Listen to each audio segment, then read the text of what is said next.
individual juror will have an unanswered question after all of the evidence is presented.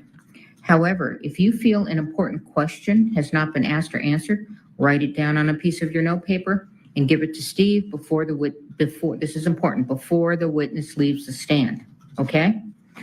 I will decide whether or when your question will be asked. Rules of evidence or other considerations apply to questions you submit and may prevent the question from being asked. If the question is not asked, please do not give it any further consideration. Do not discuss it with the other jurors, and please do not hold it against either side that you did not get an answer. Conduct of jurors. Again, very important. You must decide the case solely upon the evidence received here in court. You must not consider anything you may have read or heard about the case outside the courtroom. During the trial and your deliberations, you must avoid news accounts of the trial, whether they be on radio, television, the internet, or in a newspaper or other written publication. You must not visit the scene of the incident on your own. You cannot make experiments with reference to the case, and in this day and age, you cannot Google or research any of the subject matter of this case. Until you retire to deliberate the case, you must not discuss this case or the evidence with anyone, including each other. Very important, as I said yesterday, when you go in that room, you don't talk about the case. You wait until you are a jury that is deliberating, okay? If an exhibit is admitted in evidence, you should examine it yourself and not talk about it with other jurors until you retire to deliberate.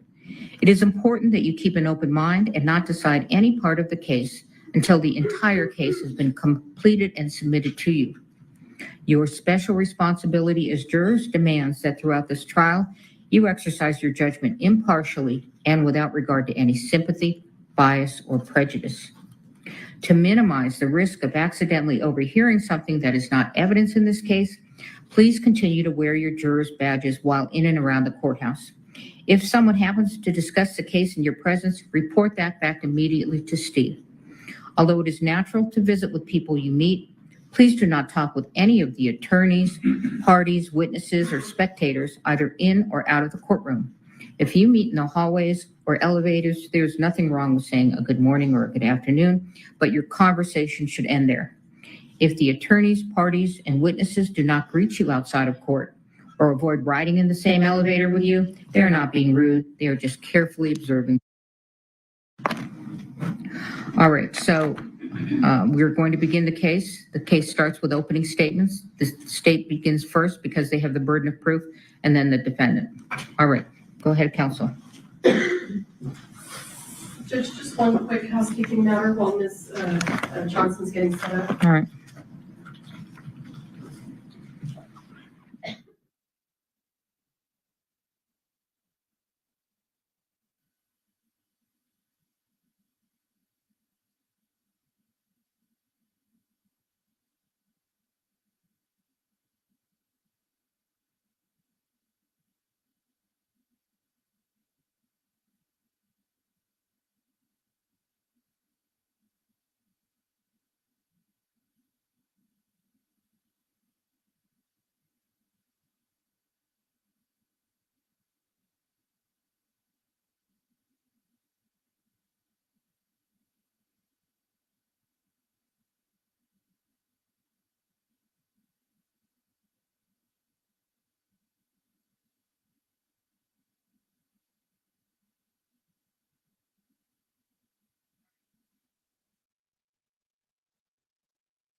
Thank you. Good morning. When someone plays make-believe, with a real gun in a real-life workplace. And while playing make-believe with that gun violates the cardinal rules of firearm safety, people's lives are endangered, and someone could be killed. Ladies and gentlemen, that's what this case is about. It's simple, straightforward. The evidence will show that someone who played make-believe with a real gun and violated the cardinal rules of firearm safety is the defendant, Alexander Baldwin. You will hear over the course of the next few days that in the fall of 2021, a movie called Rust began filming at the Bonanza Creek Ranch just south of Santa Fe in Santa Fe County. You will learn that this movie was a Western with a lot of gun action. And while it was a movie set, it was a real-life workplace for many people. But you will hear this workplace was on a tight budget. And you will learn that some of the people who were hired to work at this workplace were very inexperienced. And one of those was the armorer, a very young woman named Hannah Gutierrez Reed. You will hear testimony from crew members who worked on the set, who will tell you that to them, Ms. Gutierrez's inexperience was obvious. You will also learn that this workplace has some talented people. And one of those was the director of photography, a vibrant 42-year-old rising star named Halyna Hutchins. You will also learn that the director of this film was Joel Souza, another talented individual who cares deeply for his projects. The evidence will show, ladies and gentlemen, that like in many workplaces, there are people who act in a reckless manner and place other individuals in danger and act without due regard for the safety of others. That, you will hear, was the defendant, Alexander Baldwin, the lead actor on this film. You will learn that this movie began filming on or about October 6, 2021. But the defendant did not arrive on set to begin working until about October 13. And you will learn that prior to arriving on the set to work, he requested to be assigned the biggest gun available. So he was assigned this revolver, a replica of an 1873 single-action revolver manufactured by Pieta Firearms in Italy. You will hear from Alessandro Pieta, who will tell you he manufactured this gun. And he will tell you he manufactured it in 2015. And he will explain the quality control measures that Pieta Firearms follows in order to ensure that firearms that are manufactured by Pieta Firearms don't have any problems or issues. Mr. Pieta will tell you that this firearm he himself manufactured, and that when Pieta sent it to EMF, which is the company that distributes firearms for Pieta Firearms in the United States, this gun was in perfect working condition. You will hear from Justin Neal, who is a representative of EMF,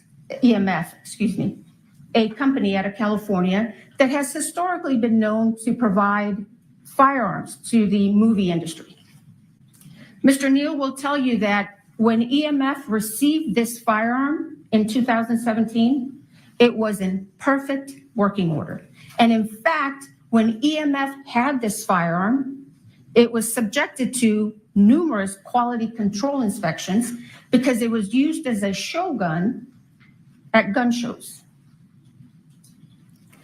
The evidence will show that In September of 2021, an individual by the name of Seth Kenny was contacted by the folks with Rust Production. They asked Mr. Kenny if he would be able to provide some firearms for the filming, for use during the filming of Rust. You will learn that Mr. Kenny owns PDQ Firearm and Prop. It's a duly licensed firearms dealership. Mr. Kenny then contacted EMF and ordered several single-action replica revolvers. And in September, or on September 29, 2021, Mr. Kenny purchased this gun. And you will hear that Mr. Kenny received it from EMF, and it was in perfect working order.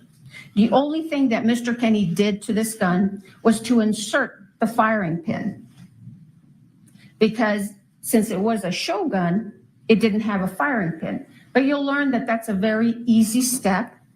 All he had to do was just insert the pin, and that's it. And then Mr. Kenny had the firearms, this one and some other firearms, transferred to the set of Rust at the Bonanza Creek Ranch.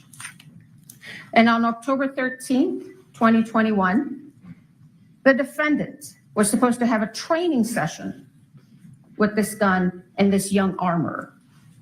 But you will see that during this training session, the defendant had somebody or a couple of people filming him while he's running around shooting this gun. You will learn, ladies and gentlemen, or you'll hear during this trial, the use of the words prop gun. And you'll learn a prop gun is this real gun. It's not a toy. It's not made of rubber. It's a real gun. You will also see evidence, ladies and gentlemen, that during the days before that fateful October 21st day, the defendant handled this firearm multiple occasions. You will see video footage of the defendant firing this firearm, working perfectly fine. But you'll see evidence, ladies and gentlemen, that each time the defendant handled this firearm, he did not do a safety check with that inexperienced armorer. And you'll hear that the reason he didn't do a safety check is because he didn't want to offend her. The evidence you will see will paint a real-life picture of a real-life workplace where this defendant mishandled this gun. You will see him using this gun as a pointer to point at people, to point at things. You will see him cock the hammer when he's not supposed to cock the hammer. You will see him put his finger on the trigger when his finger's not supposed to be on the trigger. You will hear about numerous breaches of firearm safety with this defendant and this use of this firearm. And the evidence will show that on the morning of October 21st, 2021, the camera crew walked off set. And you will learn that one of the reasons that camera crew walked out is because they were concerned over safety breaches with the use of firearms. The evidence will show that the morning of October 21st started out a couple of hours behind. They filmed some scenes at this church on the Bonanza Creek Ranch. And you will see that one of those scenes required the defendant to pull out his gun. This was in the morning. Pull out his gun, and you'll hear the director tell him, pull it out and hold it. And the first time, you'll see evidence the defendant does what the director tells him. But you will hear the director tell you that many times the defendant would do his own thing.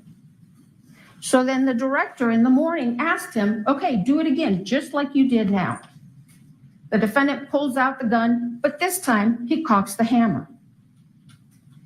The evidence will show they then broke for lunch. And around 1:30 or so, they came back to this church to do what's called a blocking.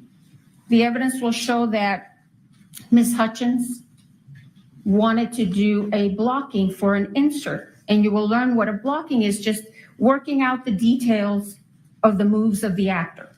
Wasn't even a rehearsal. You will hear from one of the witnesses who walked into the church and saw the defendant kind of playing with his gun.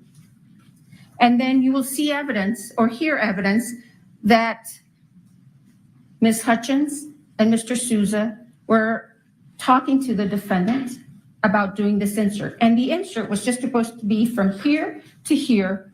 And it was supposed to be of the defendant just slowly taking his gun out of his holster, and just holding it at an angle. The evidence will show that someone asked the armorer to bring the defendant's gun to him. And she did. She brought it into the church, showed it to David Halls, who you will learn was the first assistant director. The gun was empty. Ms. Gutierrez then handed the gun to the defendant. But then you will hear that Ms. Gutierrez was given the gun back, and she took it and loaded it with dummy rounds. And what you will learn is that dummy rounds are inert rounds. They look like real rounds, but they are very easy to tell that they are not because they'll rattle. Ms. Gutierrez then went back to the church, showed the revolver to the first assistant director very fast. They only checked about 3 rounds, very quick. And they missed 1 round. You will learn that one of the rounds in that revolver was a real round. And the evidence will show that Ms. Gutierrez then handed the gun to the defendant. And what you will learn is that once again, the defendant failed to do a gun check or a safety check with this armorer. So he takes the firearm, puts it in his holster. Then Ms. Hutchins and Mr. Souza were doing this blocking. And the evidence will show, ladies and gentlemen, that the defendant, again, did his own thing. You will hear from an individual by the name of Kent Jorgensen. Mr. Jorgensen will tell you that he's been involved in drafting and revising movie set safety rules. You will learn that these movie set safety rules require actors like the defendant to treat every firearm as though it's loaded, to never point a firearm at another person, and to never put your finger on the trigger unless you're prepared to shoot or to destroy whatever's in front of you. The evidence will show that on October 21st, 2021, after that lunch break, the defendant once again violated those set safety rules.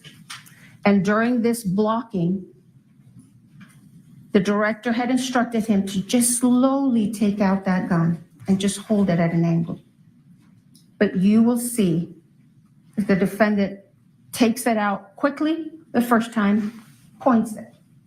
And you will hear witness testimony who will tell you the first time he does it, his finger is on or around the trigger. He does it again, takes it out very fast, points it. And once again, you will hear testimony that his finger was on or around the trigger. And the evidence will show that that third and fatal time, he takes it out once again, fast, hammer's cocked, he cocks the hammer, points it straight at Ms. Hutchins, and fires that gun, sending that live bullet right into Ms. Hutchins' body. You will learn that this bullet was a .45 caliber round that entered Ms. Hutchins' body right underneath her right underarm. It perforated her right lung. It traveled through her spine, lacerating her spinal cord, and then it exited on the left side of her back. That bullet then went into Joel Souza's right shoulder, and it came to rest in his back, from where doctors removed it once he was transported to St. Vincent's Hospital here in Santa Fe. You will learn, ladies and gentlemen, that Ms. Hutchins did not have the same fate.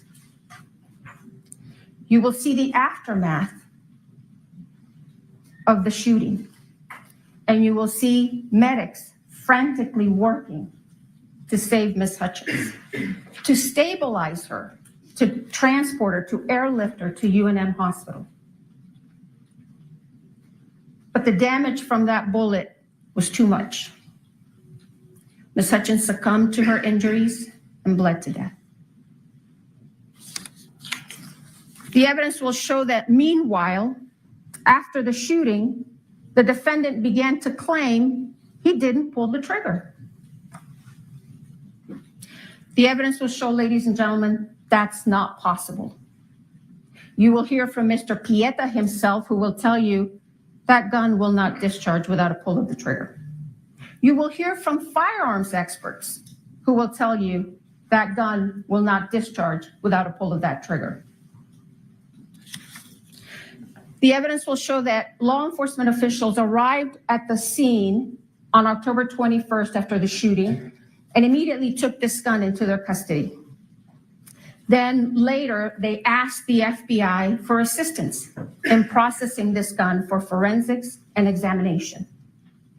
You will learn that the gun and some ammunition that was taken from the set and from PDQ arms were sent to the FBI for analysis.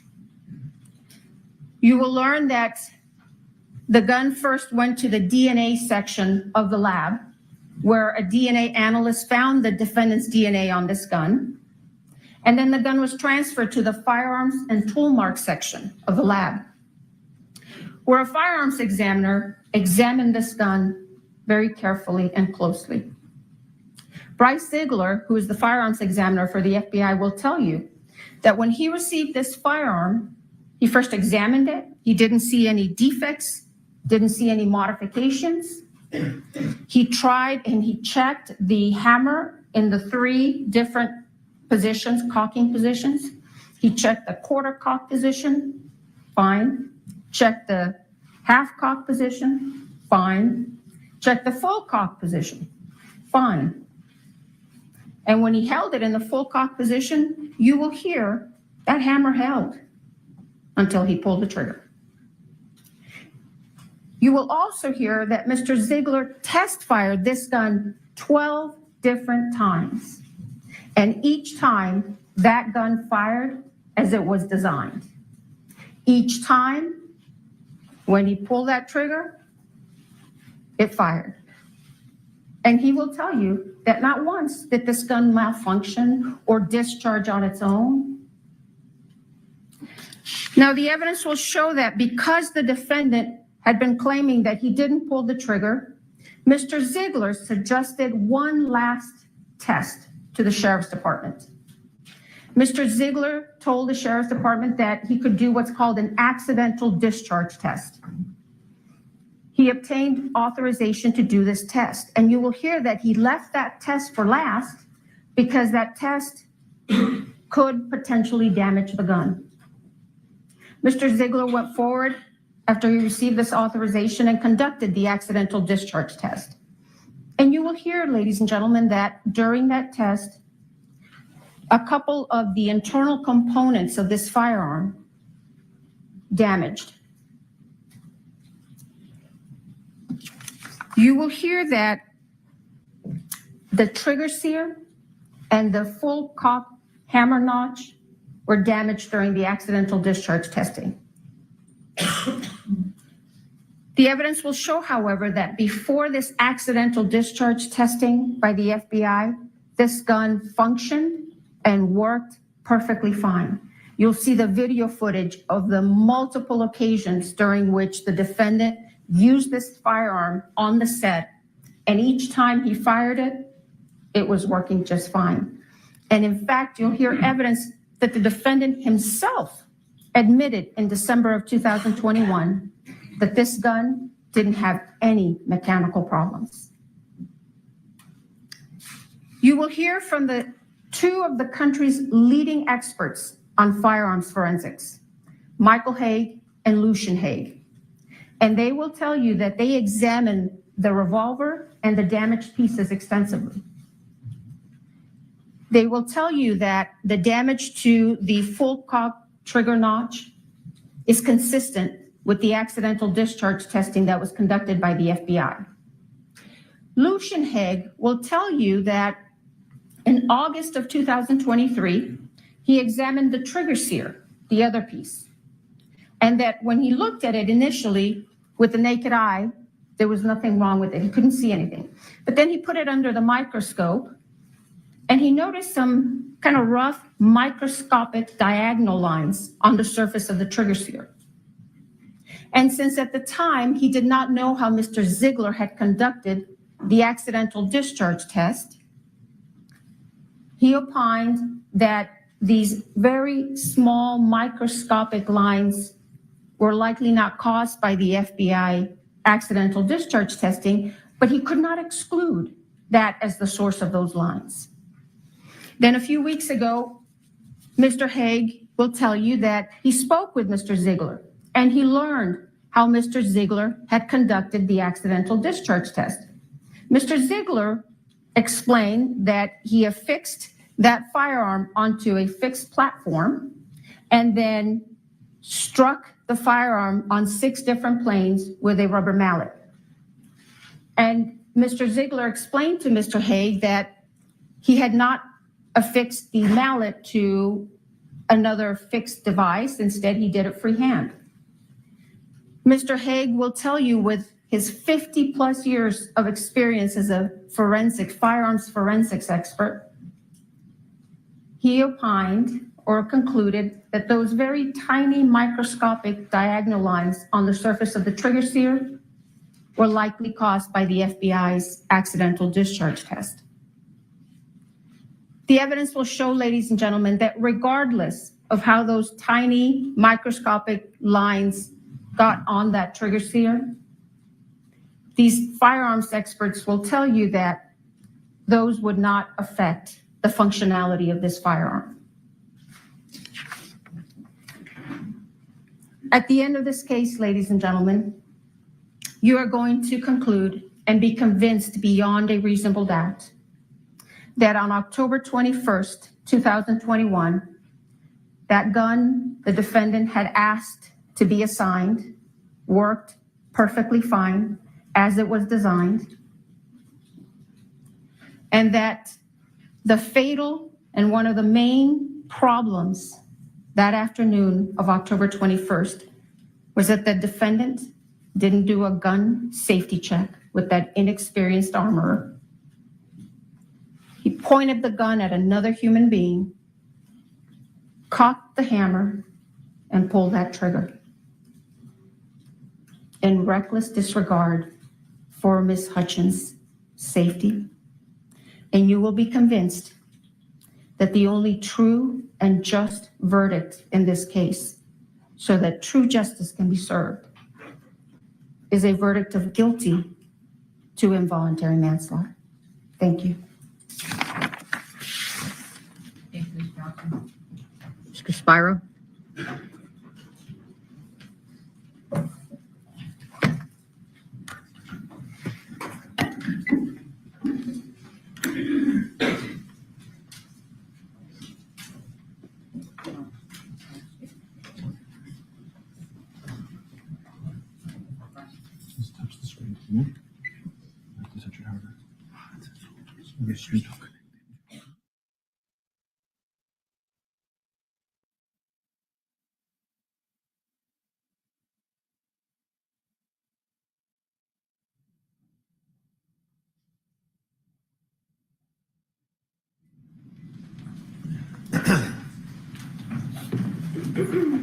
All set?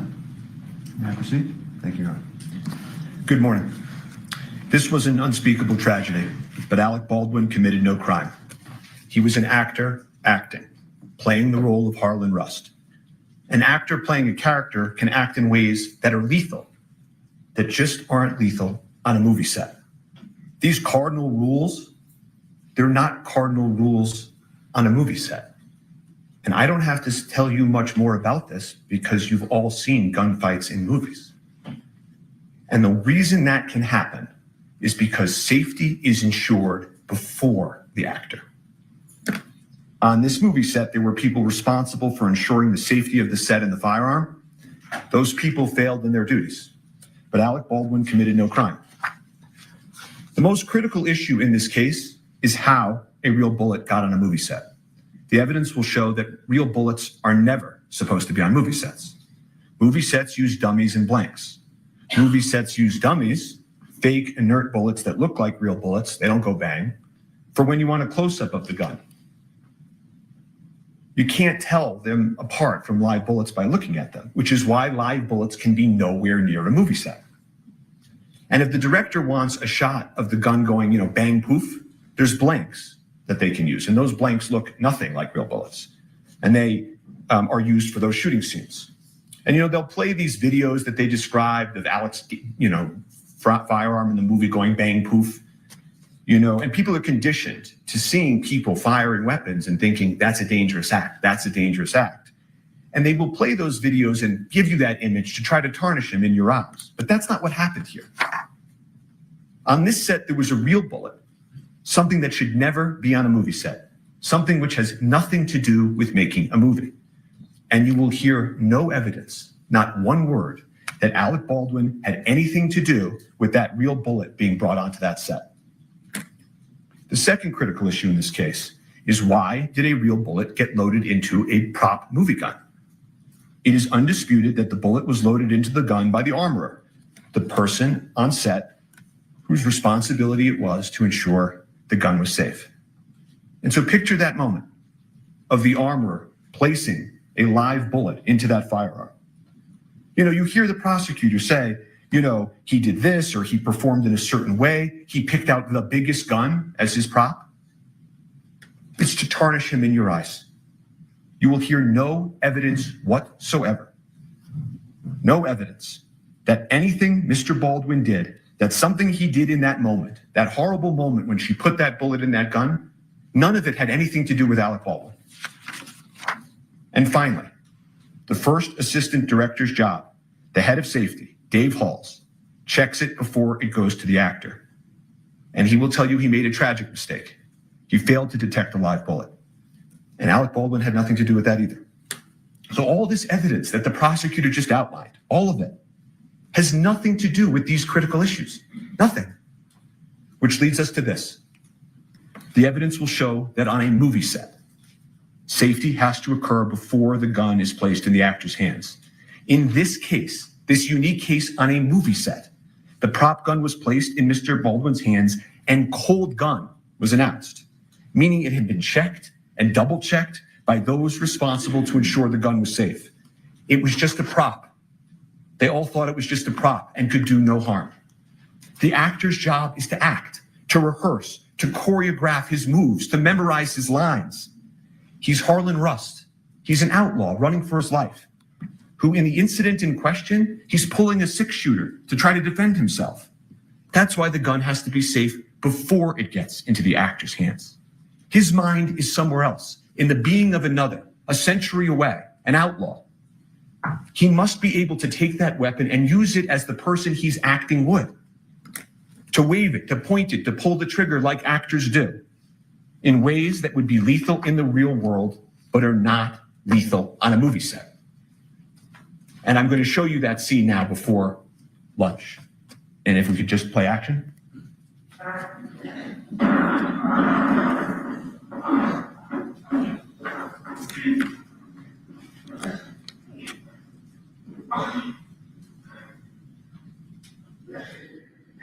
I'm gonna go find some help. I don't need no damn help. You're gonna die if I don't. He's wounded on the run. So play again. Continue.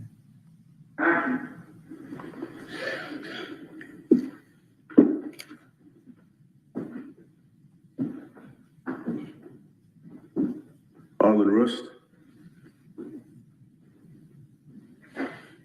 They just stand up nice and slow toss any weapons you have.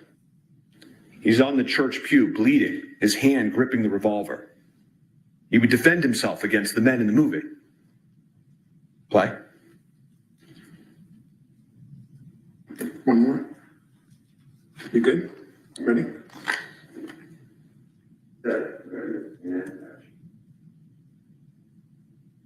Arlen Rust. Did you get up nice and slow, tossing the weapons you have?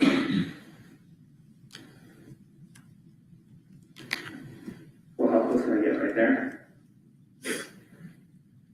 So the only way to give you that line till he lands, till camera lands? Yeah. Yep. Set this one.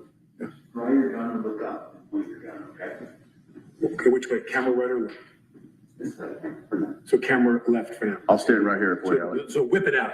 Yeah. Okay, well, let me get this all greased. Ready? Yeah. Okay, ready? Okay, ready? Ready. And set. Ready, and action. Arlen Rust.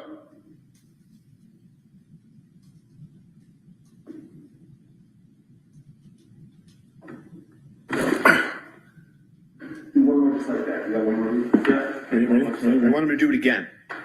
There's no danger. They want him to do it again. And set. Ready, and action. Arlen Rust.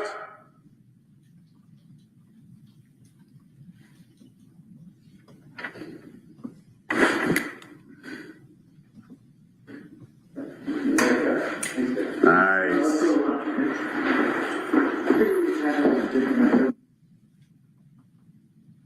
It's a scene similar to scenes we've all seen in movies and television, performed by thousands of actors. And the scene that continues after lunch is the same scene, it's just not unfortunately captured on videotape. And the scene they envisioned and acted out, that prop gun was positioned in the afternoon so close to the camera that you could see inside, that you could feel it. You could feel that it was loaded, and it was loaded, of course, with dummies. Dummies to make it look like a real gun. But this one time, one of those dummies was a real bullet. The real bullet was not known to anyone in that church. Amongst the actors, directors, and crew in the scene, everyone was doing exactly how they go about their business every day on a movie, not as if some lethal element had been included in the environment. You will see creativity and movement and everyone talking and vibrant. No one had any idea that this venomous, toxic element had been inserted into this magic they were creating. But it did. It entered that place. It killed an amazing person. It wounded another, and it changed lives forever. And so to find out what happened on that movie set, you need to do something that the prosecutors could never do. You have to step back and remember what they were doing on a movie set. What were Halyna Hutchins, the cinematographer, Joel Souza, the director, and Alec Baldwin, the actor, doing on Bonanza Creek Ranch? You know, movies and magic have always been closely associated. The first people that made movies were magicians. And this imagination that happens in movies, you know, King Kong, he can stand above a city, and Superman can fly, horses and snakes and gun battles. For this to all work, for cinematography, what Halyna did to work, for acting to work, you have to be so close to the barrier of real and imagined that the viewer feels that they're there, that it's real. The viewer can't see strings from the stuntman. The stuntman must leap. The snake must hiss. And guns happen in movies all over this country for many decades. Bang, bang. You've all seen it. Guns have been an element of theater and film and television since the earliest of times. Depictions of war and combat, Spartacus, it stirs audiences because it feels real. Later films, Platoon, Apocalypse Now, they showed the unvarnished realities of war. This ranch, Santa Fe, it had been the scene to many gunfights and movie scenes, well before Alec was even born. Laramie, Butch and the Sundance Kid, and these Westerns. Your Honor, may we approach?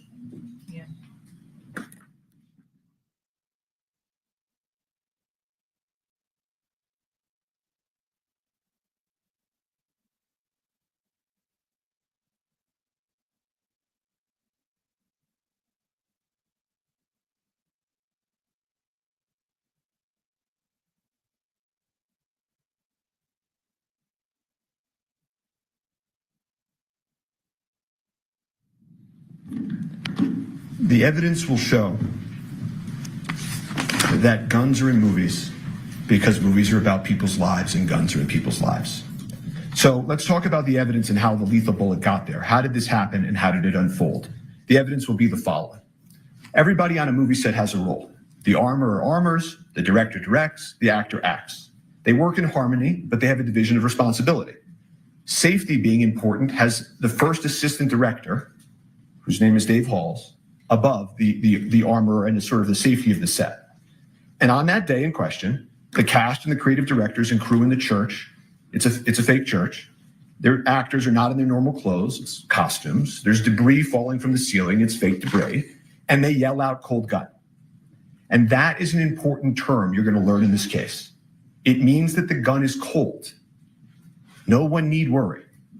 But even that requires a little bit more explanation. Cold gun doesn't mean no live bullets. There are for sure 100% no live bullets on movie sets. That's unimaginable. Cold means you don't even have the fake blank poof in it. You don't need to worry even about eye gear or earplugs for that fake bang. It means it's empty, inert, cosmetic, can do no harm.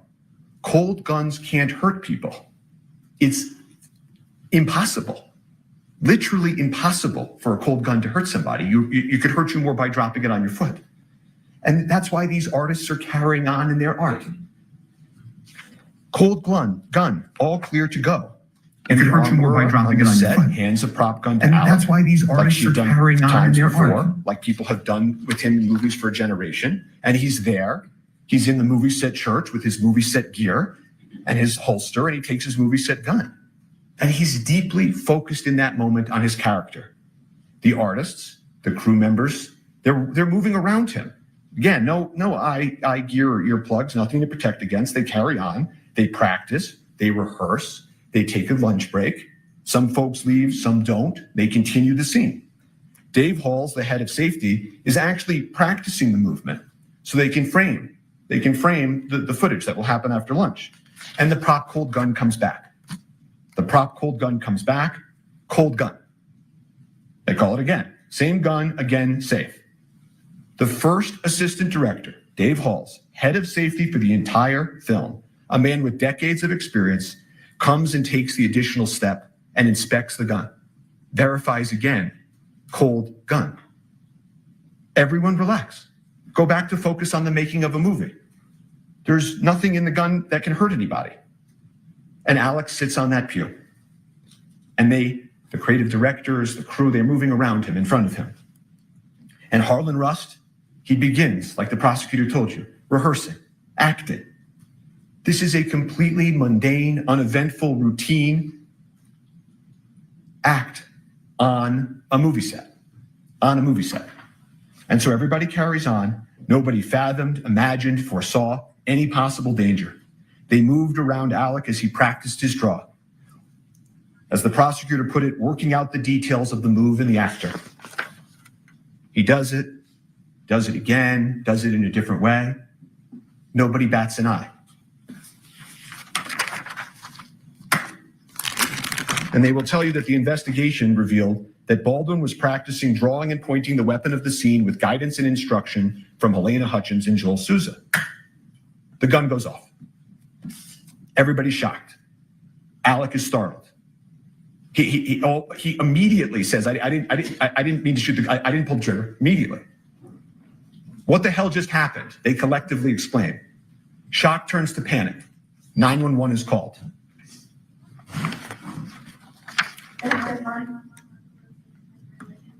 We need an ambulance out at Bonanza Creek Ranch right now. We've had 2 people shot on a movie set accidentally. You said someone was shot?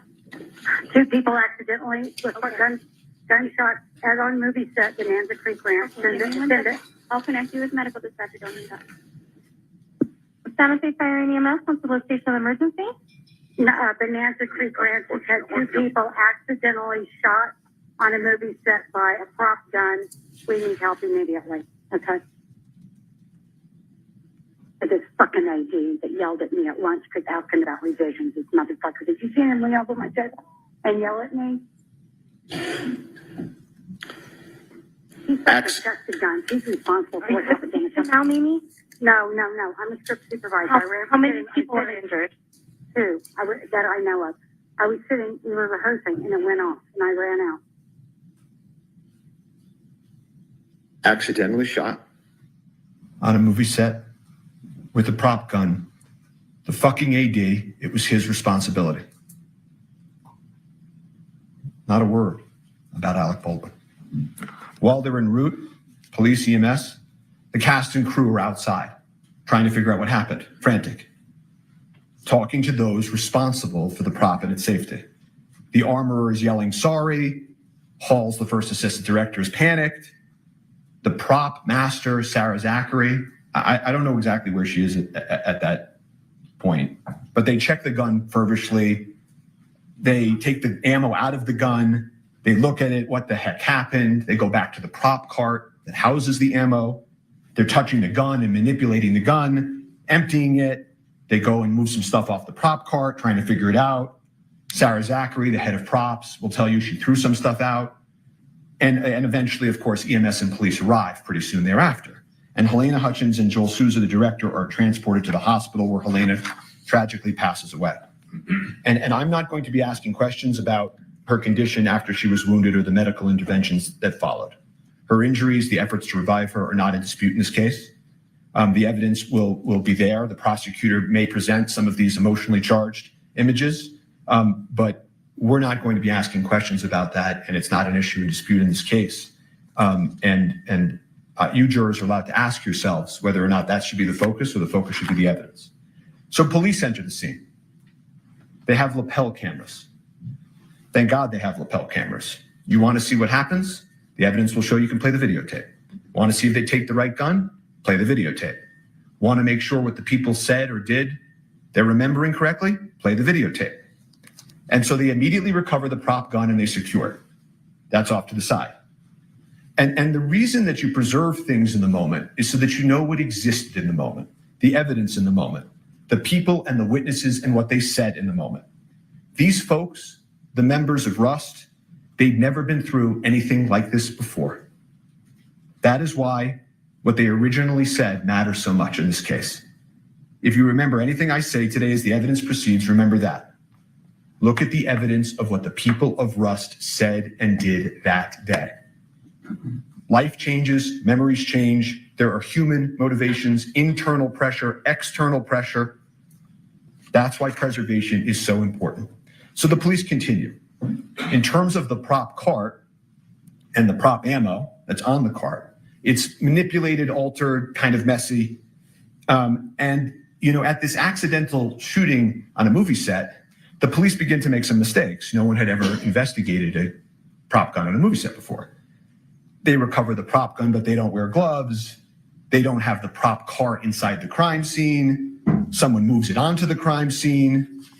People start touching it and showing, okay, this is a dummy, this is a blank. And then they make another mistake that matters in this case with some more significance, which is that they don't secure the prop truck that houses the cart. See, that cart that they roll off comes from a truck where all of the ammunition, all of the firearms are, and that's where they're stored. They don't secure the prop truck for several days. And then the prop house that supplies the truck, that supplies the cart, they don't secure for over a month. A lot of mistakes. They had never investigated a case in a movie set. But they had the prop gun. That was key. And so they needed to figure out where the live bullet came from. They had the shell casing, Starline brass. That's the sort of make. You'll hear that phrase, Starline brass. And the police were right to focus on that. That was the lethal element. And so they work outward. Makes good enough sense. Folks around the ammo and the gun to be interviewed at the precinct. The armorer at the precinct, she loaded the live bullet. Hall's head of safety, he double checked. And Alec walks up to the police. You'll see this early today. And he says, I'm here, whatever you want to do, whatever you need me to do, just tell me where to go. And Sarah Zachary, the prop master who threw out the stuff at the cart, they missed her that night to bring to the precinct. But the rest of them at the precinct. And thankfully, we have the lapel cameras. And then they cleared the gun outside after his request, and I witnessed them clear it. one was, the one that was yesterday, the one that fired, we don't know, but all the other ones were proper.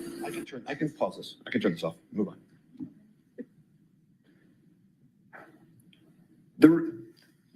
That was just a quick snapshot of the scene. Let's approach, Your Honor. This is, Ms. Johnson? They consented to the exhibit.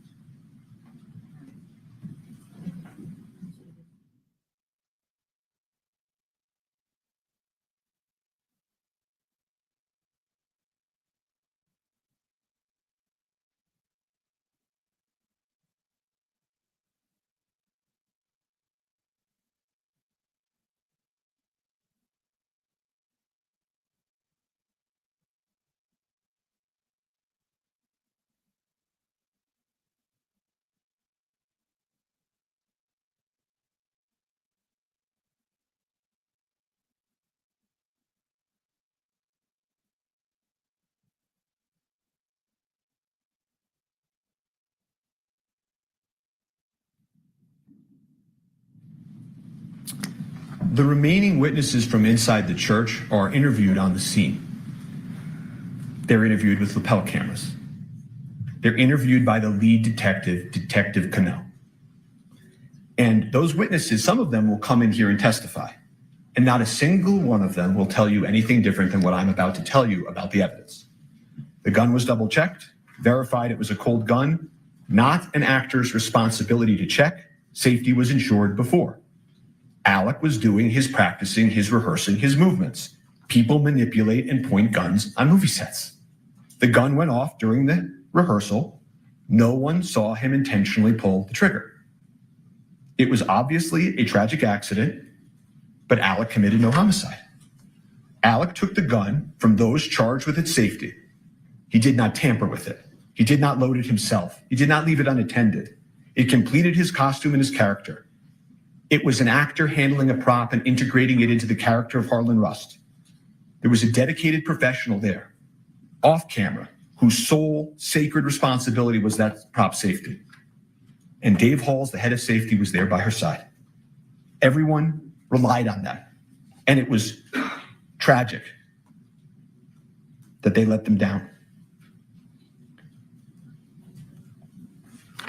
He was just acting as he has done for generations, and it was the safety apparatus that failed them all. So law enforcement continues. They need to find the live bullet. That was the lethal element. So they, led by Detective Cannell, execute a search warrant on the church. That's what law enforcement does. They immediately go to a judge. They say, this is what we need to do. They go into the church urgently before anything can be altered. They're confirming it was an accident, not a crime in the church. They searched for guns and ammunition, videos and photos. There was no further answer in the church.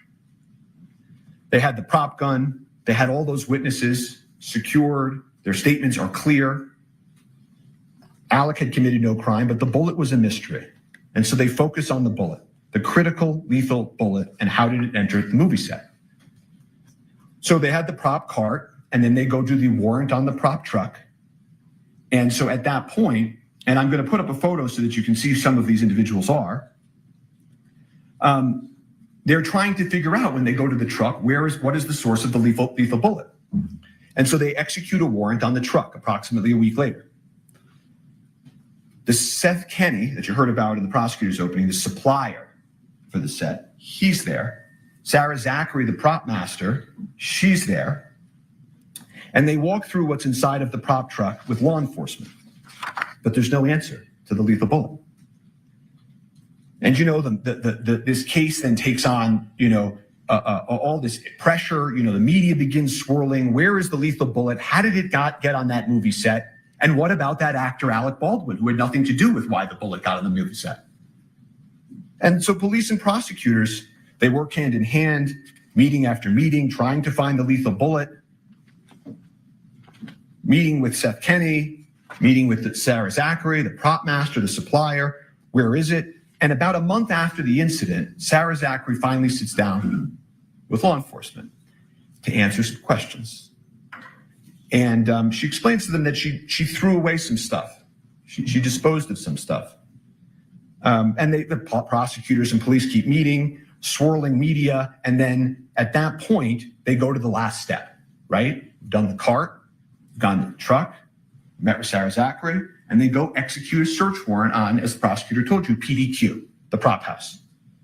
And again, Seth Kenny's there to greet them, let them in, and they don't find the lethal bullet. They never did. They never did. And as things roll into police and prosecutors, cell phones and photos and forensics, looking for this shiny object, they found another shiny object. Instead of trying to find the source of the lethal bullet, they focused on Mr. Baldwin. But Mr. Baldwin was like every other actor. He goes bang bang in movies. He's told when guns are cold or not. He rehearses and acts as his character. Safety proceeds before the actor. Once the actor has the prop gun, he can handle it however a person he's acting as would. A properly cleared gun can't hurt anybody.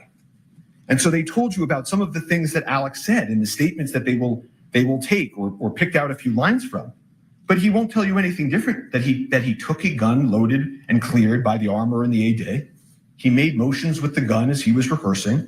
He didn't intentionally pull the trigger. The gun just went off. And he does say, I didn't have a problem with the gun before. And this idea, that they said that he didn't want to check because he would offend them, in this moment, he's been doing this for 40 years, the evidence will show. And he has habits, and there are also SAG guidelines that tell actors what to do and what not to do. And the SAG guidelines don't tell actors to check the gun. You will see them. That's not the actor's role. And so I guess the point that they're trying to make is that why in this specific moment he doesn't break his habit of 40 years and check it differently and sort of insult them this one time. If he had done that and started playing with the gun in that way, they'd be saying, arrogant actor, why is he doing that? So they will play these statements, Alec's statements. You're going to hear a man in shock and grief, a father, an artist, worried about his family. You hear he's, on one of the calls, he's going to meet with the decedent's family, the Hutchins family, and he's upset about that. He will talk to law enforcement. He will call them. He doesn't need a lawyer. He didn't commit a crime. He will call them and offer to meet and speak over and over again. And ask anyone in the acting world. Actors know. Actors rely on armors and point guns and shoot guns. The Armorers Act, what they did is clear and proven. The head of safety, you will learn, took responsibility for his verification failure. But Alec committed no homicide. So law enforcement didn't have a homicide case against Alec Baldwin, but they changed the question. You heard the prosecutor tell you about this. Did he pull the trigger? Did he pull the trigger? Did he intentionally pull the trigger? And if he did, of course, that would only make his statement incorrect, right? That would mean he would have misspoke, been incorrect. And I want to stop for a moment and just tell you, because you're going to hear a lot of testimony, expert testimony like the prosecutor told you, about the gun functioning imperfectly. Did he let the hammer down when he cocked it? Did he hit the trigger? Did he, in a calculated manner, as the prosecutor made a motion, fire the gun like that? And when this issue is discussed, it's easy to sort of pull yourself into courtroom land and away from a movie set. On a movie set, you're allowed to pull the trigger. So even if he intentionally pulled the trigger like the prosecutor just demonstrated, that doesn't make him guilty of homicide.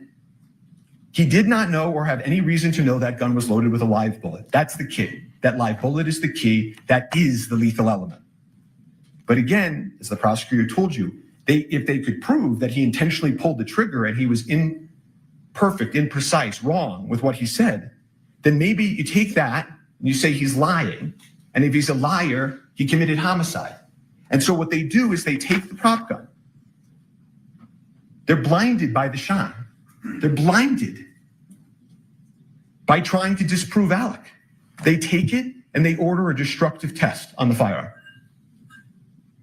They order the FBI to take a test that they know will destroy the firearm. It's a pointless, unnecessary test where they blindly try to make this big case by taking a mallet and smashing the firearm. At the time that they did that, they knew that Alec had adamantly maintained that he was manipulating the hammer and the gun just went off. That the witnesses said it went off out of nowhere. that there are these accidental discharges that happen on the set, that guns have issues in the real world, that this gun had a hair trigger. And the owner's manual of this specific gun actually says that if you load it with a live round or any round in the chamber, in that last position, and you drop it like you see a cowboy in a movie, this type of old cowboy gun can accidentally go off. I don't remember hearing anything about that. The evidence will show that. So rather than trying to answer the question of what happened, they proceed with the destructive test. They eliminate the one item, that could prove what Alex said and believed. They didn't offer him a chance to test the gun. They didn't take the gun apart before they broke it and destroyed it and look at its inner workings. They didn't turn on their videotape. They just destroyed it. Can't ever be tested in the same condition it was in that day. Won't ever allow Alec to show his truth. And the destruction of this gun that you will hear in this evidence is symbolic of this entire case. Because the officers will tell you at that point, they weren't really investigating anymore. They were trying to disprove Alec, to get Alec, to have this day. And so after the destruction of the firearm, they hired some expert witnesses you heard about to pick up the pieces, so to speak. And the state retained Lucian Haig, an expert with over half a century of experience. And he will come into court and he will tell you he's never seen anything like this in his entire career. They conducted a pointless test, a test that would lead to inevitable destruction of the firearm. There were other correct tests that they could have done to prove whether or not it could have accidentally discharged. None of the experts can test the gun in the condition it was in on the day in question. Why? Not because of something that Alec Baldwin or the crew members of Rust did. They were all clear. The gun just went off. But because of something that law enforcement did, and they deprived him of that opportunity. However, Lucian Haig will tell you that in his analysis, he did find modification that he thought likely pre-existed the FBI testing. And what that modification means and how it impacted the gun is hard to perfectly know, of course, but it was a modification on an important part, the critical part of the firearm. And it was important enough for them to put into a report and to write a new opinion about. They felt this revelation had to be sent to prosecutors, and they maintained that position that this modification was a matter of import for almost a year. And then a few weeks ago before trial, they just took it back. They just took it back. You will get to see the circumstances of that take back. How far they would go for the shiny object. They never solved the question of the lethal bullet. They destroyed the gun, and all they were left with is Alec Baldwin and the movie they intend to put on. But because they never solved the lethal bullet, they eliminated the prop gun. There will not be one witness, not one shred of evidence in this trial that Alec knew or should have known the gun was loaded with a live round. So they can't prove their high-profile homicide case. So they will proceed to then here and now tell you about other things, other evidence that you will hear that has nothing to do with what happened in the church on October 21st. That the movie said as a whole was improper or anything, that they hired the wrong armorer, I think I heard in opening. The evidence will show that the armorer was hired by somebody else, trained by somebody else, had done gun scenes on Rust with somebody else before Alec even got there. She was the daughter and the apprentice of the most famous and well-respected armorer in Hollywood. And she had just left serving, being an armorer for Nicolas Cage on another Western. Then they'll come in and they'll say, but what about the movie guidelines? You heard about Mr. Jorgensen, the movie guidelines, that one of the protocols wasn't followed, or there was a set safety issue about something unrelated to this. Like these movie guidelines on a set or the things of Navy SEALs and NASA. The guidelines were followed. They followed the safety guidelines. Actors don't check the weapons. Safety is ensured by dedicated personnel. So they will say, but there had been accidental discharges on the set, that guns had fired accidentally prior, not related to Alec, by the way. But again, that's the people we looked at. Hannah Gutierrez-Reed's fault, Sarah Zachary's fault, perhaps, Dave Hall's faults, workplace issues. Some of them will end up, and you will hear the witnesses in this case, many of them have brought civil lawsuits. And you'll hear that, in those civil lawsuits, they're presenting evidence to try to meet a burden, not a criminal beyond a reasonable doubt homicide trial burden, but they're going to try to prove their cases in civil courts. And that's where faults and accidents are at worst 99% worked out, not here. But you'll hear these members of the Rust crew come in here. They'll try to make sense of this for you. Some of them have sued. Some of them are in grief. Some of them are in grief and have sued. And part of this grief they feel, that everybody feels, is understandable. And what they will do is they will tell you, if only we had had a second armorer. One of them will say, if only Dave Halls had checked better. If only the camera hadn't been right there and Ms. Hutchins wasn't leaning over the camera. If only I myself did this. If only Alec did that. This is natural, their testimony. It's part of the human condition. It's part of grief. Objection, Your Honor. None of them knew. Yes.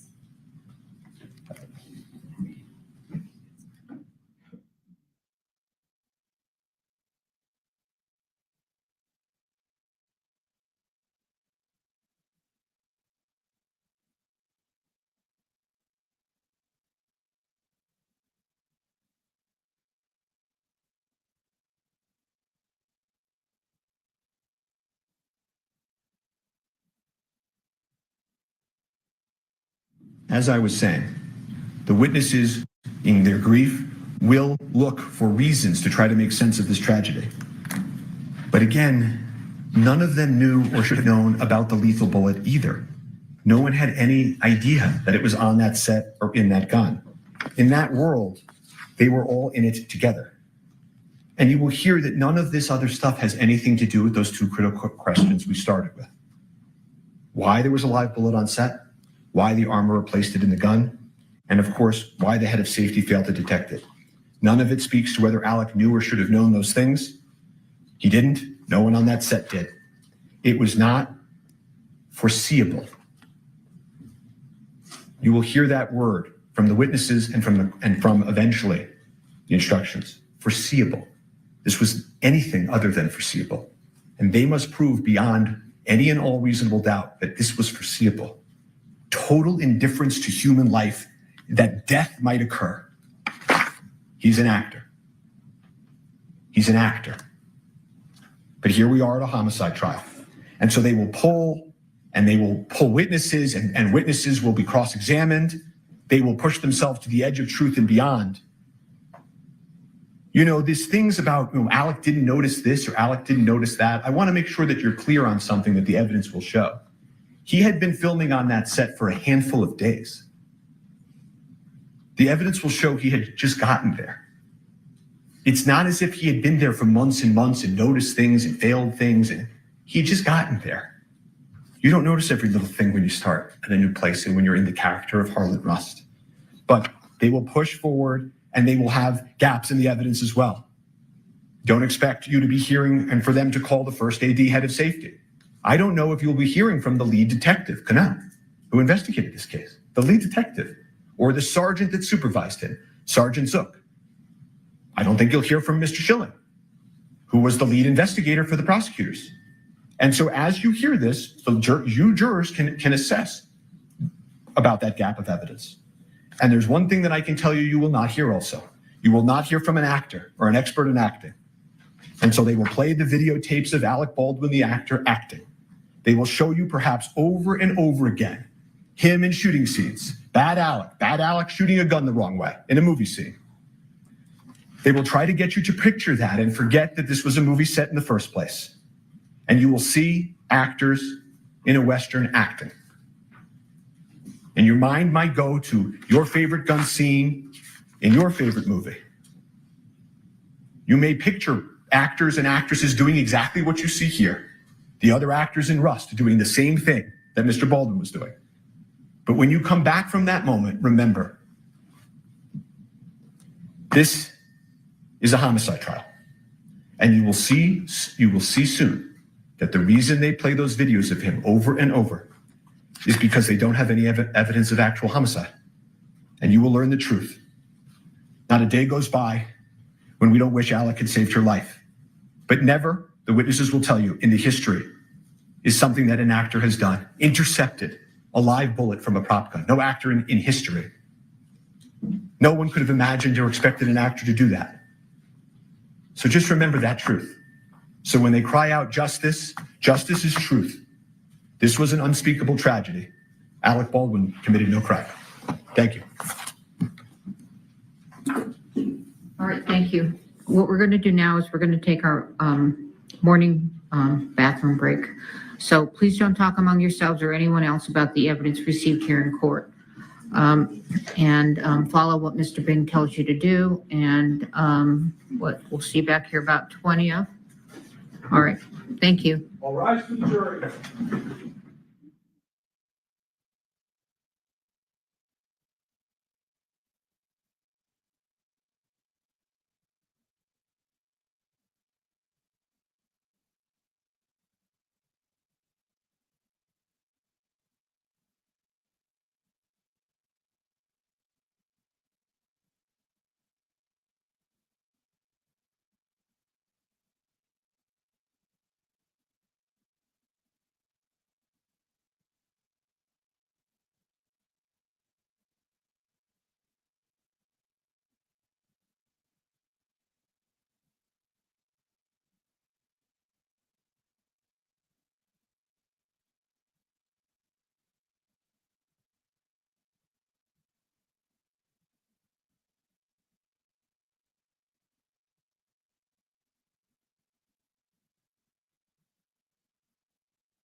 Hey there, everybody. Thank you so much for tuning in to watch our coverage of the Alec Baldwin trial. Look, it's cases like this one that show you not only how scary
and actor Alec Baldwin. He's only being charged, though, in this capacity as an actor. He's charged, as you know, with involuntary manslaughter in the 2021 Rust movie set shooting. Now, after a live bullet was discharged on the movie set that killed cinematographer Halyna Hutchins, however, he was charged, Baldwin had claims, however, that he did not pull that trigger on that prop gun and believed it was cold, meaning that it wasn't in danger of firing a live bullet or anything else that would harm anyone. Back in March of this year, however, the movie set armorer Hannah Gutierrez-Reed was found guilty, yes, guilty of involuntary manslaughter, and she was sentenced to 18 months in prison. So our own law and crime, Anjanette Levy, is outside the Santa Fe County Courthouse. Anjanette, you have more. So I just want to start with how we're opening statements, you being seated in with that atmosphere. Well, it's a very serious atmosphere, Linda. This is a trial in which an actor, a Hollywood actor, he's been famous, he's been in the movie business for more than 40 years now, is on trial he's accused of negligently using a firearm to take the life of somebody. Nobody believes that this was intentional. It was an accident, but he's being accused of a crime. It's very serious. His wife, Hilaria Baldwin, is sitting behind him, as is his brother, Stephen Baldwin. And I think everyone was just intently listening to the opening statements from both sides. The prosecutor was more succinct in her argument, saying that Alec Baldwin was kind of just doing his own thing on this set, and he was disregarding safety procedures. He was doing what he wanted to do, doing it his way, not wanting to offend the armorer by checking the firearm. These were all things that Erlinda Johnson, the special prosecutor, said in her opening statement. And this resulted in this awful, tragic event. Halyna Hutchins, a young, talented cinematographer, losing her life. They also said that Alec Baldwin wanted the biggest gun available on this set. So they kind of almost made it sound like this was a guy that just wanted to come out and play around on this movie set. He wanted the biggest gun out there, and he was kind of negligently handling it the entire time that he was on set. And they said they're going to play video clips that show that. On the other side of the coin, though, Alex Spiro, you heard him say, Alec Baldwin is an actor. And when he's an actor on a movie set, he is focused on his role and making it as real as possible. And that he had this firearm and he was ensured that it was safe. He was told that it was a cold gun, meaning that there is not supposed to be anything in it.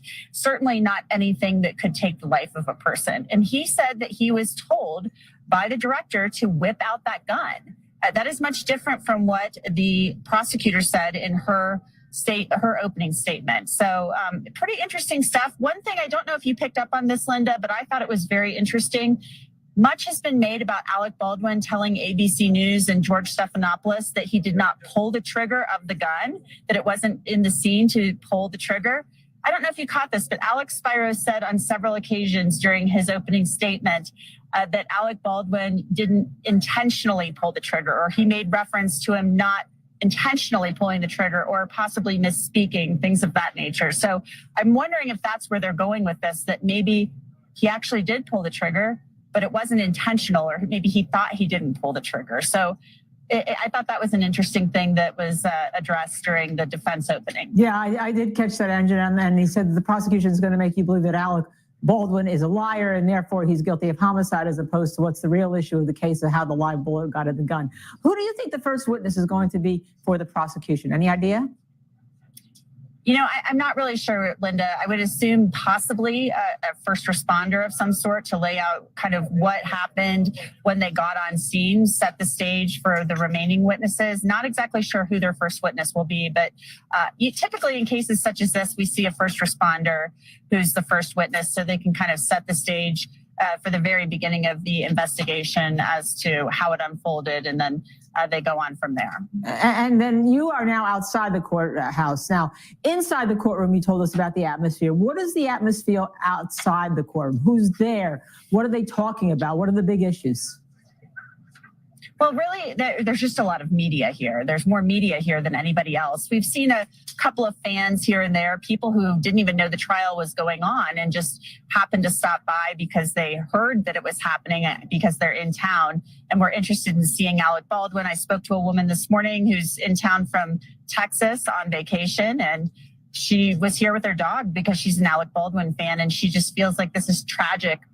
Any way you look at it, it's tragic from the side of Halyna Hutchinson's family, but also a tragedy on Alec Baldwin's side because obviously there was no intent here. Everybody can agree upon that. So we don't have a lot of fans or people like that mingling about. It's really more press than anybody else. Okay, so given the statement that we heard from Alex Spiro, and you know that he teaches at Harvard at the trial advocacy course every January, where I also teach. People have themes. Defense has themes. In this theme that he talked about, a tragic accident, do you think there is room for Alec Baldwin to take the stand and talk to the jury directly today, now, tomorrow, next week? I've been thinking that for a few weeks now. I've been kind of thinking to myself, doesn't Alec Baldwin potentially, nobody ever, of course, is required to take the stand in this country. I mean, we all have the constitutional right to not offer testimony and evidence against ourselves. But, it makes you think. He's offered so many statements about what happened. He spoke to the police, and Alex Spiro even said that. You're going to hear that he spoke to the police. He didn't commit a crime. Of course he's talking to law enforcement. He's an actor. He's acting in Hollywood. And this was somebody else's fault. This was the fault of other people who were supposed to provide him with a firearm to use as a prop on a movie set. But he's offered a few different versions of how this unfolded and what happened. And so I've often thought to myself, he's the only person who can explain those differences and why he said what he said. And I've kind of thought to myself, maybe he does have to get up there and testify in order to explain those things. Also, the defense on their exhibit list has the ABC News interview listed as an exhibit. So how else would they play that but through his possibly taking the stand? Those are things I've just been kind of wondering about. So Alec Baldwin is really the only person who can explain what was in his mind and what was going on with him at the time that this happened. He's done that with the police interview. He did that with OSHA, and he did it with George Stephanopoulos. I'm wondering if he'll have to do that in front of this jury. Well, knowing the defense attorney as I do, I think the theory always is that the closest way to get to a jail cell, or the fastest way, is for having your client taking the stand. But right, we're going to see. There's so much more that we talked about, and I look forward to speaking with you all the time, Jeanette, because you are just a fountain of information. You're fabulous. Thank you very much. See you on the other side. Thank you, Linda. And we're going to take a quick break here. Again, we have so much to talk about. When we go back into court after the break, we do expect the prosecution will call their first witness. At that time, we will know who it is, and we'll know how the prosecution intends to prove the case through what witnesses. Stay with us. We are Law and Crime.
Call your first witness. State calls Nicholas LaFleur. Sir, please, Raise your right hand. Do you swear affirm under penalty of law that... True? Yes. All right, have a seat, talk into the microphone. You invoke the rule, Your Honor? Sure. Rules invoked. I'm sorry? With regard to the invocation of the rule, our case agent is in the room. We just wanted to put that on the record.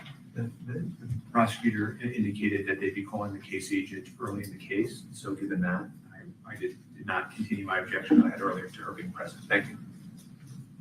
Case agents allowed in.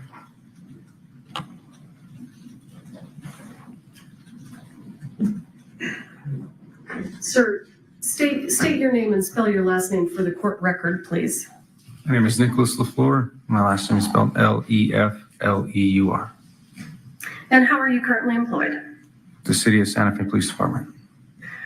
And what do you do there? Police officer. How long have you been employed at the City of Santa Fe? 2 years. Can everyone hear Officer LaFleur? Okay. And prior to working for the Santa Fe Police Department, did you work anywhere else? Yes, ma'am. Where did you work? The Santa Fe County Sheriff's Department. And how long did you work at the Santa Fe County Sheriff's Department? About 2 years. And were you on duty on October 21st of 2021? Yes. Did you receive a dispatch call? Yes. Can you tell us what you received and what you did? A call came in that there was someone shot at a movie set. Unclear who shot, how many were shot. I happened to be the closest person to the call and arrived on scene first. So when you arrived on scene, when you say first, were there other law enforcement officers there? No, not at the time when I got there. Were there any other first responders present? There was some fire personnel and what they called the scene medic for the movie set, I guess. You said a scene medic? Yeah. Okay. So when you, let me ask you, when you receive a call for a shooting, what's your primary concern? Priority life. And what do you And mean to when make you say priority life? Make sure whoever needs help gets help and that the threat is stopped. And when you arrived on the scene, and where was it? Bonanza Creek movie set, I guess. It's quite a ways off the interstate. Okay. And what county and state is that in? Santa Fe County, state of Mexico. Okay. So when you arrived there, give us an idea of what you saw. What was going on? It was a big, old, like cowboy western theme, like city or a town. There's a bunch of people running everywhere, bunch of cars, bunch of people waiting. When I got there, people were pointing towards a church, and I got out. I attempted to grab my medical bag and went in and saw. Hang on, I'm gonna stop you there. Approximately how many people were there on scene? I don't have the direct number, but there was more than 100 people. Have you ever been called to a shooting where there were 100 people already on scene? No. Did that present any specific challenges for you? Yes. Explain to us what those challenges were. Just there's a lot of moving parts.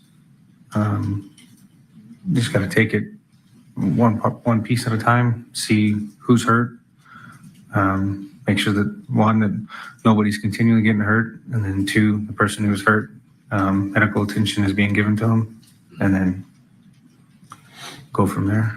Okay. And when you arrived on scene that day, were you running your body-worn camera? Yes. The state moves for the admission of State's Exhibit 4. No further objections, Your Honor. Am I? Are you? I want to just make sure I'm connected. I'm ready to play it. All right. Permission to publish? Was you going to recognize it first, or are you satisfied with the foundation? Yes, Your Honor, we've consented to both lapel videos All right, today. that's fine. Okay. So you may publish. This is States 1? 4. States 4.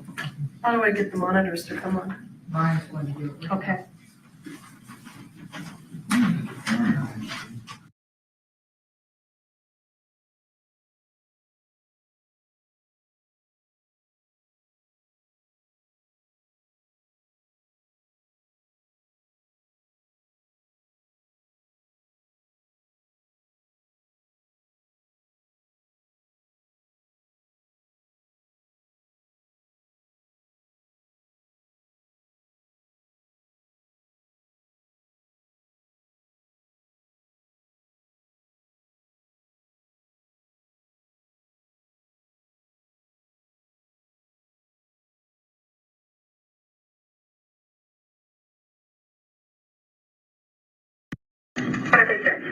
Hold on, his monitor's not on. Are your monitors on?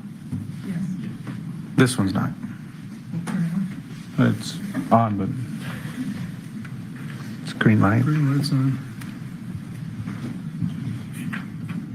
Let me go get the adapter. Well, can he redo it from here while he's looking? Or do you want? Sure, the monitor won't just come on? Just come on. He's got to get the adapter. Go get the adapter. All right. Okay. Officer LaFleur, do you want to turn around and just look at the monitor on the wall behind you? It doesn't matter, man. Okay, let's do that.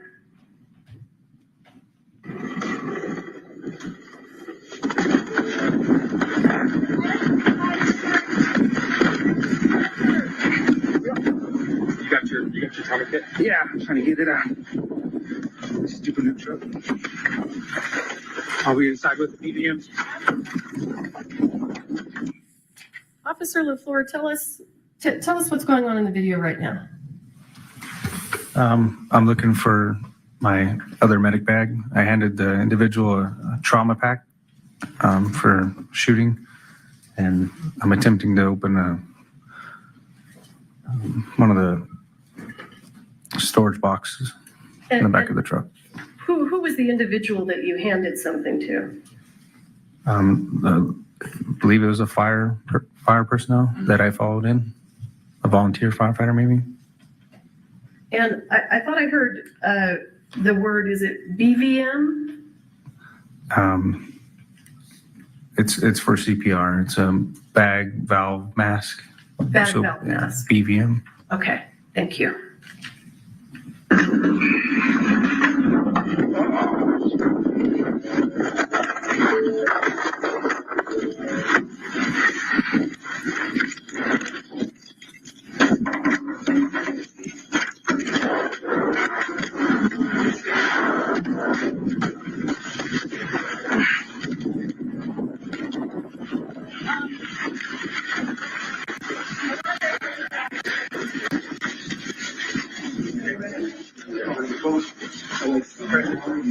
We need where you at? A seal. You have a seal? A seal? Seal.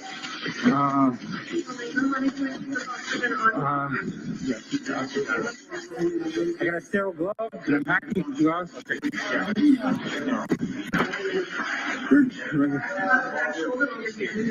Are you over there? Yeah. Okay, Miss Owen. Talking.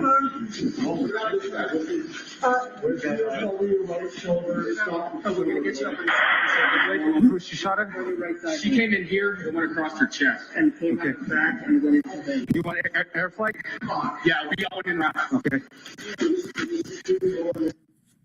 And what are you talking about there when you say air flight? helicopter that's designed to transport people that need advanced treatment faster than an ambulance. It's a helicopter that air paramedics basically. Did you call for the helicopter or did someone else do that? Do you know? That individual said that they had already called one, but I called one for as well. You called also? Yes, ma'am. And why did you feel that it was necessary to have a helicopter arrive? Someone who was shot across the chest. We're quite a ways out for an ambulance in reference to where the hospital is. So. And when you say you were quite a ways out, how far away is Bonanza Creek? From a hospital? Sure. Running lights and sirens, I don't know, 15, 20 minutes or more. Okay.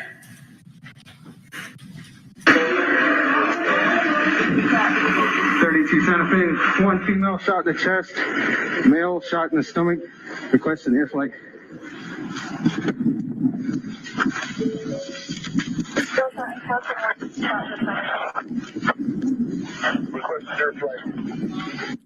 I heard you there say male shot in the stomach. Is that what you said?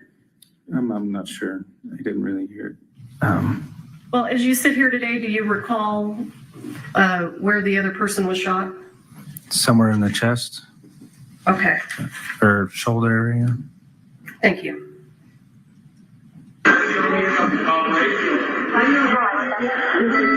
GPS? GPS 4 is it's okay. I got you right here. 243, how many people yell at there? 32, I got just Santa Fe medics.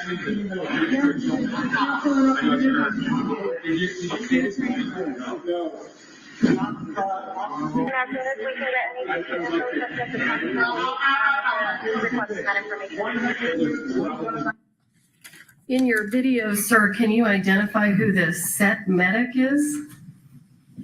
It's a little blurry, but I believe it's this lady, right? The one that's bent over with her blondish brown hair. Is the monitor working now? Yeah. No, Yes. Joe. Come on, Joe.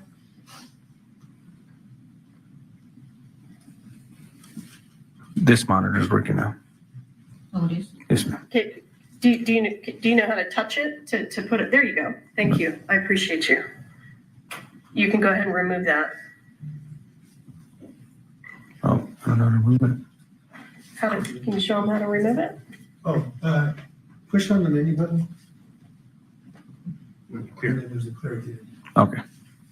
And if it's in the way, just push menu. Do you know who these other people are that are in the room? No, I know that that person, and somebody over here, the battalion chief, they were wearing Santa Fe medic, county fire medic shirts. So, and they came in the vehicle in front of me. You don't know who the other people are that are in the room? I know the other person shot, and then Halyna Hutchins, or I misspelled her name or pronounced it, and then the other assistant director, and that's about it. Okay. And you mentioned that there was a truck pulling in ahead of you. It was a volunteer firefighter truck. So did the first responders that we see here in this scene, did they arrive about the same time you did? Yes.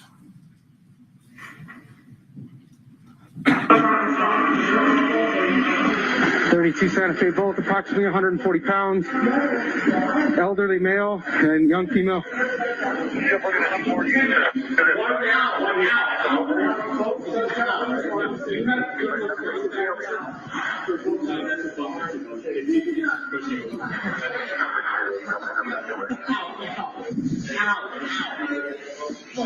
What do you need me? No.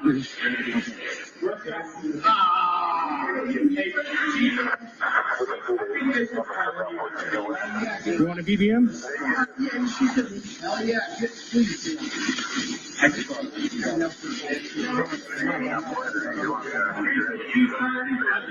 He's good. He's got a broken shoulder. This is repeat your information. Find her out. Yeah, she'll be the one. All right.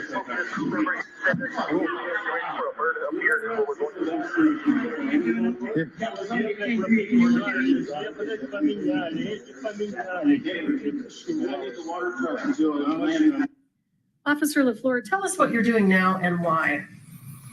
I looked over and seen that they were getting the oxygen tank out. Noticed that they were using on a bag valve mask, which is more appropriate for that situation than the one that goes around their face. I'm just helping them, doing as much as I can to help. So give us a little bit more information. What causes you to believe that the bag valve mask is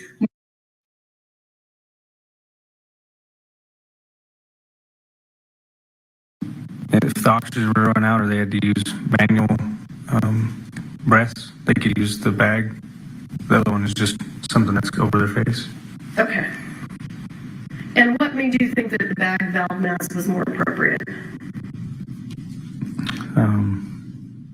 Nothing really. I just believe that's more, I don't know. Officer LaFleur, are you trained in life-saving measures? To an extent, yes. Okay. Was it anything about your training that caused you to think that that would be more appropriate? It's just what we've been trained with versus the one that was already on her. Okay.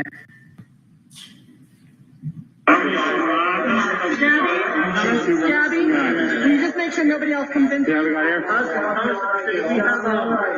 Do you have ears, ma'am? Do you have stethoscope? Yes, they're in that bag. Right there at the top. Purple? Nope, at the top.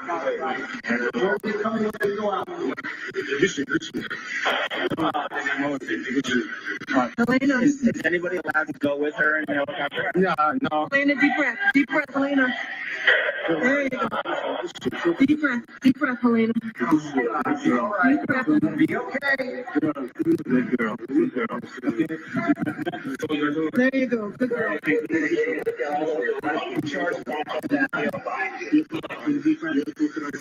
Deep breath.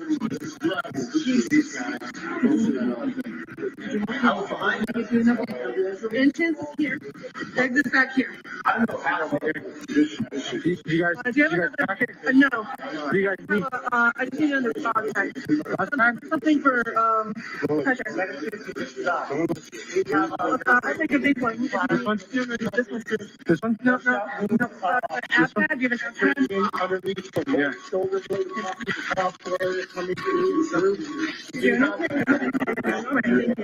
I just need something big. Thank you. You got a stretcher? Not me here. No. Okay. You help me get stretcher.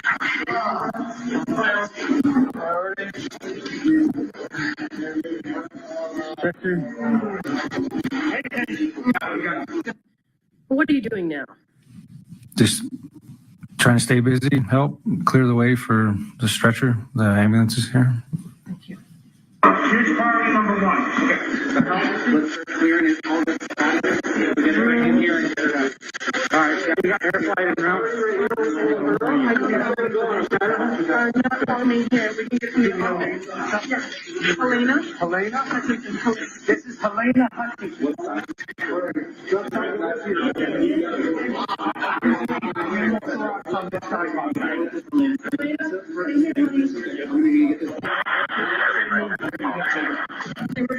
Okay. I got the air bag. Thank you. Get all that up? I'm not behind you guys. All right, see if we can look at you. So we're gonna need to get her going right away. Roger, copy. Officer LaFleur, have additional first responders now arrived? Yes. Can you give us an idea of who's on set assisting now? So it looks like more paramedics have arrived and Lieutenant Benavides is right there. Okay, and do you mean this gentleman here? Yes, ma'am. That my cursor's on? And who was Lieutenant Benavides? He was our day shift lieutenant at the time. Was he a supervisor? Yes, ma'am. We got it through and through on her. We went through and through on her. to the chest, and then you got one in the arm over there.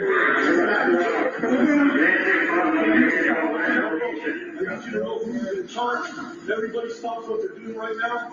This is a crime scene. Okay, everybody stop.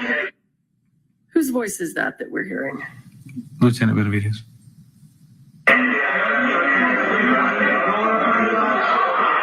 Okay, roll it back. Roll over to the other side.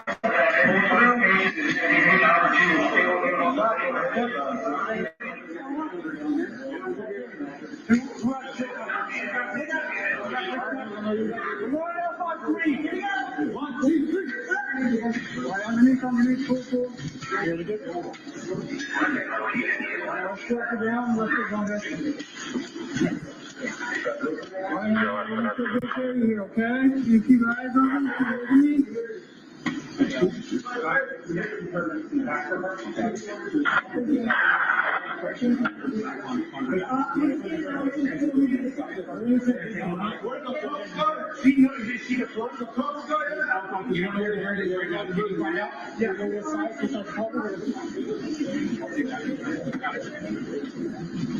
All right, we got some stairs, guys. The first step.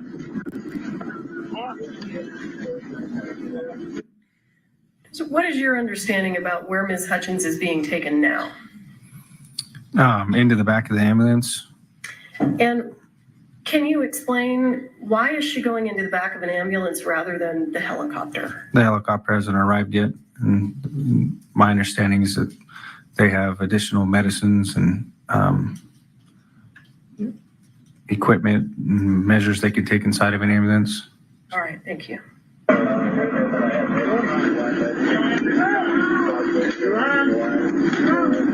Disconnect there. You got it? Hey, take over that.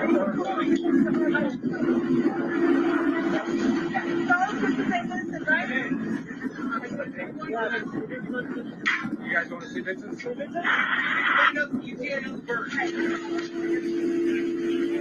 32 Santa Fe, what's ETA on the bird? What did you just say? I asked them ETA on the helicopter. And who are you speaking to?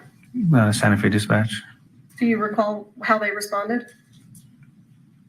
It's been a minute since I watched this video, so. All right.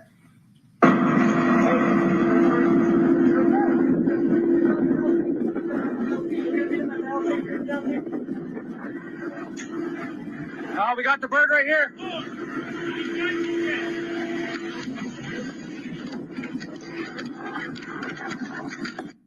Is the helicopter now arriving? Yes, ma'am.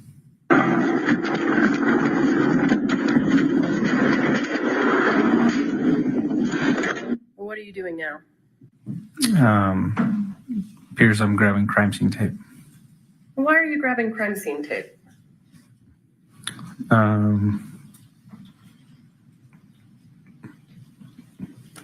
To start the crime scene. I don't know if anybody had told me to grab the tape yet, but I knew we needed to start one. So. You felt that you needed to put up crime scene tape. Yes, ma'am. Or somebody may have asked for it. What's that? I'm sorry. Or somebody may have asked me for it. I'm just not too sure. Okay. And what's crime scene tape used for? To mark the perimeter or the inner perimeter of essentially what a crime scene which they want to tape off and only allow certain people in and out. Okay. And was that an issue in this scene? The crime scene? Well, cordoning off the crime scene, was that an issue here? Yeah, it was a unique situation because of the you can't really tie crime scene tape to nothing. So I think in one point they actually used our patrol units as to tie the tape around and go to the next one. And why is it important to cordon that off? Just for evidence purposes, allow only certain people in and out, because at this point we didn't know what was going on. So.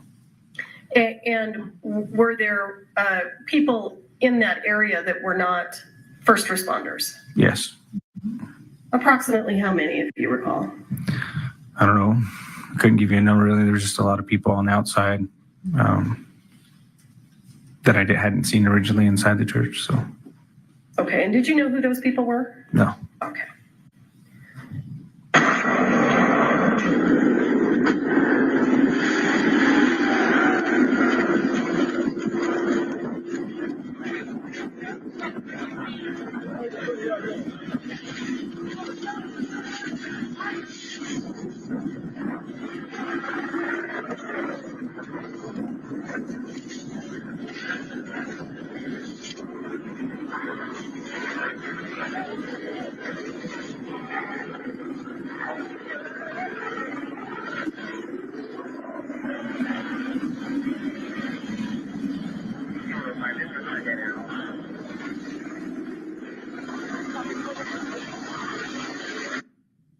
Do you see this person here in the gray shirt?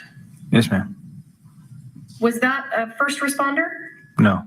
So when the crime scene tape goes up, what happens to that person?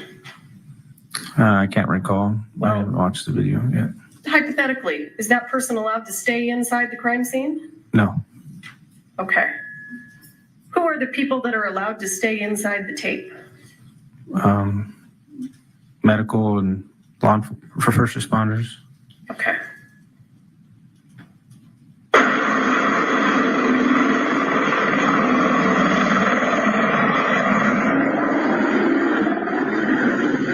We need Chief.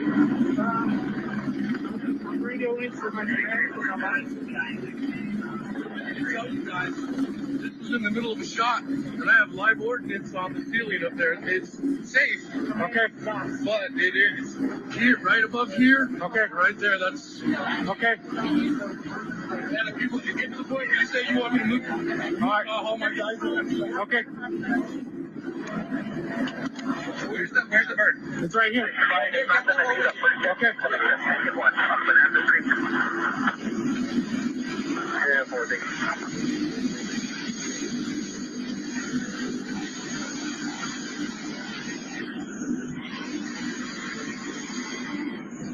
What are you doing now? I talked with the paramedics inside the ambulance, and they asked me where the helicopter was. I told them it was landing, and he asked them to bring the paramedics to them. So you're bringing the paramedic from the helicopter to the ambulance? Yes. All right.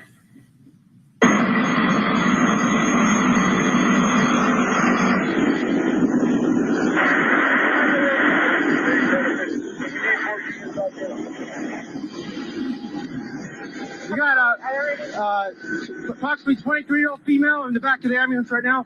Gunshot underneath the right arm. Went through all the way to the back left. Can you carry this back, please, sir? I got it. You got it?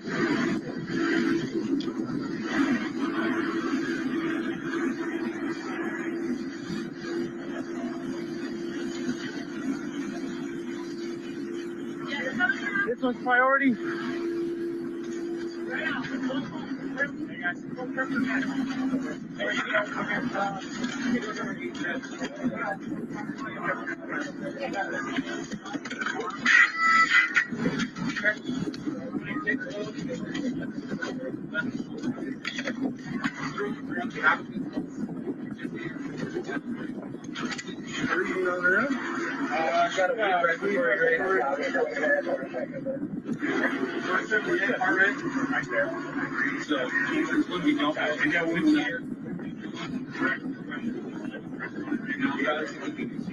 Guys, just get a couple IDs. I don't care whether they're IOs or not. Here, grab the IO stuff. Can you open your eyes for me? Awesome. Yep. There. I have to work on the IO and then come around. That's it.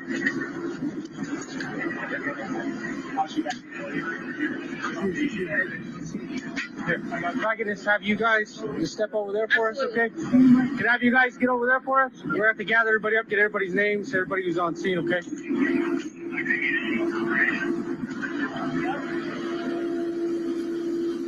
What are you doing now? Just trying to think what's next. I think I'm putting one of the pilot's headgear inside the ambulance on the other side of the door. Why are you telling those people to move? Just to start to gather people up because they're just standing around the church where the said incident happened. Why didn't you do that when you initially got there?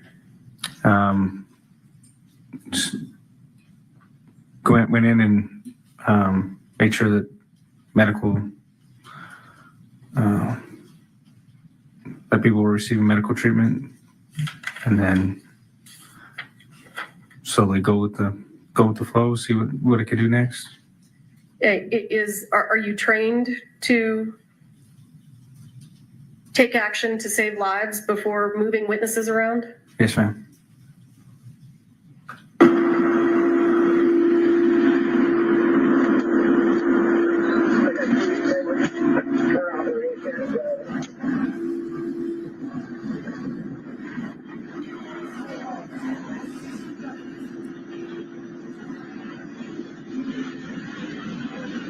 How's it going, sir? I believe you guys will be taking this one. In the Virgin? Did she go in the Virgin? No, not yet. They did IVs, getting IO, and then they're gonna take in the Virgin. They're coming out, watch yourself. They're moving it from this one? Yeah. A couple of them still. Is that your stuff?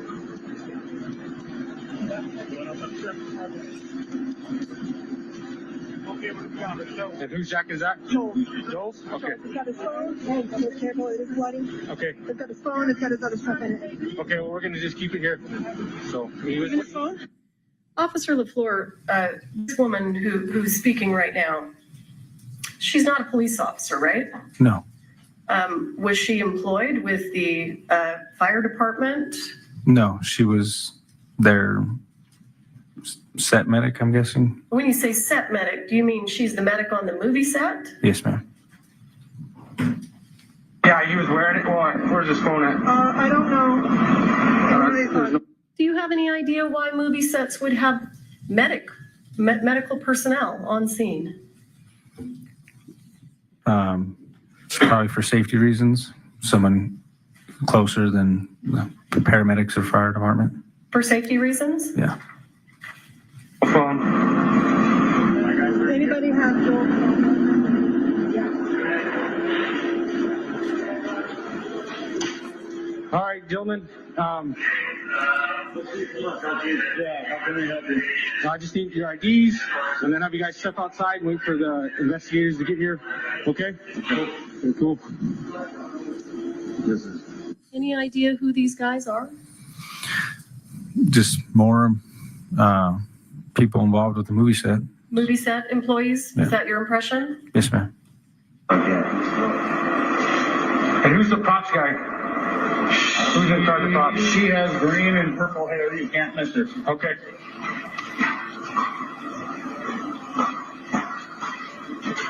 I was here when it happened. You were here when it happened? Who else was here when it happened? The camera operator. How many people you think were in here when it happened? 3, maybe 4. 4? Maybe. Okay. So 2 more other than you 2? Reed, as soon as I see him, he Reed, camera operator. Reed, yes, sir. Okay, who else? Reed Russell was here. Alec Baldwin was the actor on set that pulled the trigger. Alec Baldwin? Yes, sir. Where's he at? We got one. Yeah, you'll help me find him? Yes, sir.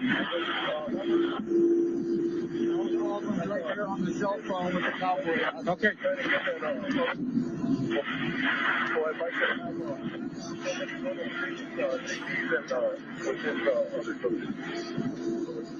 How's it going, sir? So my understanding, you were in the room when someone was shot? Holding the gun, yeah. Okay, alrighty. What do you need? Well, I know your name, so it's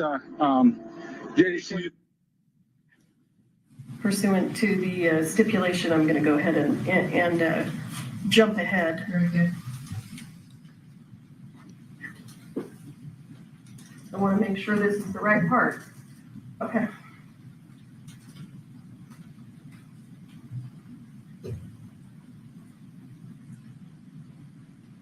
Let me get with my lieutenant and see where we want you to hang out, okay? Whatever you want to do. Yes, sir. All right, give me just a second.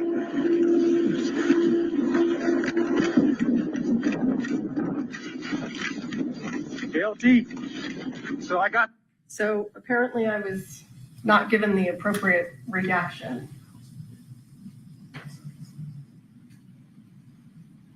You want me to jump ahead 5 seconds now? What? I need to know what to do, or I just press play. What do I do?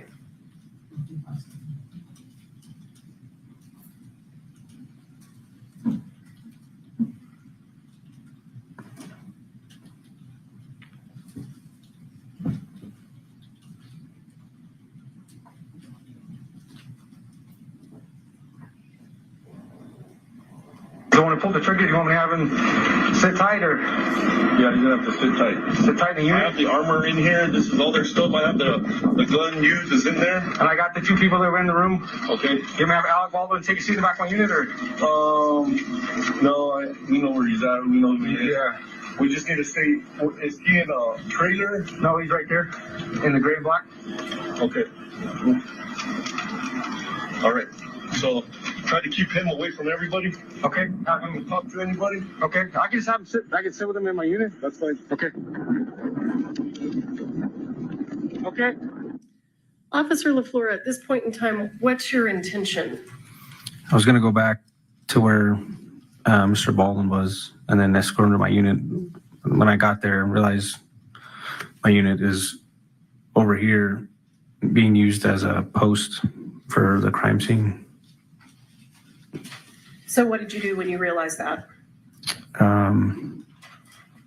Just had him sit where he was and had everybody just hang out there. Started writing down people's names.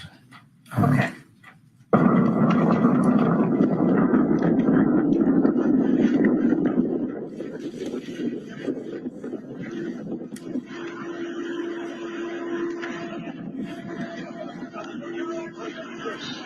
Just handed me an empty gun. You can do good pose when we're ready to shoot. You are doing straps, earplugs, everything. All right.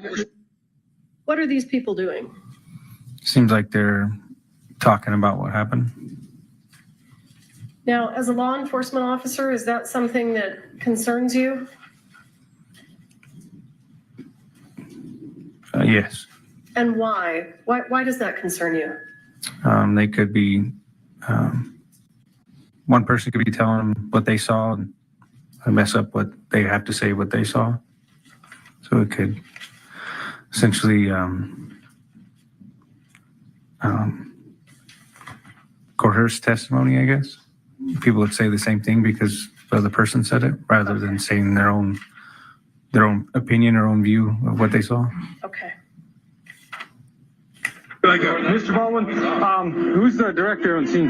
The guy that was shot. The guy that was shot? Okay. Where is he now? I think he's in the ambulance. Do you guys have a production car? Or? There's an AD. His name is Dave. I'm waiting for you right now. I'm happy to stay right here and do everything that he's doing. Well, my lieutenant just wants you to stay away from everybody and not to talk to nobody. So I was Wait right here. We can wait right here and have everybody step back, or we can wait in the back on patrol unit, but I prefer to not put you there, okay? Alex, you want something? You want water or something now? I want to find props to get a cigarette. So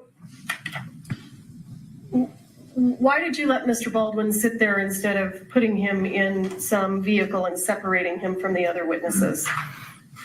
Like I said, my unit was clear across being used as a post, and just because I didn't know what we had right there, came to maintain cooperation with people involved.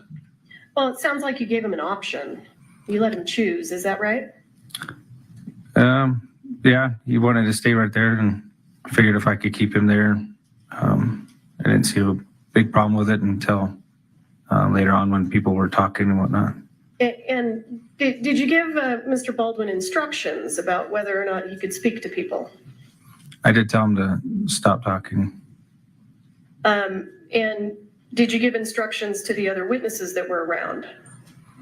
I didn't tell them, but I told them that he had to sit there and not talk to nobody. Okay. I got one. What do you got? You got medium? for sure.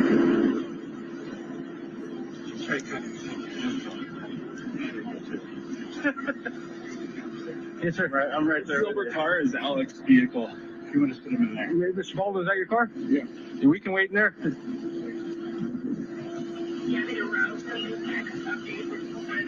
You want me to stay here? We can wait in your car if you want to. I can't smoke in the car. Oh, okay, okay. Yeah, we can wait. Hang out right here then. Is Joe gone? They both gone? Yeah. Well, they're still working on the female. If you haven't seen the helicopter take off, then they're not gone yet.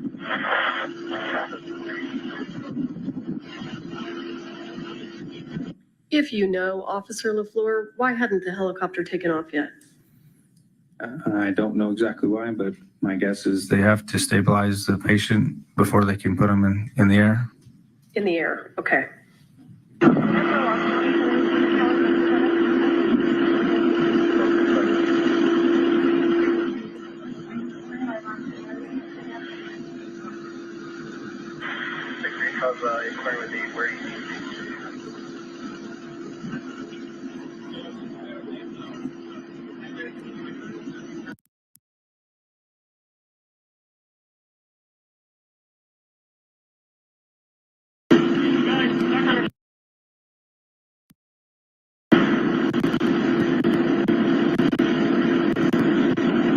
Why are you just standing there? Just standing with Mr. Baldwin, allowing him to smoke a cigarette, making And why is it important for you to be standing there?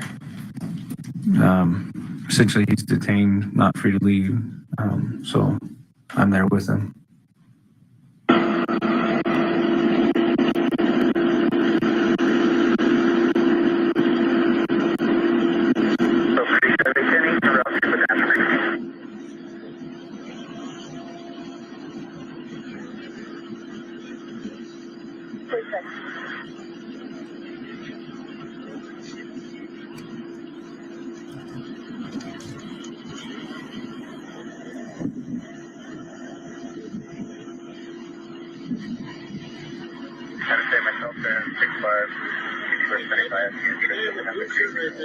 Radio off. That's our first AD. Now enter. Talking to right here. Running that sheriff's car with the gray hair kind of in the okay. shirt.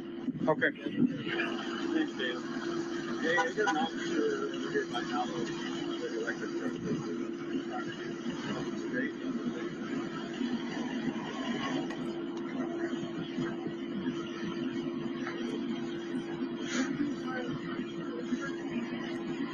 Why do you have these two gentlemen standing over there that we can see? What is there something important about them? The guy in the gray I had him stand over there because he was inside the room when I had first got at the church. And the other guy in the brown apparently was in the church too. So I just wanted everybody who was in the church in one area so we could easily be found. So you wanted everyone that was in the church in one area. Yes, ma'am. And are we looking at that area? To the left of Baldwin is where majority of everybody was. Yes. Okay. And those were the witnesses that were in the church? From what I was told, yes. Okay. So, Mr. Baldwin, how many people were in the room when it happened? It's a crew. Got some people, but a lot of crews outside inside that building. He'll tell you. Okay. He's the one that knows what was going on. He's asking how many people were in the room at the time. How's it going, sir? Deputy before. How many people were in the room at the time? 6? Officer LaFleur, who's this gentleman who's speaking now in the blue jean shirt? From what I was told, he was on one of the other directors. 6 or 7? I need an answer. I don't know. Okay. So I got 1 here, the 2 that were injured, that makes 3, and then these 2 gentlemen, 4, 5. So who would be the other 2? Yeah, that's lost. More than 6? I keep track of the narrative and how many where. I can tell you who's in the room. Okay. Were you in the room? I was out the door. You were at the door? Can I get your ID? Do you know whether or not the person in the jean shirt was inside the church and witnessed the incident? I do not know. Okay, why don't you come on over to the back of the street?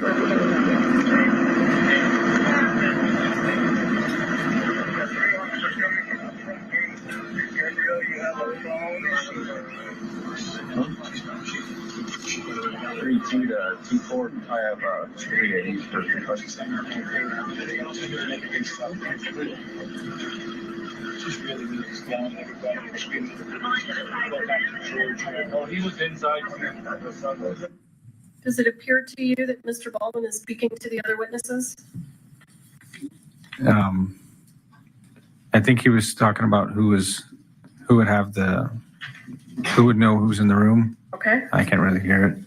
And then apparently the guy's son was working there as well. Okay. Is this an ideal way to separate someone from witnesses? After looking at it, probably not, but that's what happened. Okay, understood. You're right at the door. Do you have an ID on you, sir?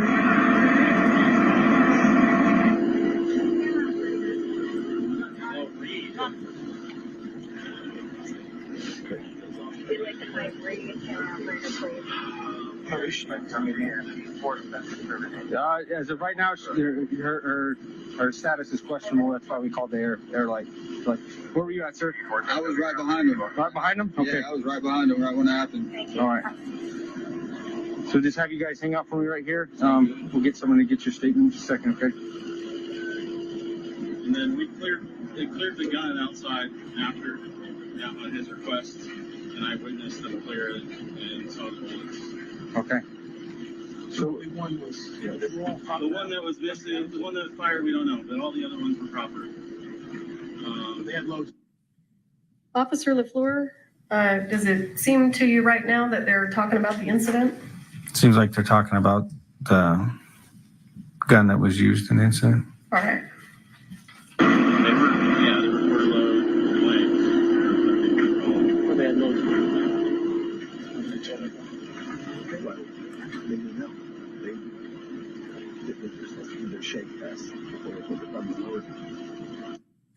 Officer, do you know what this conversation is about that we're watching right here?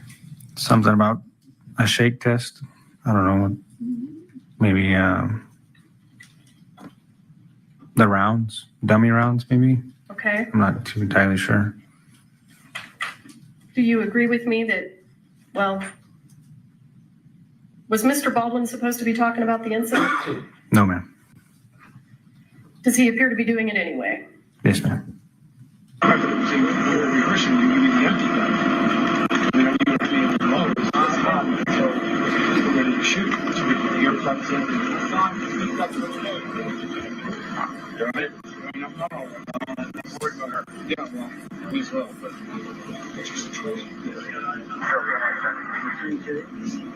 She's stable now.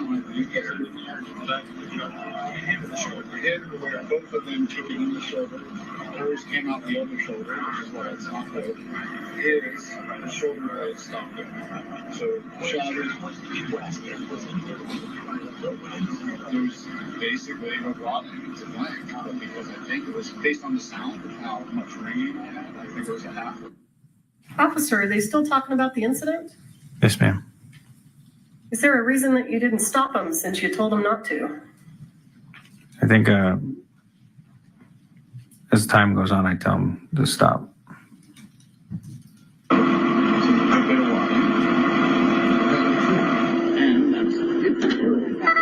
Okay. In the room, my other hand. You were in the room? Effects crew. Okay. Get your ID, sir. That's what I said. I think there was more than 6 or 7 guys. I think it was about 8. You see this gentleman over here on the left? Yes, ma'am. Any reason to believe he was inside the room at the time? I'm not sure at this point. Okay.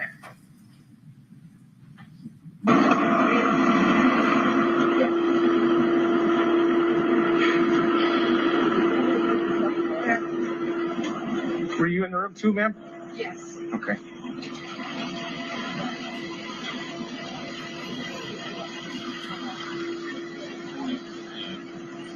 it.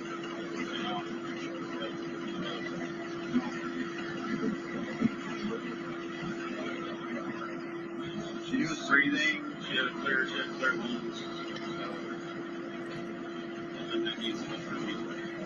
But you potentially got they're not correct. It's not severe. Where did it take him?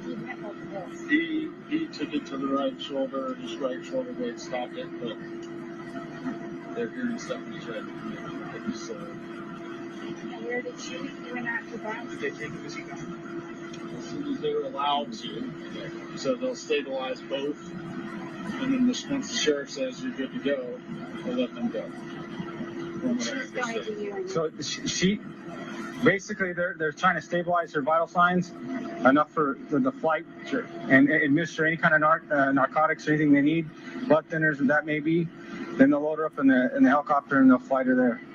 I believe the other ambulance is on the other side, and he seems to be doing better than she was, so they might drive him in an ambulance.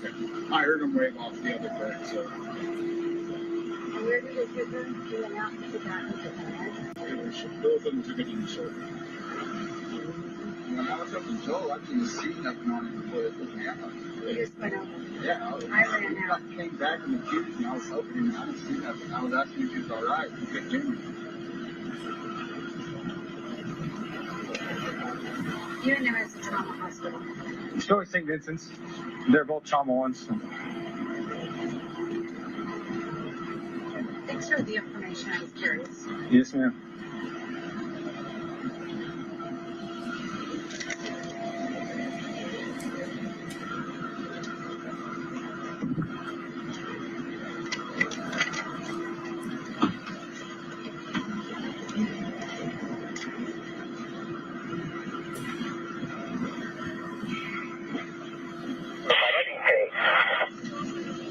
I'm gonna step away and come on. Yeah, no problem. I got more out.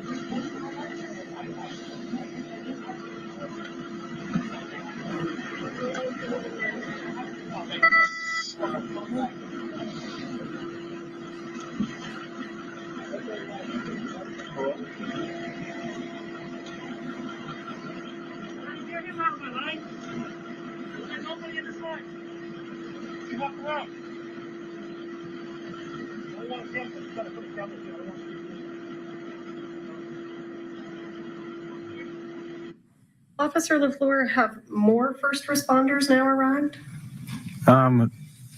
Off to your right, you can see. There it is. Off to your right, you can see more patrol units showing up. This deputy showed up, but this corporal had been there for a minute. And approximately how long have you now been on scene?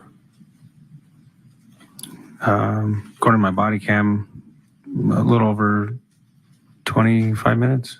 Okay.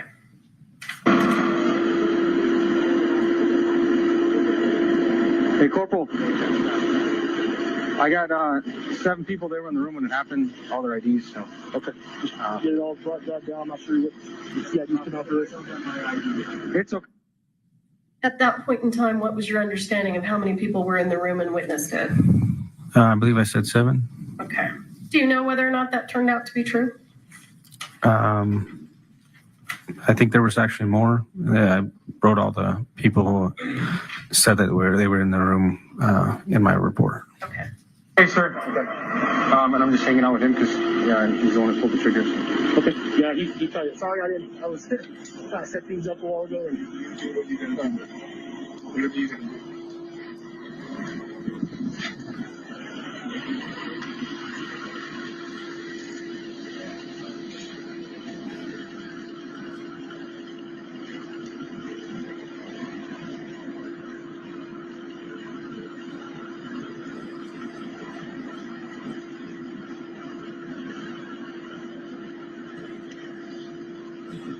What are you smoking?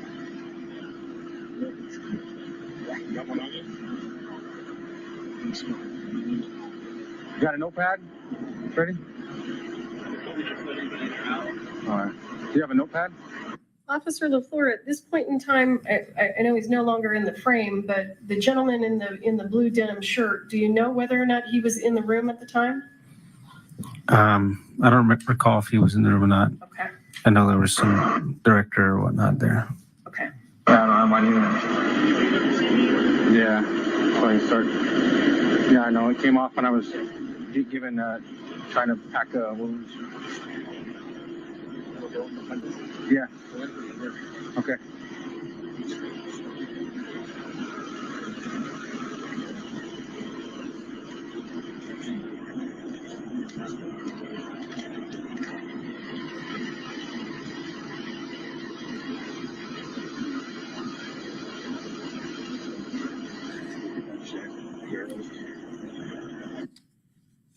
Officer LaFleur, does it look like Mr. Baldwin is speaking to a potential witness? He just looks like he's talking to the guy who says his name is one of the directors, yes. Okay. Is that what you had in mind when you asked Mr. Baldwin not to speak to anyone? No, Do you know what they're talking about? I couldn't hear what they were talking about. I did hear him ask him what cigarettes he was smoking and if he could have one, so.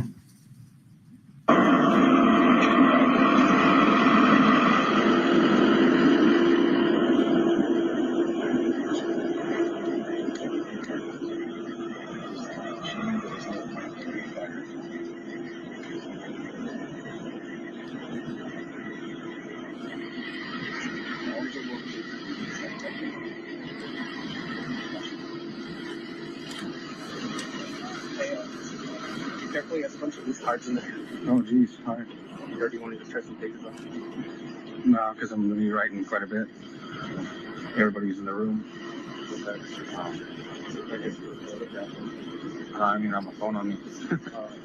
Yeah. It's all right. I'll just, yeah, all right now.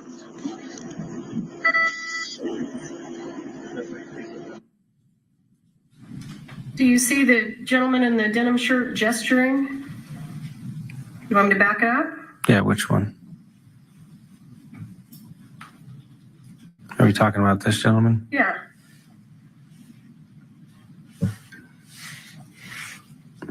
Do you know what he's gesturing? No, it looks like he picks up his hand. Now that you play it back, it looks like he's shaking his hand. And had you seen him do that previously?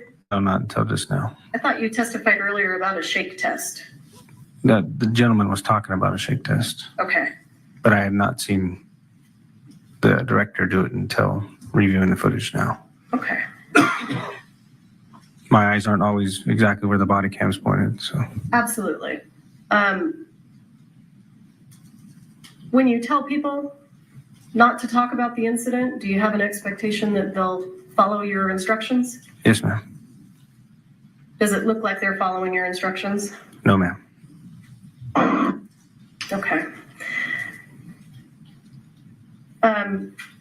Officer LaFleur, I'm going to stop the video there. What else did you do on scene that day? I helped essentially just wait with other witnesses, I guess, or people that wanted to give a statement or they needed a statement from at a different location. It was their base camp is what they called it. So you needed to take statements from people that were at another location? Is that what you said? No, we took people from essentially where we had them, and they took them down to their base camp. And that's where they started interviews. And the people that you take to base camp, are those the same people that we see here in the video? I believe so. Those people, and I don't know how many people they ended up interviewing. Did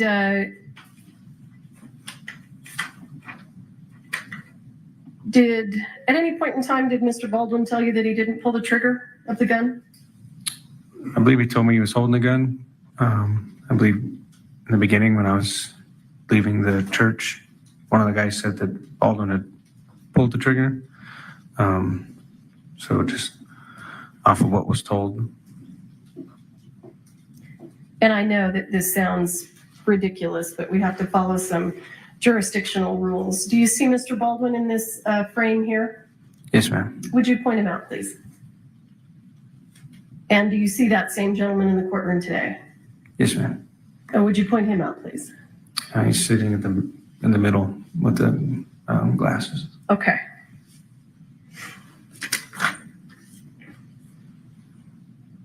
Anything else that you did of import that you can think of that you think the jury should hear about? I think that's about it. How long were you on scene, if you recall? From when I got there was, I don't know, about 10 hours maybe or so. I was there till dark. You were there for 10 hours. Yeah, until they were done interviewing people. Is that typical? It is if that's what they need to be done, so. Okay.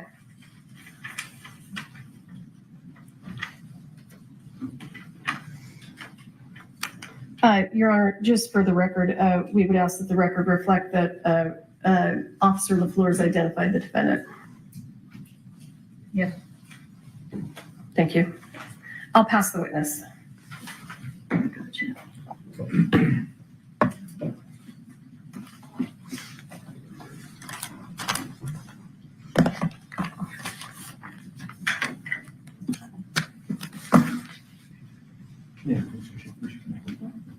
May I proceed? Sorry, Mr. Spiro. Oh, sorry. Get that out of your way. Always fine when the court interrupts me.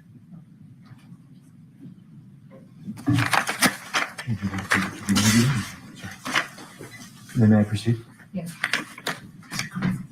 Yeah. Thank you, sir. When you got to the scene, Mr. Baldwin walked up to you and said, I was holding a gun. He blurted it out, right? Yes. And in fact, he was very shocked, if you could picture Alec Baldwin in a pale state, very unsure of himself. You could say an actor out of character. Fair? Sure. Object to the former question. It is Mr. Spiro testifying in the question. Okay. May we approach?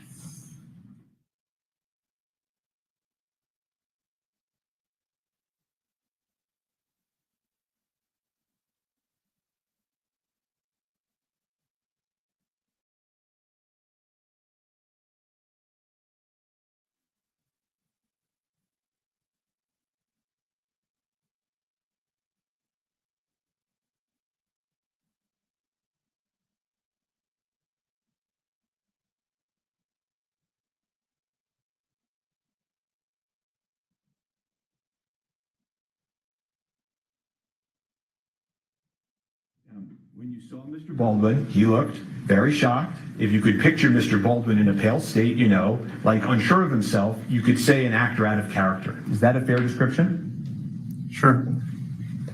And he said to you, I'm here, whatever you want to do, right? Yes. He said to you at one point, where should I go? Right? Yes. And he also pointed out to you who the director was on scene who was hit in the shoulder, right? I believe so. Yes. I inquired about him. And he also asked you how she was doing, right? Meaning Miss Hutchins, right? Yes. I don't remember you being asked about that in direct, were you? And you mean asked by the state? Yeah. Objection relevance? Overruled. So I want to take a step back. The dispatch that came over to your radio, sir, before you got to the scene was a dispatch for an accidental shooting by a prop gun, correct? I believe that's what was told to me, yes. Okay. And you've testified to that previously, right? Yes. Okay. And the dispatch report, you know that you received that wording, accidental discharge, several times, right? I believe so. Okay. So I want to ask you, how come when you described it today in court, how come you didn't include the word accident when you testified before this jury? I'm not one to say if it was an accident or not. Just there to initially respond to it, and then the detectives determine whether or not it was an accident. Well, sure, but every other time you've been asked about this, you've said it was an accident. And now today at the trial of Alec Baldwin, when you're talking to this jury, you left that word out. Isn't that true? Not intentionally, no. Did you meet with the prosecutors before you testified here today? Just briefly in the room outside for them to tell me who was in order of what witness. You've discussed your testimony previously with Ms. Morrissey, correct? Before today? Just in a pretrial interview, yes. We've talked about your lapel that was on. It's true, right, that the lapel is actually mandatory. Yes. Right? And so they came to the officers, passed a law, and told you had to wear your lapel, right? Yes. And the way it works is it secures all of these statements, and when you're done wearing it for the day, you go back to the station, you log it in, and then it exists, right? Essentially, yeah, but it's more complex than that. It uploads on itself. Oh, it self-uploads so that it maintains itself? Yes. Okay.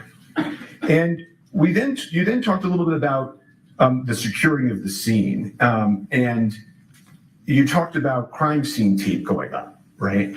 Yes. But as you just told this jury, at the time, you don't know whether this is an accident or not, right? Yes. It's not like a crime scene tape is some evidence of a crime, right? And whether it was an accident or a crime scene is still essential. And you've been very candid that you made some mistakes at the scene, right? Yes. And that you've learned since then about some of these mistakes, right? Yes. You've said hindsight's 20/20, right? Yes. And you can Monday morning quarterback decisions, but you made them in the field, right? Yes. Okay. And you've said that based on your training and experience, you know that if witnesses are left to speak to each other, they can taint each other's memories, right? Yes. And sometimes that's incidental and accidental, right? Yes. And sometimes it's purposeful, right? Depends on who's there, yes. Well, if you were with somebody and somebody was talking to you about the 911 call, right? And they kept saying to you over and over, it wasn't an accident, it wasn't an accident. And then you testify and you leave out the word accident. That could be an example of taint, couldn't it? Sure. And also non-witnesses can taint people's memories too. You agree with me? I guess. Well, at one point in your testimony previously, you had said that there was a lawyer on the scene that was talking to some of the people that were on the scene. I believe so, yeah. Okay. And if that lawyer told somebody on the scene, I think your understanding is that could have tainted their view of their memory, right? Essentially, yes. Mr. Baldwin never asked to speak to that lawyer, did he? Not to my recollection. And then you went on and you said, that you had told Mr. Baldwin not to speak to the other witnesses. Do you remember that testimony? Yes. And I think you were asked approximately 5 times why Mr. Baldwin was disobeying your orders. Do you remember that testimony? Yes. Okay. But in the lapel video that we just saw, you're not going up to Mr. Baldwin or these witnesses, but get out of here. Get out of here. I'm an officer. You got to separate. You don't do that, right? Nope. And also in that video, you can see a lot of these people are coming over to Mr. Baldwin, right? Yes. One of them comes over and shakes his hand, right? Yes. Have you ever seen that in all of your experience? Somebody commit a homicide and everybody and all the witnesses are on the scene, circling around the person, shaking his hand and talking to him about what happened. Have you ever seen that in your entire career? No. And then you went on to say, well, you didn't put him in the cruiser. You didn't put him in the cruiser because your cruiser was being used, was I guess the reason that you gave. Was that, did I understand that right? My patrol unit was being actively used as a post on the other side of the field for a crime scene. When you say a post, you mean like it goes somewhere else and you put the tape around it? Is that? The side mirror was wrapped around with crime scene tape. Uh-huh.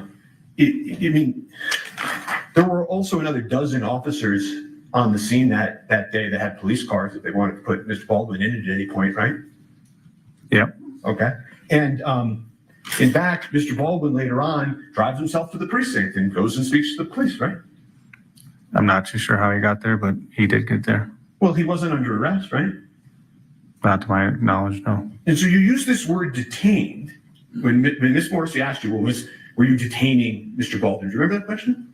Yes. Isn't it true that even today, years later, no police officer has ever arrested Mr. Baldwin or detained him in a police car? True? I don't know.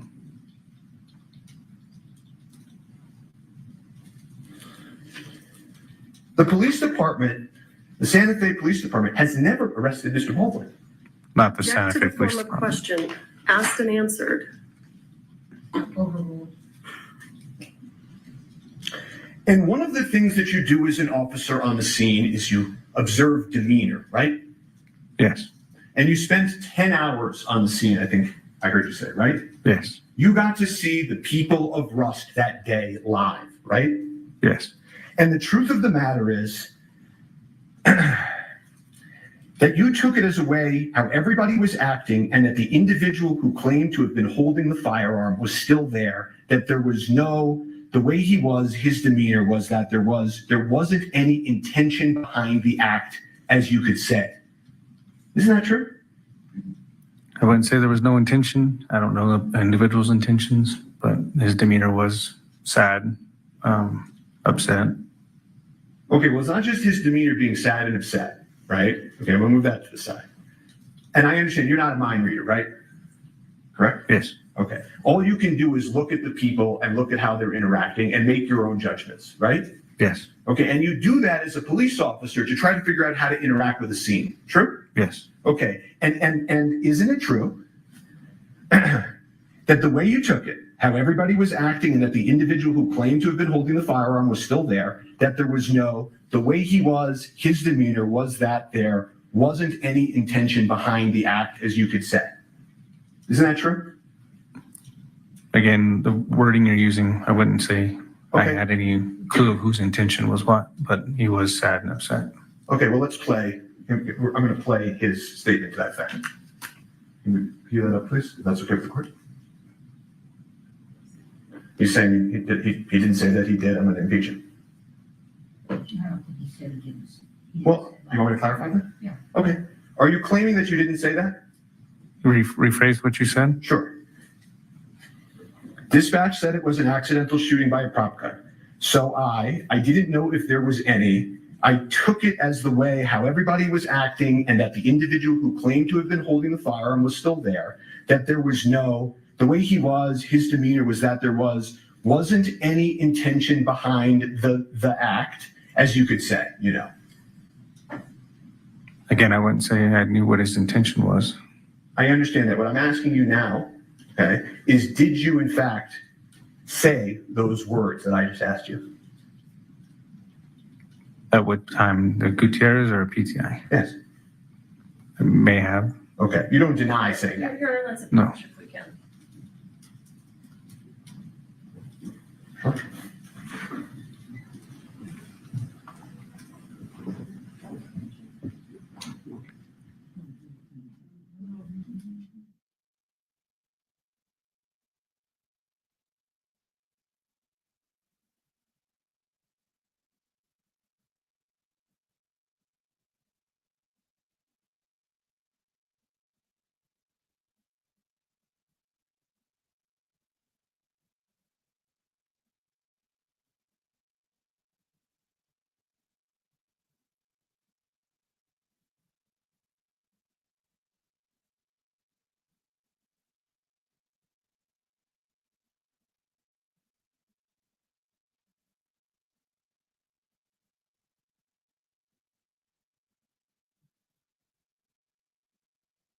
So one more time, I'm just going to ask you, did you say that statement that I read? If you're reading the statement and it says my name next to it, then I more likely said it. I just don't recall when.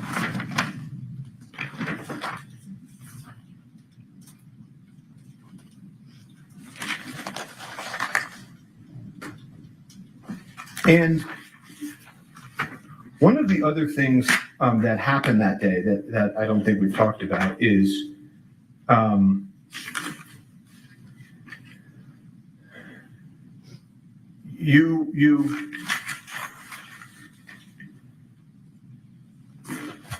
You spoke to a witness who told you that a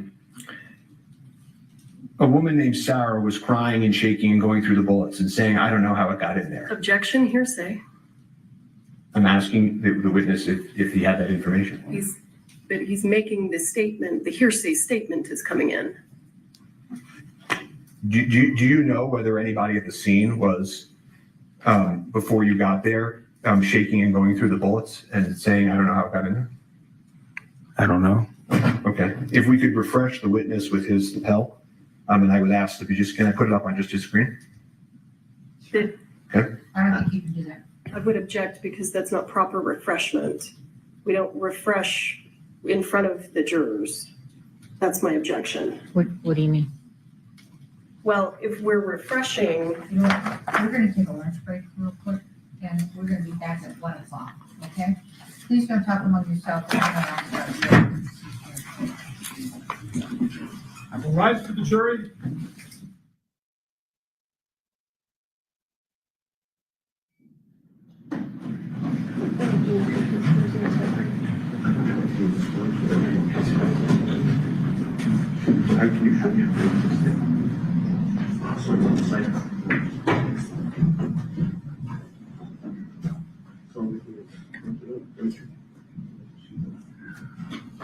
All right, you're excused. You can move over, and this thing is a battery, and council approach.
Hey there, everybody. Thank you so much for tuning in to watch our coverage of the Alec Baldwin trial. Look,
here in Santa Fe, New Mexico, where the trial of Alec Baldwin on that manslaughter charge is well underway.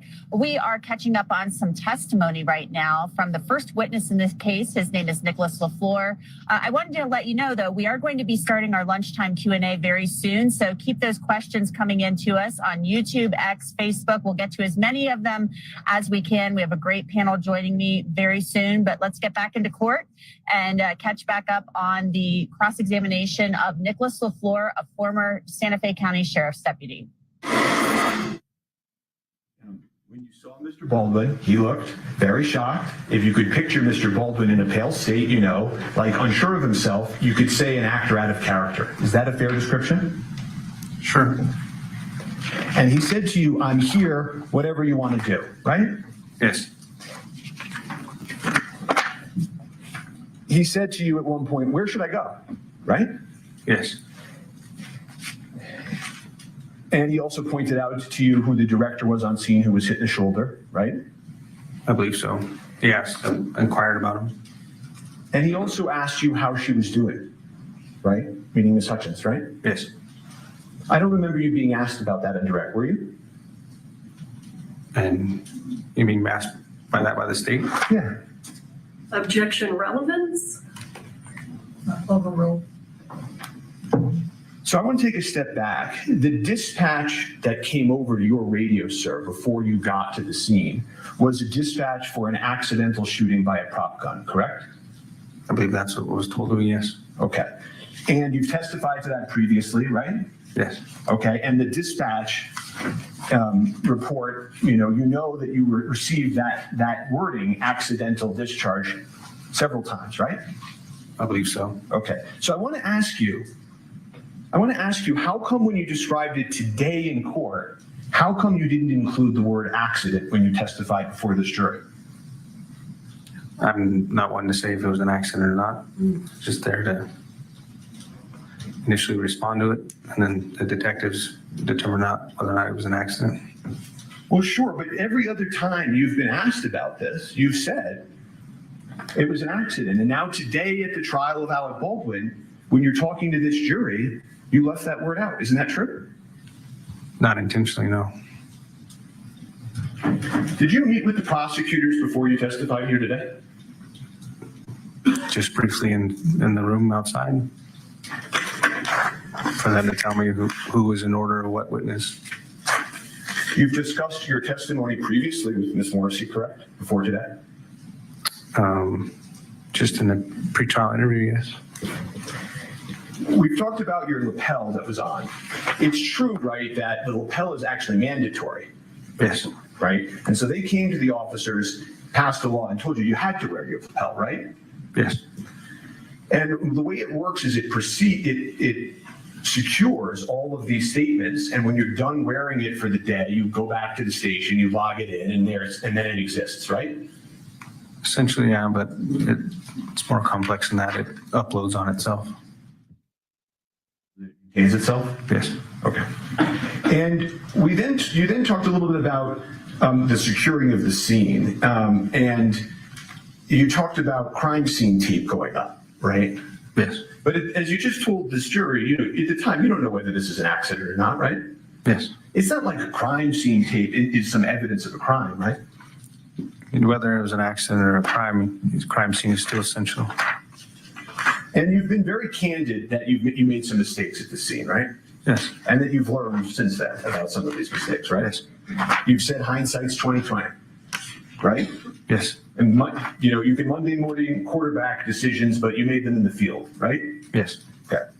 And you've said that based on your training and experience, you know that if witnesses are left to speak to each other, they can taint each other's memories, right? Yes. And sometimes that's incidental and accidental, right? Yes. And sometimes it's purposeful, right? Depends on who's there, yes. Well, if you were with somebody and somebody was talking to you about the 911 call, right? And they kept saying to you over and over, it wasn't an accident, it wasn't an accident. And then you testify and you leave out the word accident. That could be an example of taint, couldn't it? Sure. And also non-witnesses can taint people's memories too. You agree with me? I guess. Well, at one point in your testimony previously, you had said that there was a lawyer on the scene that was talking to some of the people that were on the scene. I believe so, yeah. Okay. And if that lawyer told somebody on the scene, I think your understanding is that could have tainted their view or their memory, right? Essentially, yes. Mr. Baldwin never asked to speak to that lawyer, did I'm not to my recollection. he? And then you went on and you said, that you had told Mr. Baldwin not to speak to the other witnesses. Do you remember that testimony? Yes. And I think you were asked approximately 5 times why Mr. Baldwin was disobeying your orders. Do you remember that testimony? Yes. Okay. But in the lapel video that we just saw, you're not going up to Mr. Baldwin or these witnesses, but get out of here. Get out of here. I'm an officer. You got to separate. You don't do that, right? Nope. And also in that video, you can see a lot of these people are coming over to Mr. Baldwin, right? Yes. One of them comes over and shakes his hand, right? Yes. Have you ever seen that in all of your experience? Somebody commit a homicide and everybody and all the witnesses are on the scene, circling around the person, shaking his hand and talking to him about what happened. Have you ever seen that in your entire career? No.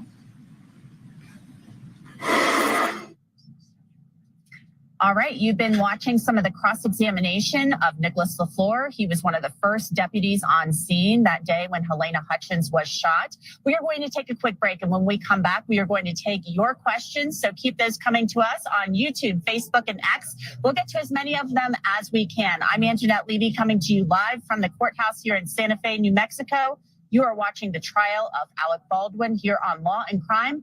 We'll be right back.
Levy coming to you live from the courthouse here in Santa Fe, New Mexico, where Alec Baldwin is on trial for involuntary manslaughter in the death of cinematographer Halyna Hutchins on the set of Rust back in October of 2021.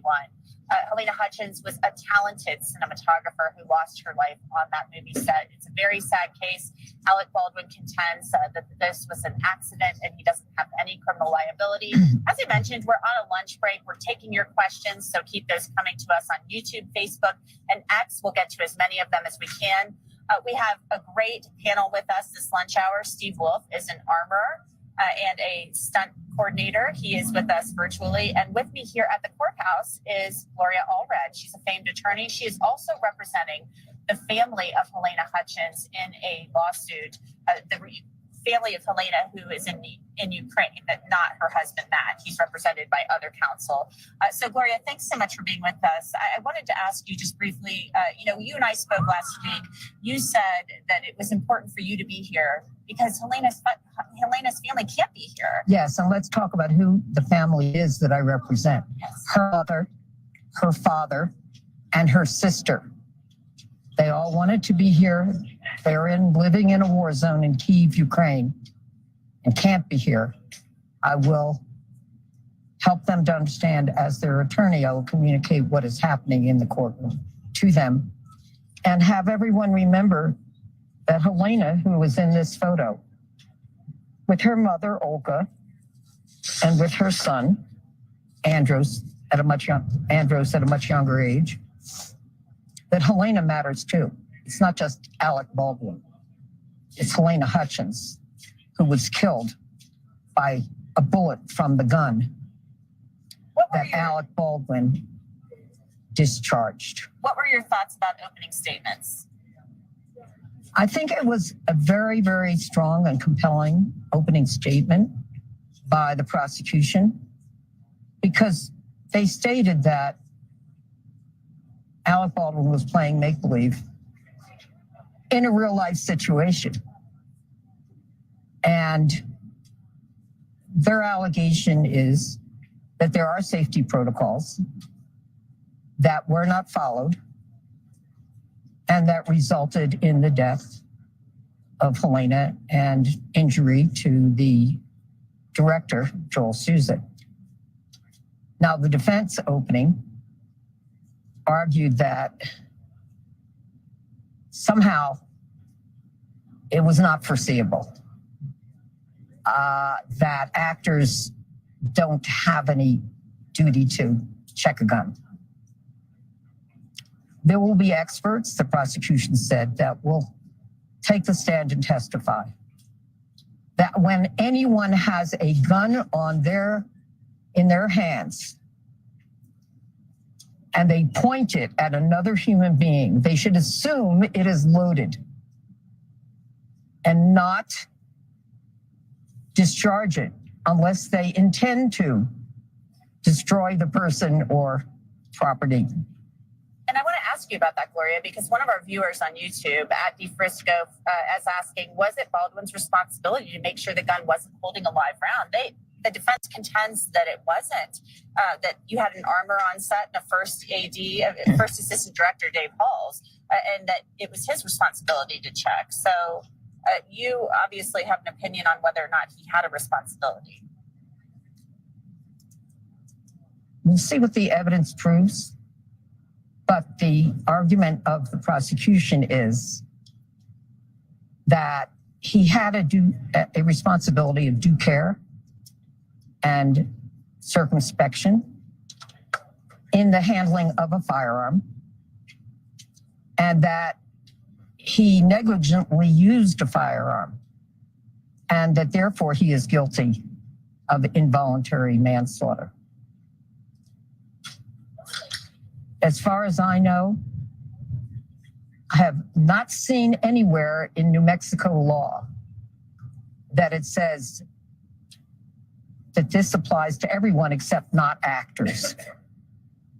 Gloria, we really appreciate you joining us. I know you've Thank got you so a much. busy day ahead of you, and you need to keep the family in Ukraine, Halyna's family, updated. Thank you for joining us. We appreciate Always a it. pleasure. Thank you so much. Thank you. And hope to see you again Yes, at we another will. lunchroom bake. Yes, we will. All right, everybody stay with us. We are going to take a quick break. So we will be back here in just a few. Stay with us and keep those questions coming. Steve Wolf and I will be answering them as soon as we get back on the other side of this break. I'm Anjanette Levy coming to you live from the courthouse in Santa Fe, and you are watching Law and Crime.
And Steve, you and I have talked about this case many, many times over the years. Let's get right to those questions so we can get to as many of them as we can. At Quaker 998 asks, who put the live round in the gun? Someone's fingers, and it doesn't really matter because the person didn't check the gun. They didn't check what they were putting in. They didn't check to distinguish whether they were using dummy rounds, which have very clear holes in them, and you can shake them and hear them, or live ammo, which is entirely different. So in all likelihood, Hannah put them in there. She was the person charged with loading the guns, but they obviously put the wrong thing in there. Yeah, and it's still, the big question is that everybody wants to know is how in the heck did those live rounds end up on set? Because they are never supposed to be on a movie set. Yona from YouTube asks, was he supposed to discharge it? And I think Yona, Steve, means Alec Baldwin. So was he supposed to actually fire the gun? What is your opinion on that? He wasn't. First of all, it was just a rehearsal. And they sent Hannah away saying, we don't need you here because we're not firing the gun. So there was no intention to discharge the firearm at that time. Now, we've heard from this one witness. The first witness in the case is Nicholas LaFleur. He now works for the Santa Fe Police Department. He was a deputy, though, at the time for the sheriff's office. Really one of the first deputies on scene, if not the first. LJ Vaughn from YouTube asks, what is the point of this witness for the prosecution? So what is your take on that? What is Nicholas LaFleur's testimony supposed to establish for the state? I'm not sure, really, because he can only speak to what happened after the event and really what caused it or the events that led up to it. They may want his perspective on what he saw when they got there, but that was just looking at the results, not at the cause. I think really this is to just lay the foundation of the case. Often prosecutors, when they're presenting a case, they talk about it like they're building a house. And when you build a house, you don't start at the top, you start at the bottom and you go from the ground up. So this is how this tragic, awful story, this case begins. And it begins with paramedics tending to Halyna Hutchins and Joel Souza. You saw them tending to her, saying, come on, Halyna, breathe, you're going to be okay. They're cheering her on, providing medical treatment. They're encouraging her because they need her. It's like an emotional thing as well as a medical thing. They need to assure her that they're trying to help her and they're trying to get her into the ambulance. And his body camera footage, his lapel camera, shows what was going on in those first critical moments, how she was being treated, how she was loaded into the ambulance, and what Alec Baldwin and Dave Halls, the first assistant AD and the safety coordinator, what they were doing as this investigation was unfolding. And I really thought it was interesting how they told Alec Baldwin not to talk to anybody, and yet he kept kind of talking to people. So that was an interesting point I think the prosecution was trying to make. This is an interesting question, Steve. I don't know if you know the answer to this, but Anna Calcaterra on Facebook asks, will Alec Baldwin still be able to do his reality TV show if he is found guilty? Well, if he is found guilty and is charged and convicted of a felony, his reality TV show won't be able to contain firearms because he won't be allowed to handle them or possess them. Whether that stops him from hosting a reality show, I doubt it would. I doubt it would either. I mean, if he's in prison, I don't think they would allow filming inside the prison, but they may, after he gets out, of course, or maybe do things by phone. I'm not really sure. Donna Hyber from YouTube asks, Steve, why wouldn't a person in charge of ammo and all those lives have been drug tested? Whether you're drug tested is really at the decision of your employer. The employer should have done that. I'm not sure that a drug test, positive or negative, is a substitute for hiring someone with inadequate experience.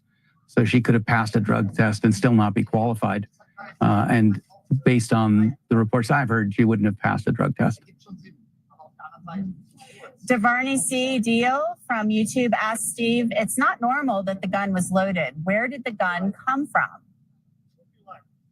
The gun was purchased, as a peacemaker, as a replica of an 1800s piece. The gun was in proper working condition. As far as I can tell, everything functioned properly as it should have. And you can order these guns, you can buy them from firearms sources. And the gun came from an Italian manufacturer, and the owner of that company is actually going to be testifying in this case for the prosecution. So that'll be some interesting testimony. But really, the gun, if you're asking where it came from that day, it came from the prop cart that Hannah Gutierrez Reed, the armorer, was manning and operating. And she is now serving an 18-month prison sentence for involuntary manslaughter. Yeah, because she wasn't manning it, right? To testify. Yeah, she wasn't manning it. She wasn't even in the right. Yeah, she wasn't even in the room at the time. So there's a huge dereliction of duty to take firearms, to lay them out on a tray, and then they're available to anyone who wants to pick them up. At 2404, Kaylee from YouTube asks, is he going to get prison time? Well, Kaylee, I'll answer that question.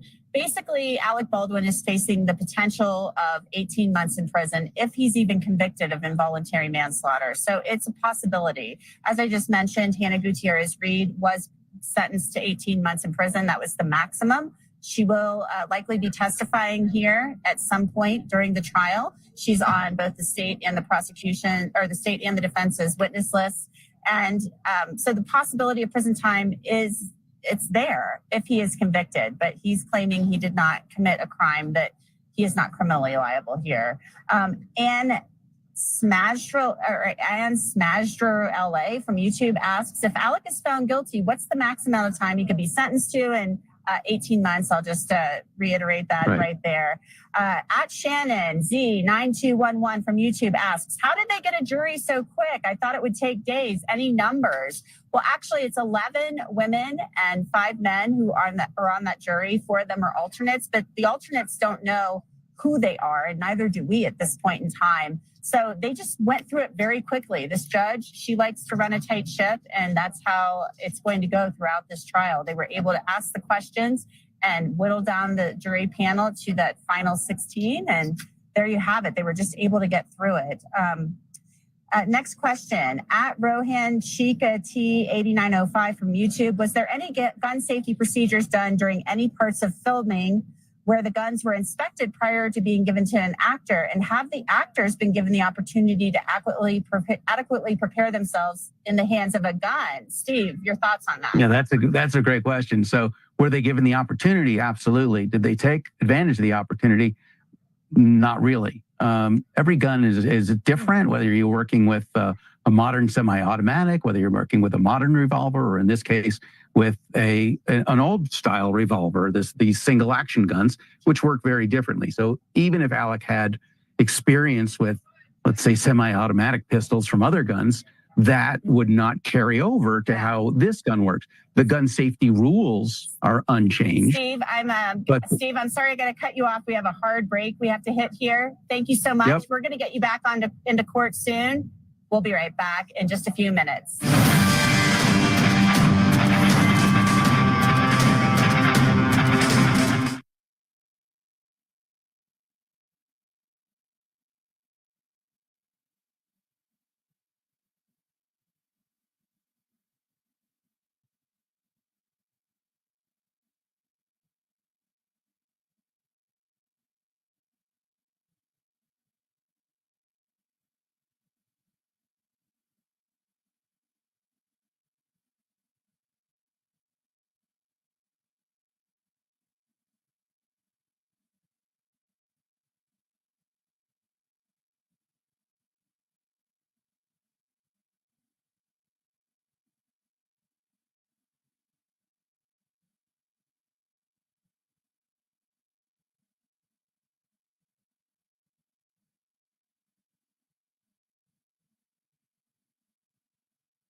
back to the Law and Crime Trial Network. I'm Anne-Marie Haggerty. Glad to have you with us this afternoon. We are waiting for the jury to return right now from their lunch break in New Mexico for Alec Baldwin's involuntary manslaughter trial. The 66-year-old actor and producer is charged in the 2021 movie set shooting of Halyna Hutchins. Baldwin was the lead actor and one of the producers of the Western film Rust.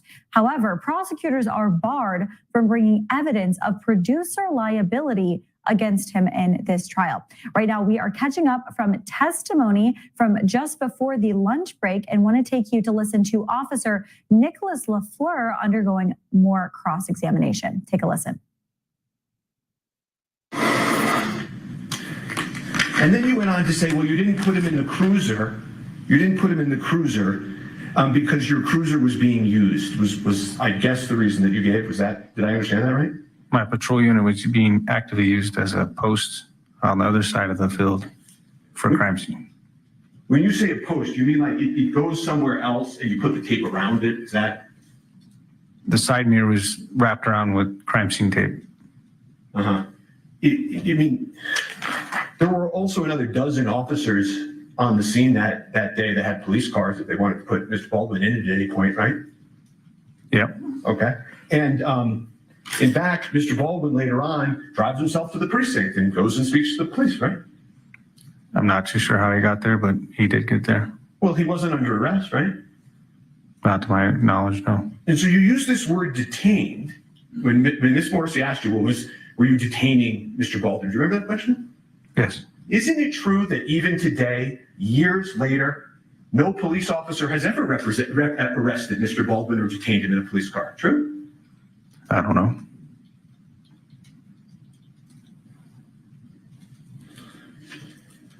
The police department, the Santa Fe Police Department, has never arrested Mr. Baldwin. Not the Santa Fe Police Back to the former question, asked and answered. And one of the things that you do as an officer on the scene is you observe demeanor, right? Yes. And you spent 10 hours on the scene, I think I heard you say, right? Yes. You got to see the people of Rust that day live, right? Yes. And the truth of the matter is that you took it as a way how everybody was acting and that the individual who claimed to have been holding the firearm was still there, that there was no, the way he was, his demeanor was that there wasn't any intention behind the act, as you could say. Isn't that true? I wouldn't say there was no intention. I don't know the individual's intentions, but his demeanor was sad, upset. Okay, well, it's not just his demeanor being sad and upset, right? Okay, we'll move that to the side. And I understand you're not a mind reader, right? Correct? Yes. Okay. All you can do is look at the people and look at how they're interacting and make your own judgments, right? Yes. Okay, and you do that as a police officer to try to figure out how to interact with a scene. True? Yes. Okay, and isn't it true that the way you took it, how everybody was acting and that the individual who claimed to have been holding the firearm was still there, that there was the way he was, his demeanor was that there wasn't any intention behind the act, as you could say. Isn't that true? Again, the wording you're using, I wouldn't say Okay. I had any clue of whose intention was what, but he was sad and upset. Okay, well, let's play. I'm going to play his statement to that effect. Can you cue that up, please? If that's okay with the court. He's saying he didn't say that he did. I'm going to impeach him. Well, you want me to clarify that? Yeah. Okay. Are you claiming that you didn't say that? Rephrase what you said? Sure. Dispatch said it was an accidental shooting by a prop gun. So I didn't know if there was any. I took it as the way how everybody was acting and that the individual who claimed to have been holding the firearm was still there, that there was the way he was, his demeanor was that there wasn't any intention behind the act, as you could say, you know. Again, I wouldn't say I knew what his intention was. I understand that. What I'm asking you now, okay, is did you in fact say those words that I just asked you? At what time, the Gutierrez or PTI? Yes. I may have. Okay. You don't deny saying that? Let's No.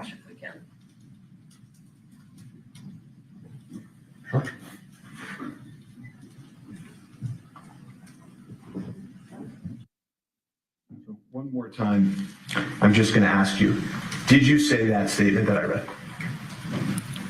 If you're reading the statement and it says my name next to it, then I more likely said it. I just don't recall when.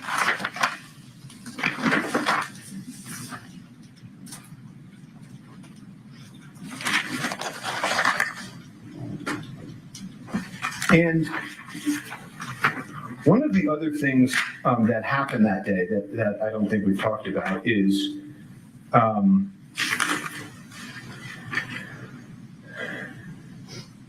you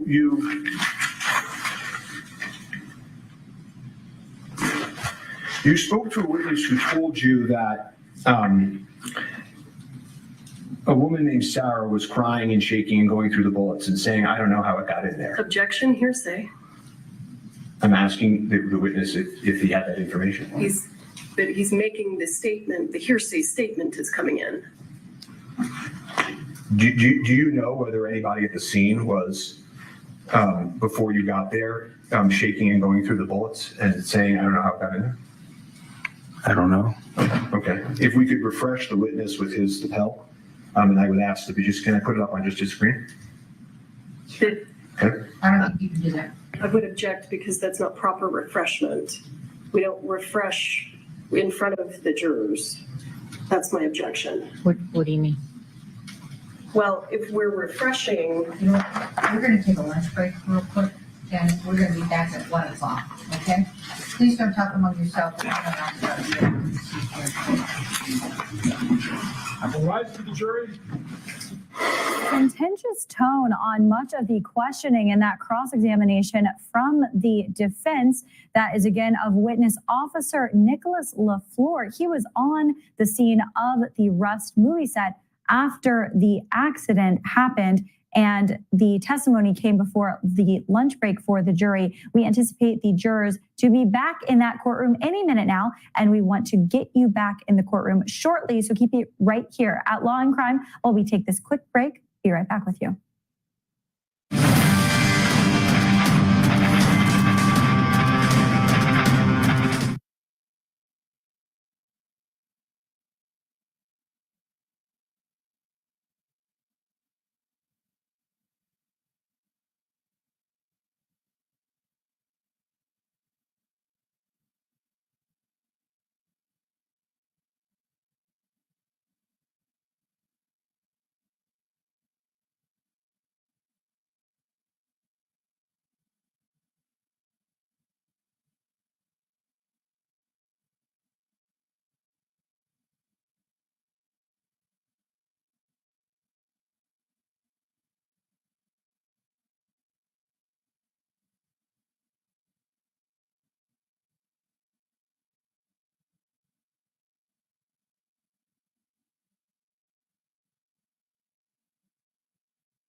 At this time, we would move defense 8 into evidence, which is the 911 dispatch. Okay, is your witness going to recognize it? Or is it by it's by stipulation? Right. Okay. That's what we agreed. All right. Okay, and if we could just, so that the jury can see, page 6, if we could just publish it to the jury. Yes. States. But defendants 8, is that 8? Defendants 8 is admitted, you may publish. Thank you, Your Honor.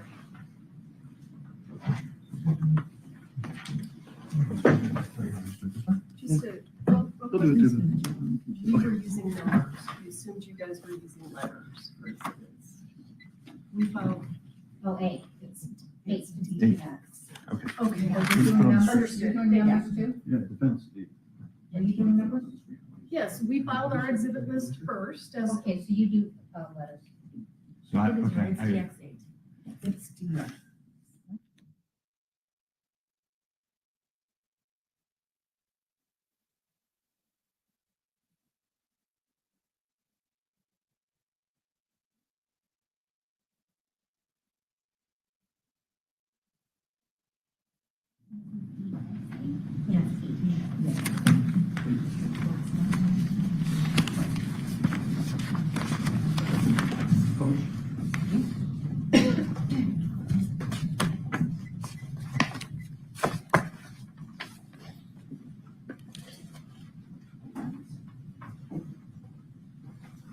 Okay, and is this page, I can't see the page at the bottom, is this page 6? Yes. Okay, and do you see how it says accident, accident, accident?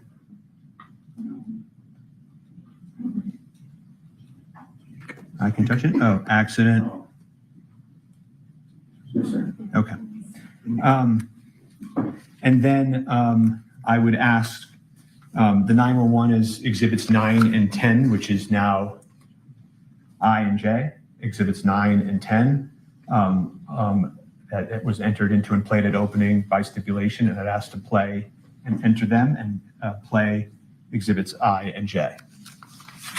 And this is by stipulation? Yes, Your Honor. I and J, which are, again, the 911 calls? Yes. Why are they 2 It exhibits? just splits because of the EMS. It's the same Okay. story. All right, so upon stipulation, not being corrected otherwise, go ahead. Thank you. Can we turn the volume up? You may publish. This is 911, what's the location of your emergency? We need an ambulance out at Bonanza Creek Ranch right now. We've had 2 people shot on a movie set accidentally. You said someone was shot? 2 people accidentally with gunshots as on movie set, Bonanza Creek Ranch. Send it. I'll connect you with medical dispatch. Don't hang up. Santa Fe Fire and EMS, what's the location of the emergency? Bonanza Creek Ranch has had 2 people accidentally shot on a movie set by a prop gun. We need help immediately, okay? But this fucking AG that yelled at me at lunch because asking about revisions, this motherfucker, did you see him lean over my table and yell at me? He's supposed to check the guns. He's responsible for what's happening. Now, Mimi? No. I'm a script supervisor. How many people were injured? 2, that I know of. I was sitting, we were rehearsing, and it went off, and I ran out.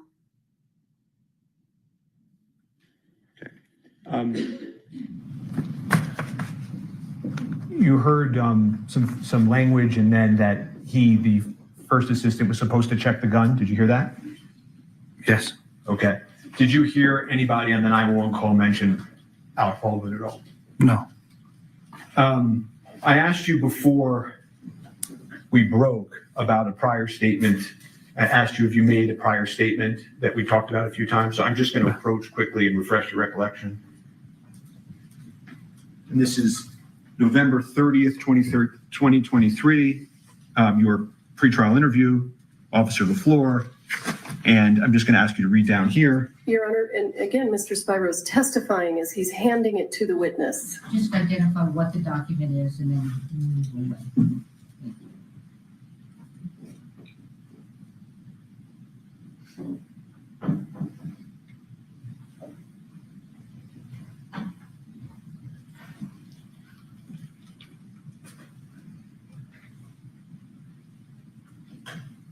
Does that refresh your recollection, sir? Yes. So and I'm just going to take this back. It is fair that you said when asked that it came in as like, and appeared to be, and what the dispatch said, it was an accidental shooting by a prop gun. So I didn't know if there was any, I took it as the way how everybody was acting, and that the individual who claimed to have been holding the firearm was still there, that there was Objection, Your Honor. the way he was. Objection, Your Honor.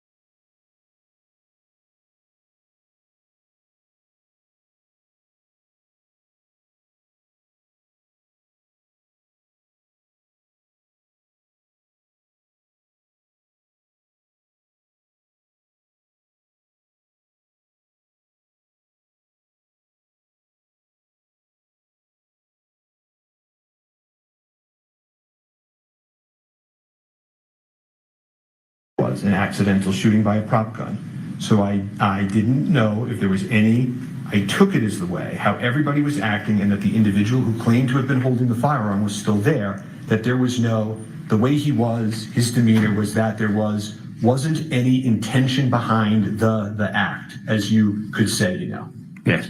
You made that statement, correct? Yes. And I asked you also whether you remembered receiving any information as to the ammunition, whether they be prop or otherwise, that was at the scene. If you recalled, Duran Curtin, one of the individuals in the church, giving you information. Do you remember that? There's a lot of people in the church giving information. Can you identify which one it was? Sure. I asked you, do you remember whether or not somebody told you that Sarah was shaking and going through the book? Objection, Your Honor. This is hearsay. This is hearsay coming in. Can we approach? I don't know what to do.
As I was saying, officer, did you learn at the scene whether or not Sarah was going through the bullets and saying, I don't know how it got there? Did you learn that information? Do you recall?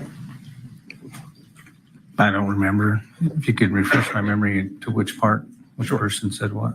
Sure. And I'm just going to approach the witness and show him his lapel recording.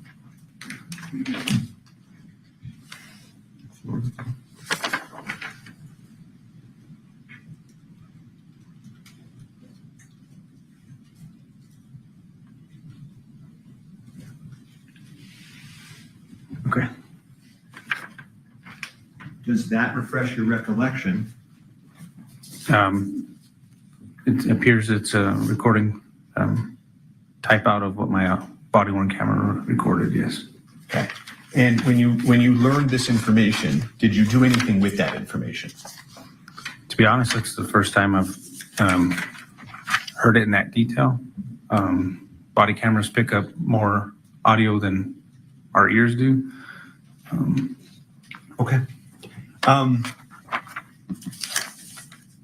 You also testified that the gentleman in the orange jacket came up to you and said, Alec pulled the trigger, or words to that effect. Remember that testimony? That's what he said, yes. Yeah, and you know that witness has stated absolutely he did not see him pull the trigger, correct? At that point, I didn't know if he said that or not. Okay. And then I just want to ask you about one other thing we talked about this morning. Was I asked you about your testimony on direct that Mr. Baldwin was effectively disobeying police orders. Do you remember that testimony on direct? Yes. And over the lunch break, have you had a chance to reflect on that testimony? Sure. Okay. Do you think it's a fair, honestly, sir, a fair characterization to this jury to say that Mr. Baldwin was disobeying police orders at the scene? He was given an order, but I didn't repeatedly tell him not to. I was on my bad.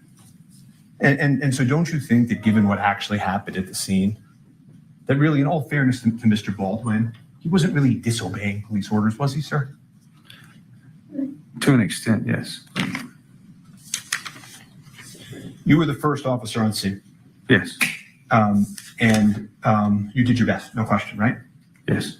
And you're aware, right, because a lot of this testimony I'm not going to get into, you're aware as you sit here that the issue of Ms. Hutchins passing is not a contested issue by the defense. You know that? Yes. Yeah. And you did sort of corral the witnesses, I think you said, right? Yes. And then after you did that, you turned them over, in essence, to the lead detective, Detective Cano. Yes. Okay. And he interviewed those witnesses, right? Yes. Okay. And do you know if he's testifying for the state in this case? Objection. I don't know. Elements, Your Honor. You want to move on or withdraw? Sure. Ignore the question and the non-answer or if we got one. Do you know how the live bullet got on set? I do not. Do you know why the armorer loaded the live bullet into the pop gun? I do not. Do you know why the first assistant director, head of safety, failed to detect it? I do not. I have no further questions for this witness.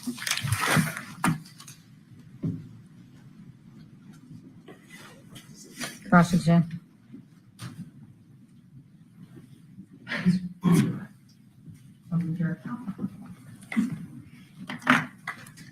Can I use the Elmo, please?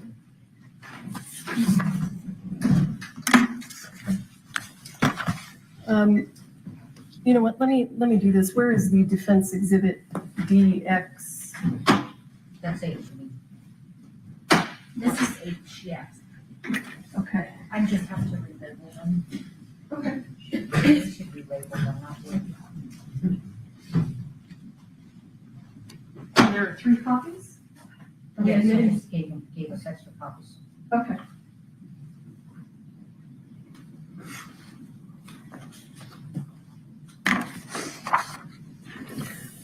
Officer LaFleur, let's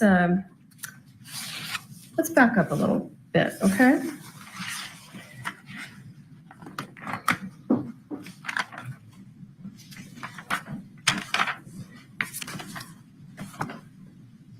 Did I speak with you this morning about the testimony you were going to give? No, ma'am. Did Ms. Johnson speak to you this morning about the testimony you were going to give? No, ma'am.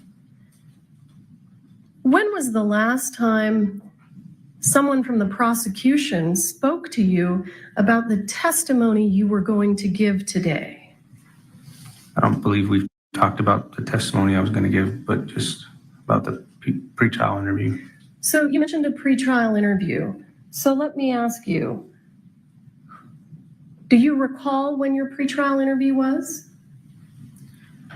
Would it refresh your memory if I showed you a copy of the transcript? Yes. May I?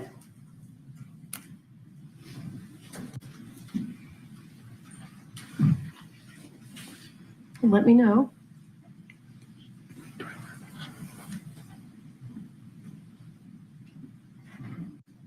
Officer, when was your pretrial interview? In May. And do you recall who was there? Somebody from the defense and somebody from the state. Someone from the defense. Yeah, it was a female. Okay, so just to be clear, at your pretrial interview, it wasn't the state just speaking to you. The defense attorneys were there also, right? Yes. And they got to ask you almost all the questions, isn't that right? Yes, if I could recall, the state didn't have anything to ask. So the prosecutors didn't ask you a single question. Not that I can remember, no.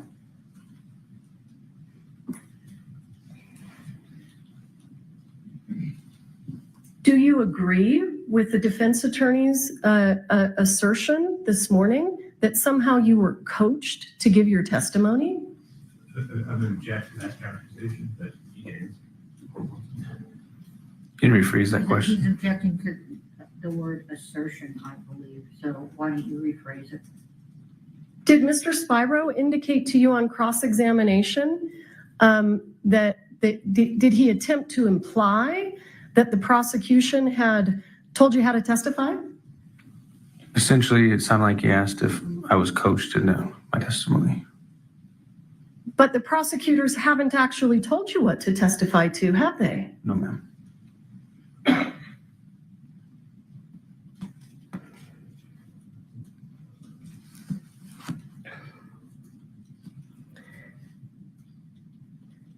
You were asked several questions on cross-examination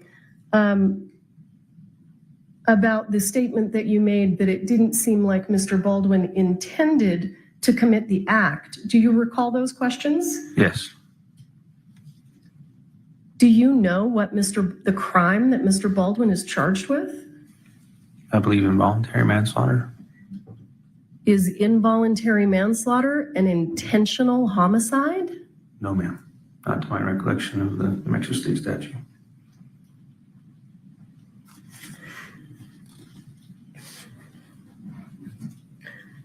Are there criminal offenses that are intentional homicides? Yes. But that's not what Mr. Baldwin's charged with, right? No.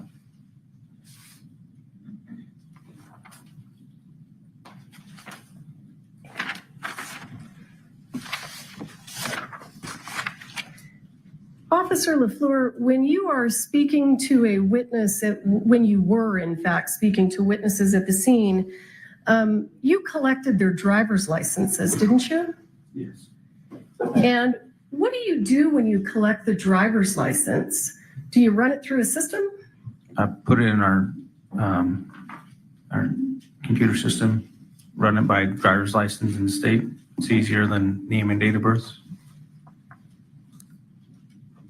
Is Defendant's Exhibit H, does that contain information about their driver's licenses? Yes.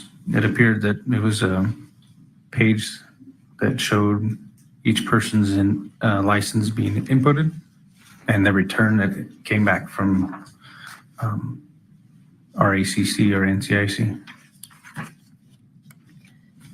So I'm going to go ahead and show you what is page 3 of that. What do we call it? Is it a CAD report? Yes. So let me back up for a moment. What does CAD stand for? Do you remember? I don't know the exact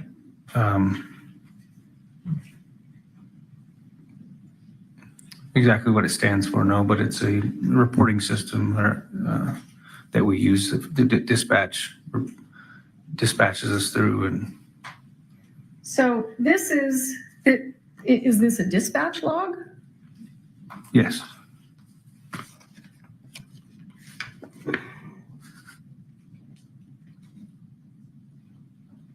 I don't know. Yeah, thank you.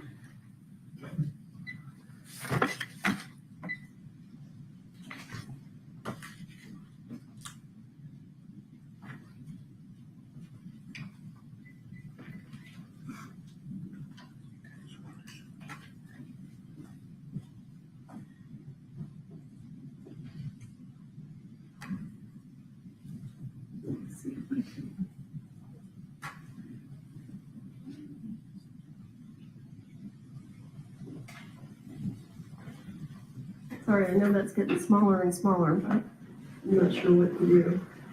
Do you want help? No. Do you see, no, it's not quite there yet. At the top of the page, do you see number 16?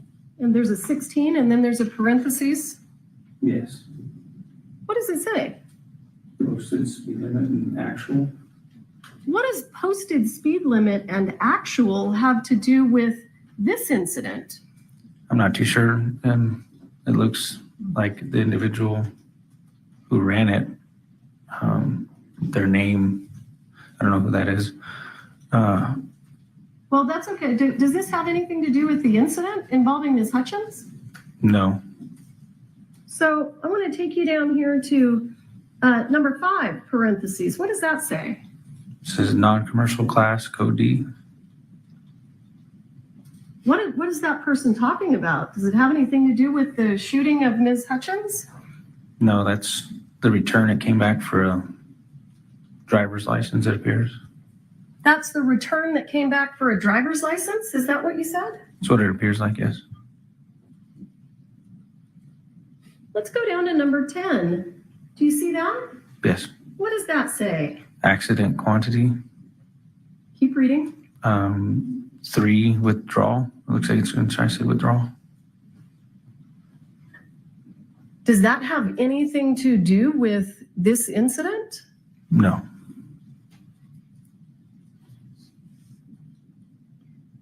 And look, I want you to look down here at number 21.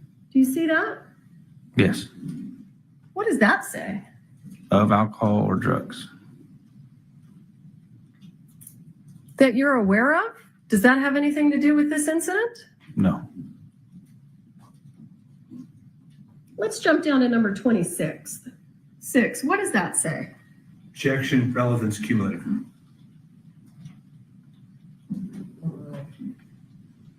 Go ahead, sir. Says drinking and driving at 0.0. Did you read it all? Yeah, per se, I think that's what it's saying at the beginning. Dash drinking and driving at 0.0. I think the next line is the blood alcohol content, BAC. Were you dispatched to a DWI? No.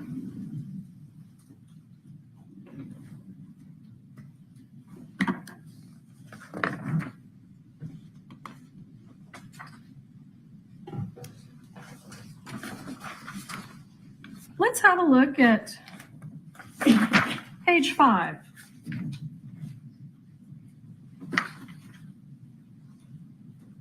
Do you see up here number 23? 23 is cut off on my screen. Oops. No. Of alcohol or drugs. Was this an incident that was related to alcohol or drugs? Not that I'm aware. Let's jump down here, if you would, to number 10. Do you see that? It says accidental quantity 0 and then withdrawal. Does that have anything to do with this incident? No. Why are we seeing that language? It's what the NCIC return gives our CAD. As you can see, it's all within the same 1/10 of a second. So it's generated by the computer system itself. So I've now turned the page to page 6. Do you see 10 there where it says 10 parentheses? Accidental quantity 0 withdrawal. Is the word accident reflective of Ms. Hutchins being shot on accident? No.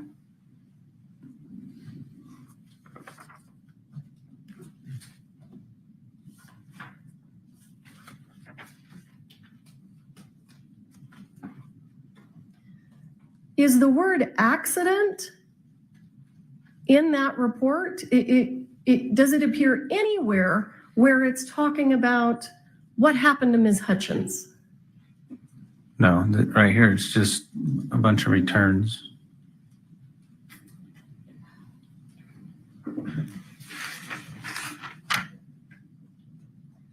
Thank you for your time, sir.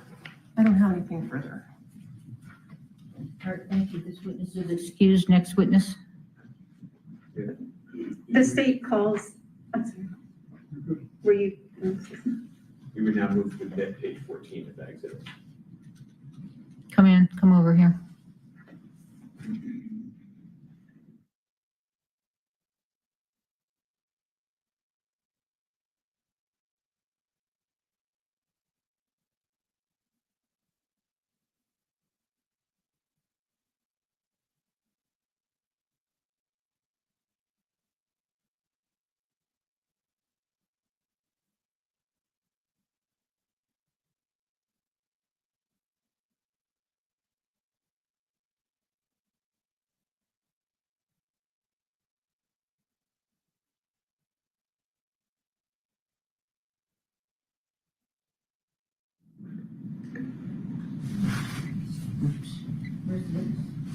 Your Honor, the state calls Timoteo Benavides.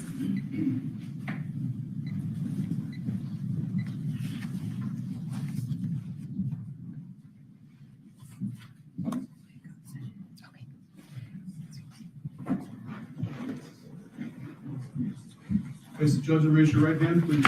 Do you swear affirm under penalty of law? Sorry, Major. Sorry. Do you swear affirm under penalty of law that the testimony you'll give in this case will be the truth, the whole truth, and nothing but the truth? All right, have a seat talking to the microphone. May I proceed? Good afternoon, Mr. Benavides. Would you please introduce yourself to the members of the jury? Yes, my name's Timoteo Benavides. And sir, on October 21st, 2021, how were you employed? I was employed by the Santa Fe County Sheriff's Office as a lieutenant. And are you still employed with the Santa Fe County Sheriff's Department? I am not. And why not? I retired doing 20 years of law enforcement for Santa Fe County. And what was your rank when you retired? Lieutenant. And on October 21st, 2021, were you working? Yes, I was. And what were your duties that day? That day I was day shift commander, which entails taking care of Santa Fe County during the day and 7 deputies we had. How large is Santa Fe County? It's pretty big. It goes from the city limits of Espanola to all the way to I-40 down in Edgewood and to Pecos and then to the off-ramp to Cochiti. You said you were commander that day. What does that mean? What duties did that entail? I'm pretty much in charge of the county on what happens and responsible for the deputies that are working. On that date at approximately 1:48, did you receive a dispatch to a call? Yes, I did. And what was that call for service about? The call of service was on a movie set for an accidental shooting. Okay. And where was that located? It was located at the Bonanza Creek Movie Ranch. Okay. And is that in Santa Fe County? It is in Santa Fe County. Okay. In New Mexico? In the state of New Mexico, yes. Okay. And do you recall approximately what time you arrived? I was dispatched about 1:50. I didn't arrive till almost I think it was like 2:20. Okay. Why did it take you a while to arrive? I was pretty much on the other side of the county when the dispatch call came in. Now, when you arrived, do you recall what you observed? When I arrived, there was a security guard at the gate, and he told us that he was gonna drive us into the movie set where the incident happened. Were other deputies already there when you arrived? Deputy LaFleur was already on scene from what I heard over the radio, and I had at the time Corporal Darrete was in front of me, literally in front of me when we got there. Were there other first responders present when you arrived on scene? Yes, there was. There was already medics on scene when I arrived. Were you wearing your police uniform? I was in full uniform, displaying my badge of office at the time. And were you equipped with a lapel camera? Yes, I was. Are you familiar or were you familiar with how your lapel camera works? Yes. And how does it work? As soon as I activated my lights and sirens, my lapel goes off right away, and it starts recording from as soon as I activated my lights and sirens. And how long does your lapel camera record? It records until I stop it or until it runs out of battery. And how does your video that's captured on your lapel camera uploaded? How's it preserved? Do you know? Yes, at the time it's uploaded, we, as deputies, we don't have no control how we show up to the sheriff's office and it downloads automatically from our, I take off my lapel, I put it in a docking station in my unit, and everything downloads into the sheriff's office room servers. Okay. On October 21st, 2021, did your lapel camera capture what you observed when you arrived on scene at the Bonanza Creek Ranch? Yes, it did. Okay. And what did you do with your lapel camera after you left the scene? When I completed my duties on that scene, I put it in my docking station, which is also a charger, and I proceeded to the sheriff's office so it could download. Now, have you viewed your lapel camera video since October 21st, 2021? Yes, I have. And in fact, did you view a portion of it this morning before you testified? Yes, I did. And did I show you State's Exhibit number 5 earlier this morning? Yes, you did. And what was that? It was pretty much the beginning from when I activated my lights and sirens to the end. What was it, the entire thing to the end, or was it part of it? It was part of it. It was not the entire thing because I did stop it several times to talk to commanders and deputies, and then I reactivated it. And how long is your entire lapel camera video? I arrived on scene about 2:20, and I didn't leave till almost 8:30 that night. So State's Exhibit 1 is just a portion of your lapel camera? That is correct. Excuse me, video? Yes. Okay. After you viewed it, did you notice if it's been modified or changed in any way? It has not. Okay. Your Honor, I would move into evidence State's Exhibit number 5. No objection, Your Honor. Thank you.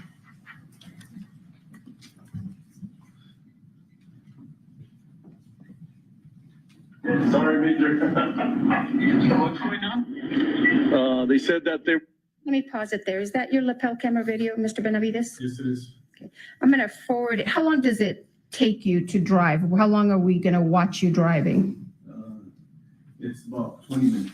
Okay. So I'm going to fast forward a little bit here to about 17 minutes, or excuse me, 15 minutes.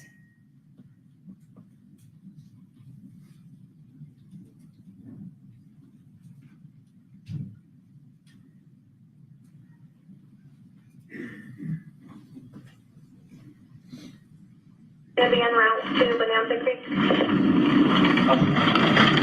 Hey, I got one shot in the chest, one shot in the chest, and one shot in the chest, and another shot in the stomach. So you have 2 victims up there? 2 victims. Are you still driving? I am still driving, yes. Now, I've fast forwarded to 15 minutes and 59 seconds. Have you arrived on scene yet? Yes, I could see the makeshift church right in front of me.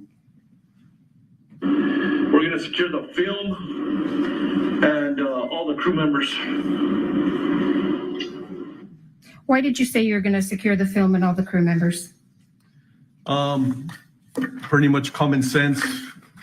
I'm not on scene yet, but I'm trying to picture everything that was going on, and maybe the film caught it. I don't know. Can you describe for the members of the jury, when you're pulling up to this church, what does it look like? How many people are you actually seeing? So this scene was probably the biggest scene I've been to. There was people everywhere. I had medics running in and out. From what I saw from the back of the church, there was medics going to their vehicles, grabbing items, and there was just people everywhere. As in people, I mean, I couldn't distinguish who it was. It was actors, it was film personnel, bystander. I didn't know, but there was a lot of people there. Do you know if some of those, if those people were people who worked on the set? Yes, you could distinguish them. They had a lot of sunblock on, a lot of hats, big hats for the sun. So that's pretty much how I noticed that. Okay. Cool. Thanks. I have like 200 people out here, so. Alrighty, let's see if. Yes, I already called for them. All right.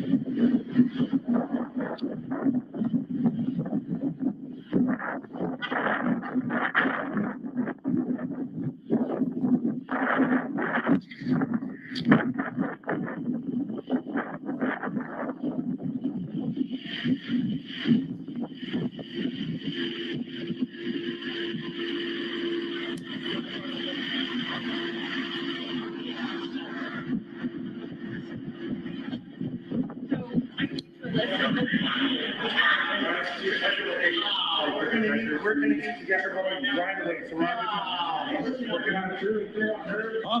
We went through on her. What's happening at this, excuse me, at this point? So as soon as I walked into the makeshift church, Deputy LaFleur started to let me know what was happening and what was going on with the victims. How would you describe this scene as soon as you walked into the church? The medics were doing a wonderful job. They had separated each other and they were working on the victims. How many victims did you have? I saw 2 on the ground.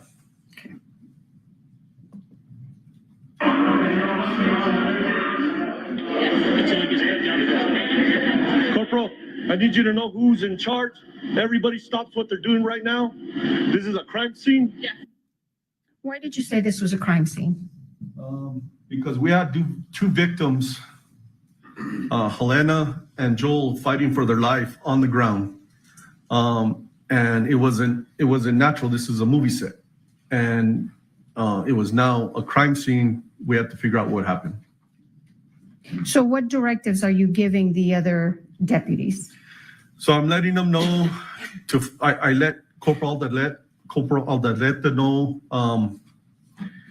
to have whoever's in charge, have everybody stop what they're doing because there was no more filming. If they were, I did not know. And so we could try to control what we could. Everybody stops what they're doing, and I need the film secured by whoever's in charge of the.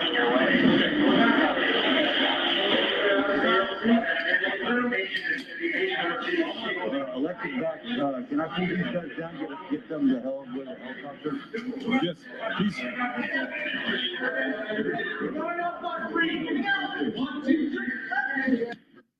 Did you ask for anything else when you were out there speaking with those people? Yes, I asked who was in charge to help me out, and then I asked Corporal Aldalete to start taking pictures. Did you ask for anything else? Not that I recall. Hey,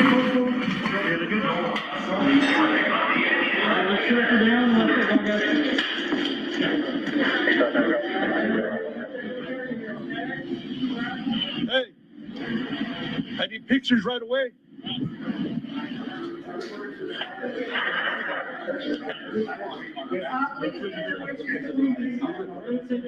Where's the props guy? Why did you ask for pictures? I have my lapel on, which captures a lot, but the pictures would capture detailed that's on the floor that you can't really tell from my lapel. And you just said that you asked for the props guy. Why did you ask for the props guy?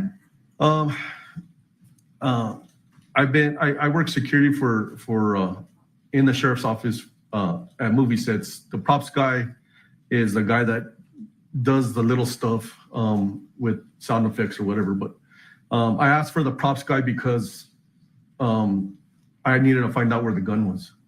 Why was it important to find out where the gun was? Because I didn't need the gun going off or getting used again on somebody else.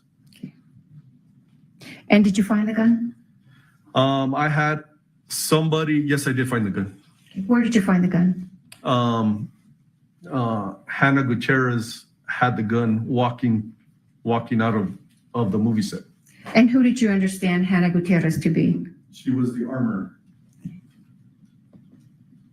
Props guy out. We don't know anything right now. Can you find out? Yeah, I'm sorry. I know you have a job. We need to make sure that they. Yes, they're taking care of business. Yes, but- What else do you need there, Chief? Yeah. Where's my radio? It's just here. Here, thank you. Cleared the gun. Where is it? You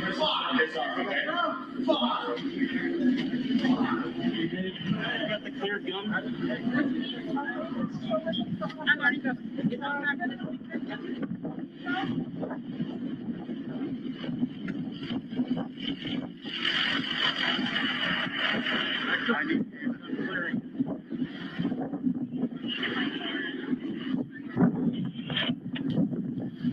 Where is it? Where are you going at this point? I'm being directed by a gentleman, I assume who is a person in charge, to look for the gun. And did you find it? I did not find it there. There's one there, and there's one there. That's none of them? That's not. Okay. I need to know where it is.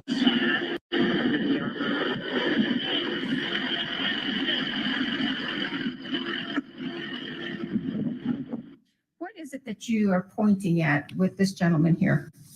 There was guns laid in the open on the cart, on this gray cart. I'm going to show you what's been marked as States Exhibits number 7 and number 8. May I approach, Your Honor?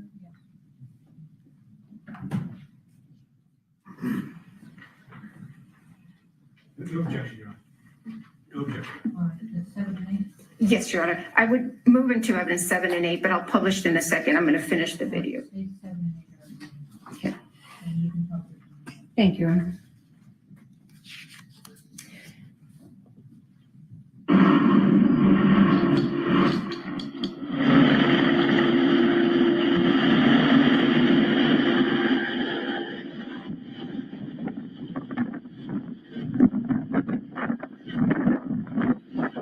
Where are you going now? Trying to look for the armor. You're in charge, man. I need to know where the gun's at right now. Armor, I need to know where the guns are at. There, go ahead, right there.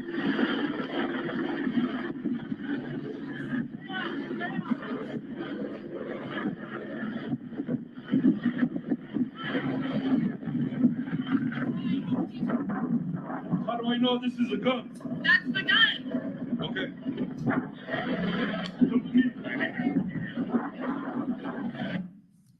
Who is that? That is Hannah Gutierrez. And who is she? She's the armor on set. And did you obtain anything from her? Yes, I did. I obtained a revolver she was carrying And what did you understand that revolver to be? to be the revolver that shot the projectile into these two victims. May I have a minute, Your Honor, to bring up Exhibit 6?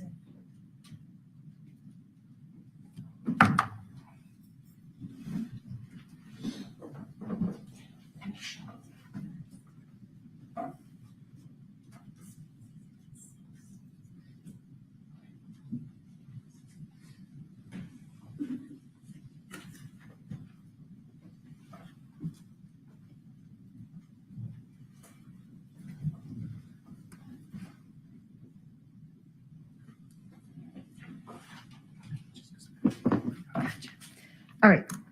State's Exhibit 6 is going to be handed to you, Mr. Benavides.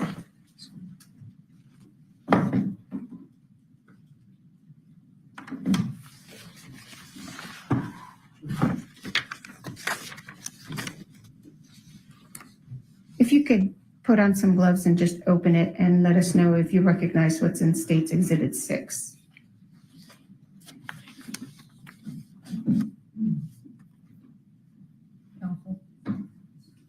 Yes, sir. I have a question from one of the witnesses.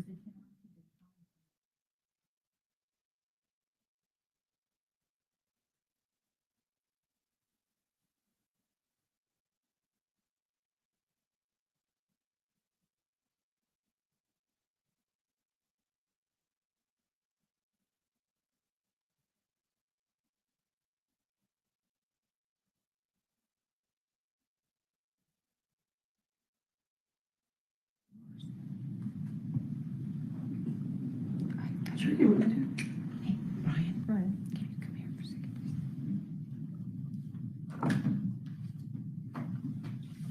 Ms. Johnson, make note of where you ended. We need to fix this. The audio is not in sync with the video, and we need the time to show.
Correct me if I'm misstating, the video does not have the time of day on it, so they're going to elicit that from the witness, okay?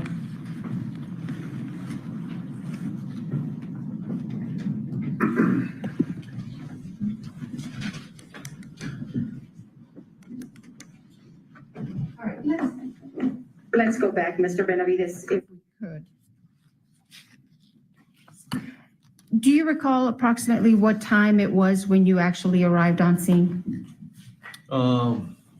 It was 2:20, 2:30. Do you have a specific recollection of the time or not? I do not. Would reviewing the CAD refresh your memory? Yes, it would. May I approach, Your Honor? I'm going to show you what's been marked as defendants and admitted DX8T.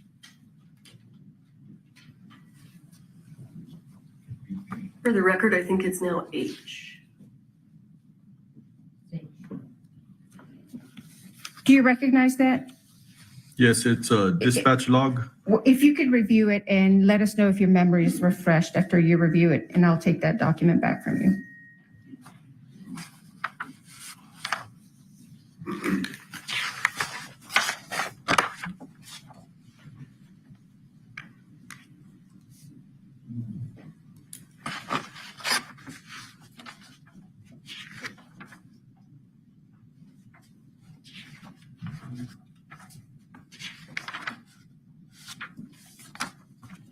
Yes. Your memory is refreshed? Yes. All right, if I can make that one.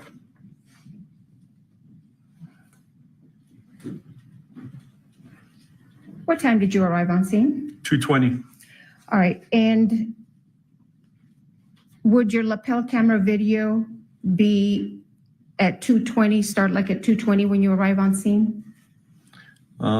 It started when I first activated my lights and sirens. So when I was dispatched at 1:49. Right, but when you arrive on scene, would it be 2:20 in the afternoon? Yes, it would be. Okay, so even though we can't see the actual time on your lapel cam, is this your lapel cam? Yes, it is. And would this accurately reflect what you are seeing around 2:20 or so in the afternoon? Yes, it is.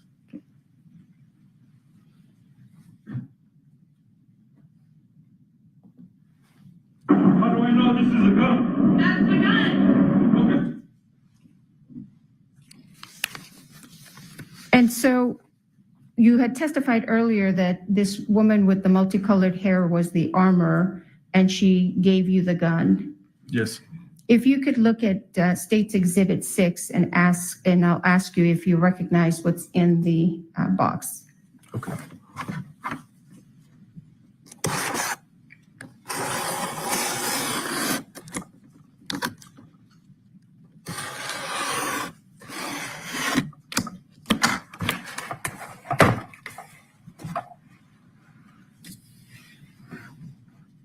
Do you recognize State's Exhibit 6? Yes, I do. What is it? It is the gun that Halyna Gutierrez, the armorer, handed to me. Now, what did you do with this gun once she handed it to you? I took custody of it from her and I walked it over to the passenger side of my unit, my marked sheriff's unit. What did you do with it once you walked over to the marked sheriff's unit? I put it in the front seat and I locked it. I'm going to show you what's been marked as State's Exhibit 13.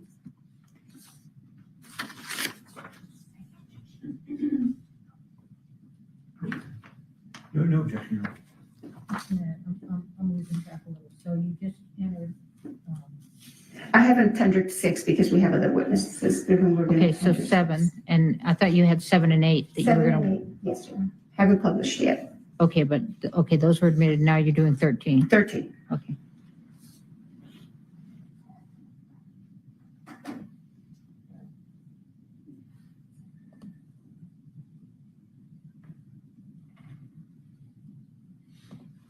Do you recognize what's on the screen there, Mr. Benavides? Yes, I do. What is it? It is a gun that's in front of me, and this is the gun that the armorer Halyna Gutierrez handed me. You testified that you put it in the front seat of your patrol vehicle. Yes, I did. Why did you put it there? It was the most secure spot that I had control over at the time. And what did you do to ensure that this gun was secured? I locked I locked my unit, and nobody entered it except for me because I'm the only one with the key. Where was State's Exhibit number 13 taken? Where was this gun when this photo was taken? From the passenger side of my unit. Why did you not stick it in an evidence bag? It was so fluid, and the scene was so active. I put it there. It was secure there. That's where it stayed. Did you do anything with this gun? Open the cylinder, or anything at all once you received it from Ms. Gutierrez? Yes, as soon as I got to my unit, I opened up the cylinder and I made it safe for myself and whoever else was going to handle it. And when you say you made it safe, what do you mean by that? I opened up the cylinder on this wheel gun and I ran the wheel to make sure there was no No rounds in it. And were there any rounds in it? There was no rounds in it. Did you do anything else to the gun? I did not. To your knowledge, did anybody else have access to this gun once you put it in your patrol vehicle? No. So what is the next thing you did after you secured the gun in your patrol car? What I remember is I was talking to the armor, Hannah. I put her in back of my unit and I told her she wasn't under arrest. I kept the door open because the detectives needed to speak to her. Now, did anybody have access to the front part of your patrol car? They did not. While this gun was in your possession, did you do anything, or to your knowledge, did anybody else touch it or do anything to it? No. Does Exhibit 13 accurately reflect the condition of the gun when it was handed to you? Yes, it is. Did you secure any other items of evidence? I did. I secured 2 boxes of ammunition. And where did you find those? They were on a gray cart, which Hannah directed me to, that they were on a gray cart that were used for this gun. All right, let's go to State's Exhibit 7, which has already been admitted. All right, you may publish. Thank you, Your Honor. Do you recognize that? Yes, it is the gray cart that Hannah directed that the ammunition was on. And where was that cart when you were directed to it? My first lapel video where that gentleman directed me, walked me over, and he said none of these guns were used. This was the cart that he was talking about. Okay. And where was this photo taken? Where was the cart when this photo was taken? It looks like it was taken in front of my unit, in front of my in-car camera. Okay. So was that cart moved from where you initially saw it to in front of your car? Yes, it was. Why? Hannah had, she directed that the ammunition was there. So there was a gentleman that officer services, because I was dealing with Hannah, and I watched him bring the cart from where it was to me. Does State's Exhibit 7 accurately represent the cart in the condition that you saw it when you first were directed to it? Yes, it is. And why did you move it to the front of your patrol car? It was evidence. Hannah said that ammunition was on it used in the church. Is there another reason why you moved it to the front of your patrol car? To keep an eye on it, to make sure nothing was taken, nothing was put in. Was anything capturing what would happen if anybody got close to this cart? To where it is right now, they would have captured from my in-car camera. So do you have a dash camera? Yes, a dash camera, yes. So was the dash camera running and filming this cart as it's sitting there in front of your patrol car? Yes, it was. To your knowledge, did anybody come over to this cart and remove any items? No, not when it was sitting there, no. Okay. Why not collect the items instead of moving, or why not collect the items before you moved it? I'm in a patrol car. I'm not in a van or anything that would fit the whole cart in a hole to secure it. I'm going to show you State's Exhibit 8, which has already been admitted. May I publish, Your Honor? Yeah. Is that a close-up of the cart? Yes, it is. What are we looking at? What was on the cart? What did you observe? Loose ammunition, gun belts, a gun, various other items. I'm going to show you what's been marked as State's Exhibit 9. Counsel, do you want to see it?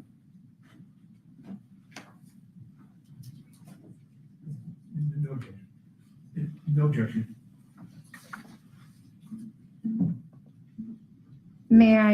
Your Honor, I move into evidence, State's Exhibit 9. Yes. May I publish? Yes. Do you recognize that? It's State's Exhibit 9. Yes, I do. What is it? It is a wheel gun. Is there anything else that you see there? There's car keys, there's loose ammunition. Okay. And is this on the cart that we just saw? Yes, it is. And again, what did you do to preserve this evidence? Like I said, I kept it in front of my unit for my dash cam to capture if it got tampered with. Now, was there a perimeter established on this scene? Yes, we did. We did a perimeter of yellow crime scene tape, and we tried to preserve everything that was in the church and everything that was out as in film. Is that what we saw, the yellow tape around the cart? Yes, it is. Okay. And to your knowledge, were people allowed into the area that was enclosed or encased by that yellow tape? People were not, unless you were a deputy. And who came and collected this evidence? Do you know? I believe our crime scene tech, Marissa Popple. You testified that you observed some rounds. I'm going to show you what's been marked as State's Exhibit 10. No objection. No. May I publish on? Yes. I move into evidence State's Exhibit 10. Yes, you may publish. Do you recognize those 2 rounds that we see there? Yes, How do you recognize them? they were on the cart. Did you touch them in any way or remove them from the cart? I did not. Now, you told us you also seized some boxes of ammunition. Yes, I did. And where did you take those from? I took those physically from the cart. I'm going to show you what's been marked as State's Exhibits 11 and 12. No objection. Your Honor, the state would move into evidence State's Exhibits 11 and 12. Submitted, you may publish.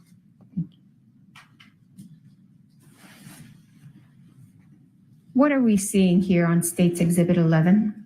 That is the front driver's seat of my marked sheriff's unit, and there are 2 white boxes on my seat. And where did you get those boxes from? I physically took them from the cart, from the gray cart. Why did you take those from the gray cart? Those were the 2 boxes that Hannah Gutierrez, the armor, told me that were used. Did you see what was inside those boxes?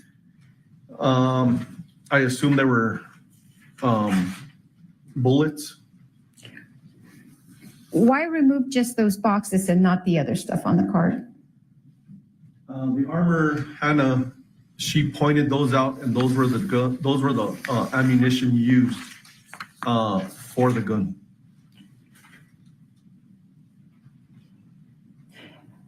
Let me show you State's Exhibit number 12. Your Honor, I move into evidence State's Exhibit 12 and ask to publish. Yes. What is State's Exhibit 12, Mr. Benavides? They are a close-up of the 2 white boxes. And what kind of rounds are those? Those rounds say 45 long Colt dummies. Did you then turn these over to someone else, these boxes of ammunition? Yes. And who did you turn them over to? The crime scene tech, Marissa Popple. Let's go back to your lapel cam. You had testified earlier that you had placed Ms. Gutierrez in your vehicle. What happened to Ms. Gutierrez after we're seeing her here at 20 minutes and 8 seconds? From this point, I took custody of the gun and we walked over to my marked sheriff unit.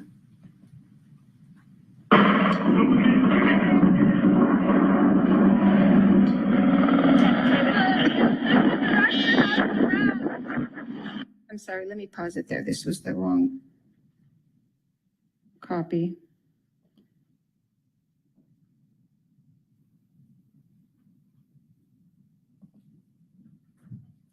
Sorry, Major. So what's going on? They said two. No. What else? Secure.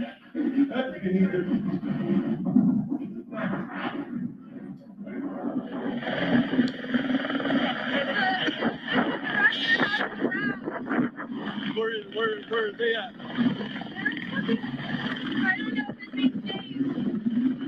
What are you being directed to at this point? I don't remember. I couldn't really hear her. Okay, let's go back. And I apologize, it looks like the audio is a little behind the video.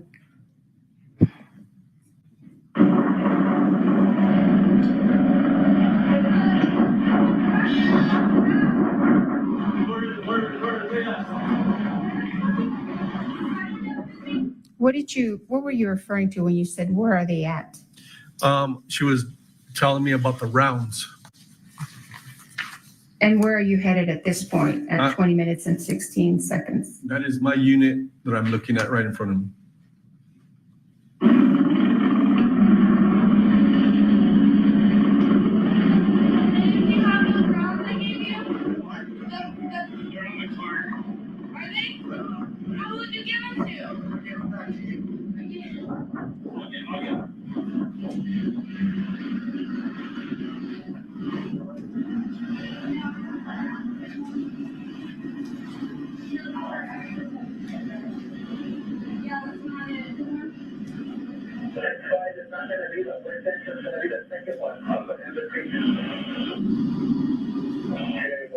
Is that when you secured the gun in your vehicle?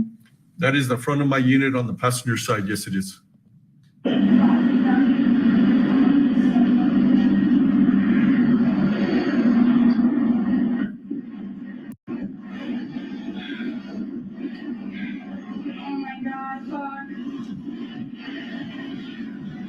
Are they okay? It's under video. We need more units out here. And have been cited. Oh my God.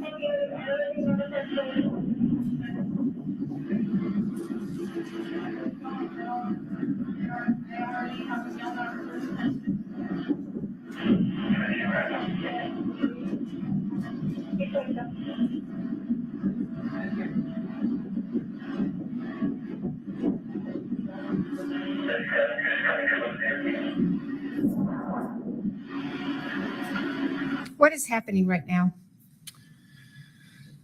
There was a helicopter just landed. Hannah's there on my right-hand side, and I'm watching the guy on the cart. Okay. Is somebody bringing the cart to you at this point? Yes, it was a gentleman. I didn't get his name, or I don't remember his name. That was bringing the cart. Your Honor, did you want us to approach?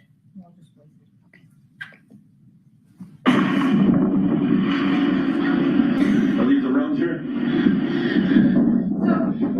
Okay, Yeah, around here. okay, now, so this is the one I'm pretty sure I wrote this. That's the one, and okay, sorry. You're okay. Sorry. Just relax. Just relax. So scared. Zero, just relax. So here's the brush that I got out of. Okay, we'll do them right there. We'll do them right there, okay? Relax. I just need you. What's happening right here? Hannah, as you could see, she's upset, visibly upset, and she's showing me where the rounds are that were used.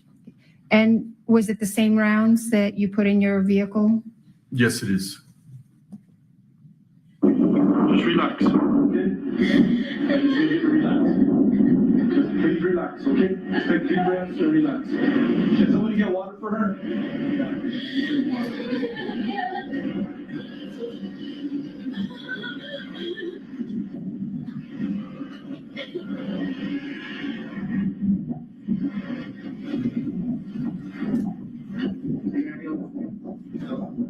No, the helicopter's here for her. Yeah, the helicopter's here for her. Where the fuck are these injuries? Is she okay? What other involvement did you have in this investigation, Mr. Benavides?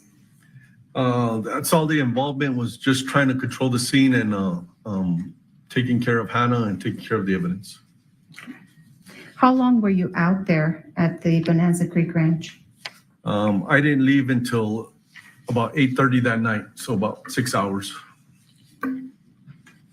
May I have a moment, Your Honor? Yes, want to take a look at this too?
Mr. Benavides, do you know where the gun was from the time of the shooting of Ms. Hutchins and Mr. Souza to the time that it was given to you by Ms. Gutierrez?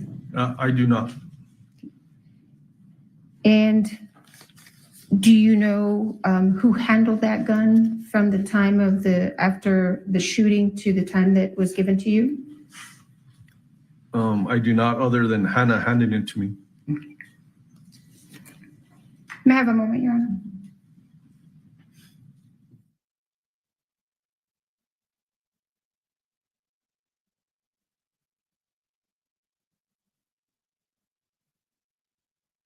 Thank you, Mr. Benavides. And you can take those gloves off unless you want to keep them on.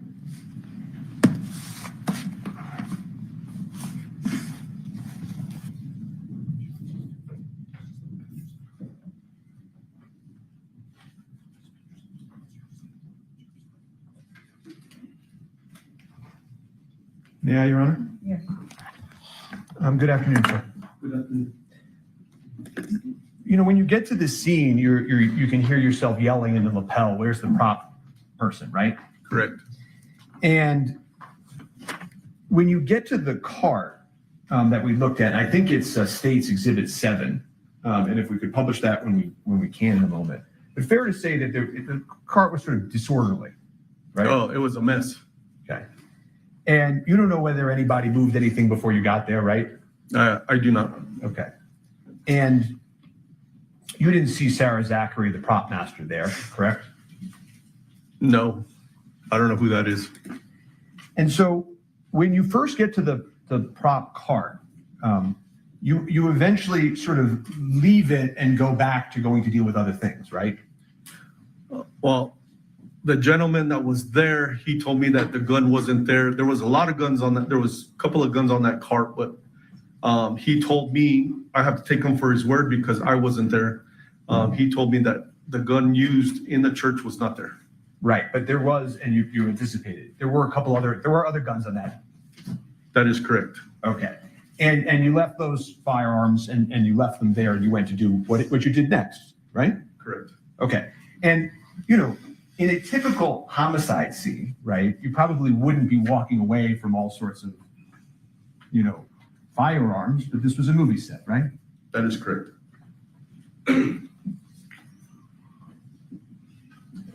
And an empty prop gun without live ammunition isn't going to hurt anybody, fair? I do not know, but Objection mischaracterizes the evidence. I mean, other than if you drop the empty gun on your toe or something, an empty gun, a completely empty gun, isn't going to hurt anybody, true? a complete, yeah, of course. Right, so, I think you fixed it. Sustained and you fixed it. You know, and then you go back to the armorer and she hands you the firearm, right? Yes, they direct me to the armor because I didn't know who the armorer was, and they directed me to her, and I asked her, is this the gun? And she said, yes. And I can see you're wearing gloves as you're taking out the exhibit today. Right, you've got purple gloves on? Yes, sir. Okay. I don't think you have to keep them on, by the way, if you don't want to keep them on. I didn't know if you wanted to see the gun or not. I don't have to see it right now. But the reason I'm asking this is, and I don't think you talked about this in direct, but the day you took the gun, you weren't wearing gloves, right? That is correct. Okay. And but you were sort of careful when you took it, and you sort of you took it without touching the trigger. So if somebody wanted to swab the trigger for DNA, they still could. Fair? The way I handled it was trying to be as safe as possible because I didn't have a holster for it. So I was trying to hold it so I didn't pull the trigger because I didn't know if it was empty or loaded or not. And because you handled it that way, also somebody could have swabbed the trigger for DNA, right? I guess so, yes. Okay. Do you know if law enforcement ever swabbed the trigger for DNA? I have no idea. So there was a question posed to you about, the prop gun, when you got it, was empty, fair? Yes, when I cleared it at my unit, it was empty. But you don't know what happened exactly to the ammo that was in it at the time of the incident, right? No, I do not. And somebody told you that Dave, the first assistant director, head of safety, had the rounds, right? Objection assumes facts not in evidence.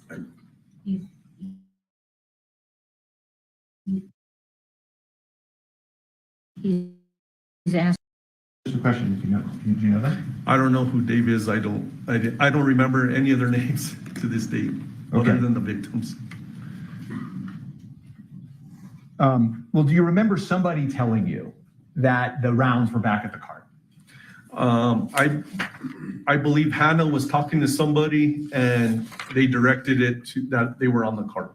And was that a male? Yes, I believe so. Okay. And you don't know as you sit here today whether that was Dave Hall's head of safety at the set? Yeah, I don't remember. No. Okay. I don't know. I'm going to refresh you in a moment on that, but while I'm doing that, I'm just going to move on for a second, which is the next time you see the cart, right? It's being brought to you in a different location, right? The cart gets moved. Yes, Yeah. from the first time I saw it, where that gentleman directed me to it, and he said that the gun used wasn't there until the gentleman brought it to me. Yes. And you've said that ideally that's not how it would have gone down, right? No, not at all. But I was trying to improvise as much as I could. Okay.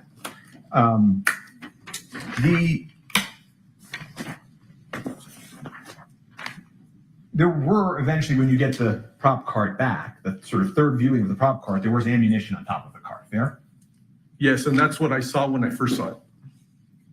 And you saw it again when the cart came back, right? Correct. And at one point, you actually sort of reached down and touched some of the ammunition, true? I believe I picked them up and put them down. I didn't know if they were live. I didn't know anything. So. And another civilian came over and picked one up and showed you one was this and one was that, right? Yeah, he explained real quick, which it didn't register too much to me, but he was trying to instruct me what to look for, I guess. And if I could just show the witness, I assume no objection to states 26. Okay. If I could offer, I don't know if I want to do this. If I could offer states 26, or should I make it a defensive witness? Your Honor, we have no objection to admitting our own exhibits, so thank you. Great. So I'll admit states 26. States 22. 26, Your Honor.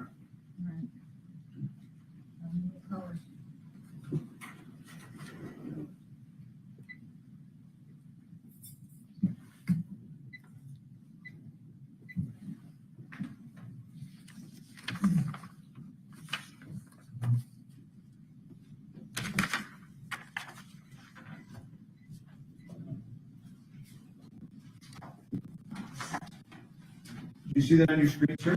Yes, I do. And if you look sort of in the middle section, the 2 and 2, the 2 and the 2. Oh, yes. Okay. Can you tell which ones are dummies and lives by looking at them? I do not. We can take that down. Where was the backup?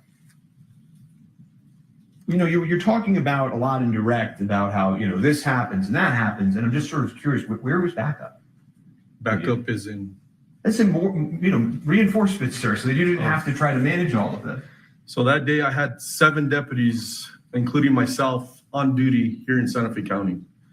I had Deputy LaFleur was a swing shift deputy, so he was coming into work. I believe he lives somewhere in Albuquerque, and he was coming into work when the call came in. And it was myself and the corporal who were available at the time. So there was only 3 of us, and the rest were northern part of the county and the eastern part of the county and the southern part of the county.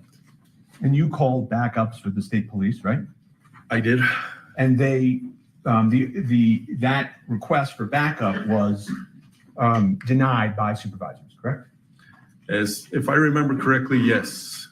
Or they didn't have. I don't remember if they said they didn't have enough, or they didn't have availability, or the supervisor just said no. Didn't the supervisors say that they believed this would likely be unfounded and it was probably an accident? Objection, Your Honor. Hearsay and assumes facts not in evidence. If it's a proper question, obviously, because I'm asking why the backup didn't come in if he knows that. All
right, we're going to strike that question and answer, and he can rephrase. Thank you. Sure. Thank you. When I say strike, that means disregard the question and the answer. Thank you. You called for the state police and they didn't come, right? Yes. And that would have been your supervisor's call, not yours, correct? My supervisor? No. Yeah, I'm asking. No. Whether or not that request went to the state. No. That wouldn't have been your supervisor's call? That wouldn't have been my supervisor's call, no. Did you make that call direct? I asked dispatch to talk to state police to see if they could send people to help me with the scene. The perimeter that you talked about did not include the prop truck, correct? Yeah, I didn't know what any of that was. I was just trying to take care of what happened in the church. Right. So, but just so that it's clear for the members of the jury, you later learned that cart that we're looking at rolls up and goes into a prop truck that housed the rest of the firearms and ammunition. Objection, right? speculation. If he knows. I did not know that. I did not. No, I know you did. I know you're saying you didn't know that then. I'm saying you did become aware later that there was a prop truck, right? Objection, hearsay and speculation.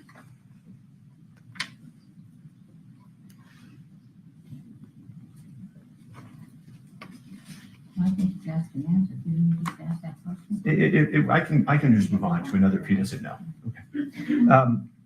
But fair to say law enforcement wanted to find the origin of the bullet that struck Ms. Hutchins, right? My personal involvement was just taking care of the evidence, and I don't know what happened after that. Well, you collected those white boxes, right? Those Yes. 2 white generic boxes, didn't you? Yes, exactly. Okay, so, I mean, you wanted to, as I think you testified direct, find the source of the ammunition, correct? Yes, whatever Hannah directed me to, yes. And you wanted to talk to Hannah about this, correct? I kept her for the detectives, yes. She said, "Oh my God, fuck, I'm so sorry." I did hear that on my lapel, yes. Okay. Everyone's been yelling at her. I did hear that in my lapel. And you placed her in the police car, right? In the back of my patrol car, yes. Right. Nobody placed Mr. Baldwin in a police car, correct? Objection, relevance. Correct. Correct. Now, you know, when you're at the scene talking to witnesses, which you can hear yourself doing on that lapel, you know, you're letting witnesses give you information, fair? Yes. You're not, you know, trying to put words in their mouth, right? No.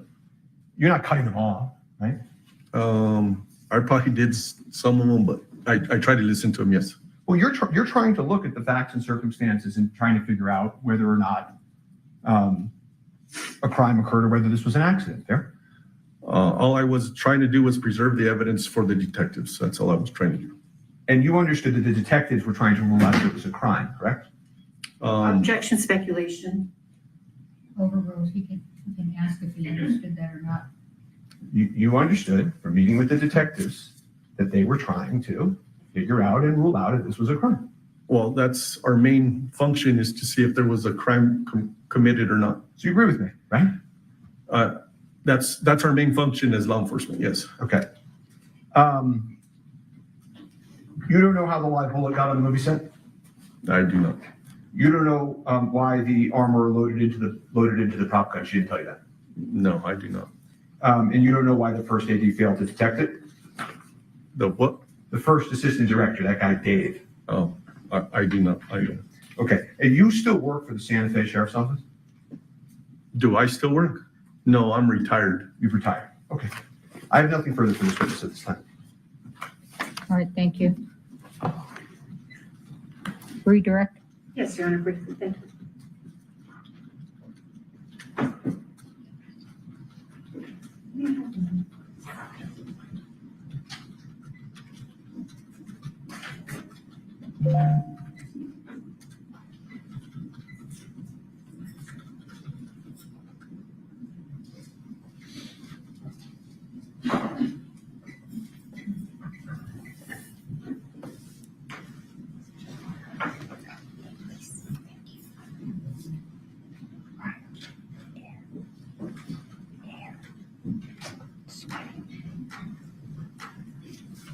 Mr. Benavides, you were shown State's Exhibit 26 on cross-examination. Do you know where those rounds that we see on 26 came from? I do not.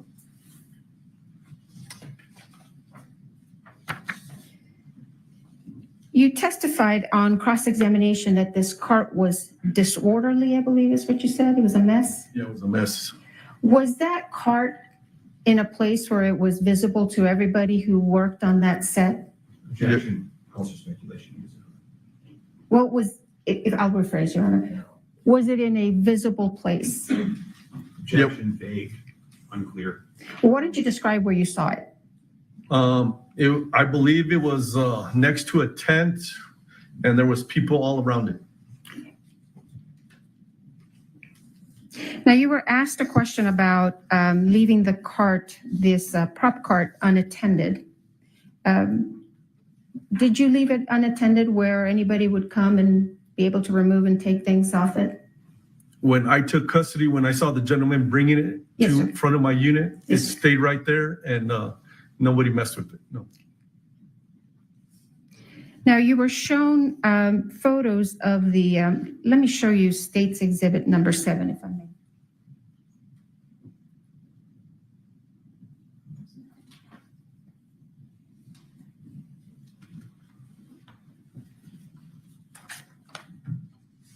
Showing you State's Exhibit number 9. Did you have any reason to believe that was a fake gun? It was a movie set. I did not know if it was fake or real. How about State's Exhibit number 6 that you have in front of you?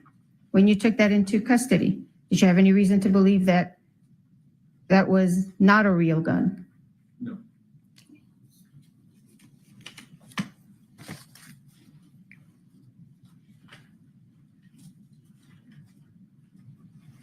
Did you have any involvement in this prop truck that you were asked about? No, at the time I didn't know anything about a prop truck. Why did you place Ms. Gutierrez in the back of your police car? She was the main person that was handling the firearm. And common sense told me that detectives wanted to speak to her. Were you asked about where to place Mr. Baldwin? Now, is the reason he was not placed in a police car because he wasn't a suspect? At the time, I don't remember if somebody told, at the time, I don't remember if somebody told me he was handling the gun. I don't remember. So, no. So he wasn't placed in a police car just because there were other reasons? She has not asked the question yet. So, I'll rephrase, Your Honor. Now, Mr. Spiro asked you, you didn't place Mr. Baldwin in a police car, but you placed Hannah. Is it because Mr. Baldwin was different from Hannah, or was it other reasons? It was other reasons. Like I said, Deputy LaFleur had a lot of people on his side of the movie set. So keeping one person in a police car, you got to watch them, and then you got to watch everybody else. So he was able to watch everybody all at once. May I have a moment, Your Honor?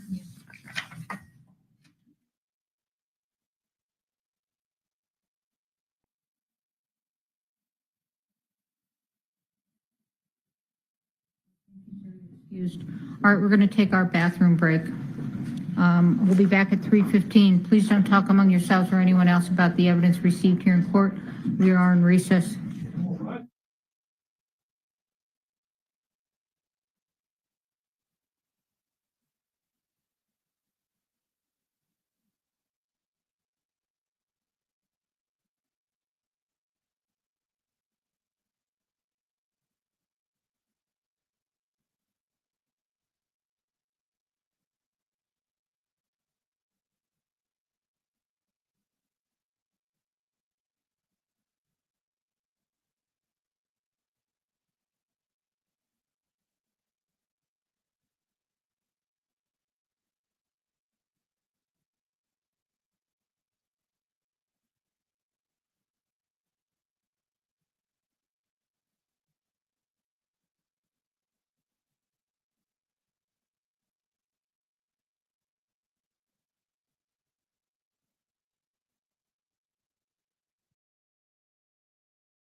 Mexico, getting an eye and a glimpse on everything that's going on inside that courtroom. And Anjanette, welcome. Tell me a little bit about what's been going on today. Well, Elizabeth, of course, we heard opening statements this morning. Then we heard from the first two witnesses. One of them is still on the stand. He is a retired police lieutenant from the Santa Fe County Sheriff's Office, and he is on redirect right now. There have been a number of questions from Alec Baldwin's defense team about the investigation and the fact that the first call about this, the 911 call, referred to this as an accidental shooting. Also, apparently there was a lot of discussion about this being an accident from the very beginning. And I think that that's important because Alec Baldwin's team is focusing on that very intently, and the fact that there was no intentional act here by him to kill Halyna Hutchins. But he's not charged with that. And the prosecution kind of pointed that out on their redirects of both of these witnesses, that he's not charged with a crime that requires intent. He's charged with involuntary manslaughter, and he's accused of being negligent with a firearm. So it's very interesting to watch the prosecution examine a witness such as retired Lieutenant Tomatillo Benavides about his handling of the crime scene and people possibly calling this an accident, which the prosecution, I would contend, probably thinks it's an accident as well. But for some reason, the defense in this case thinks that calling this an accident and reminding the jury constantly that this was referred to as an accident is an important point for them. And maybe we'll find out why as the days move forward and the testimony moves forward. But it's been interesting to watch them question the police officers about their response, why they did what they did. Obviously, they're painting a picture, the defenses, of a chaotic scene where these law enforcement officers show up. Hannah Gutierrez Reed is placed in a cruiser so she can be questioned by detectives, yet Alec Baldwin was not. So they're trying to point out some differences in how people were treated by the police on scene. And Anjanette, you're inside the courtroom and you're seeing the jurors, you're seeing Alec Baldwin, you're seeing his family, as well as prosecutors and the defense attorneys in that courtroom. Talk to me a little bit about the jurors and their movements. Are they paying attention? Are they taking notes? What's kind of going on in the jury box over there? Those jurors are definitely paying attention. There are 11 women and 5 men. And a lot of these jurors appear to be older jurors, possibly in their 50s, 60s, and I'm just ballparking here, so no offense if I'm getting the ages wrong. But some of them appear to be older. We have a couple of older men on the jury, some older women on the jury as well. They are taking notes, not all of them, but many of them are. And they seem to be paying close attention and watching these body camera videos that are playing very closely as well. So I find it interesting too. Alec Baldwin, at times, it's hard for me to see. I'm sitting in the gallery, but I do see him at times kind of leaning his hand on his fist like this.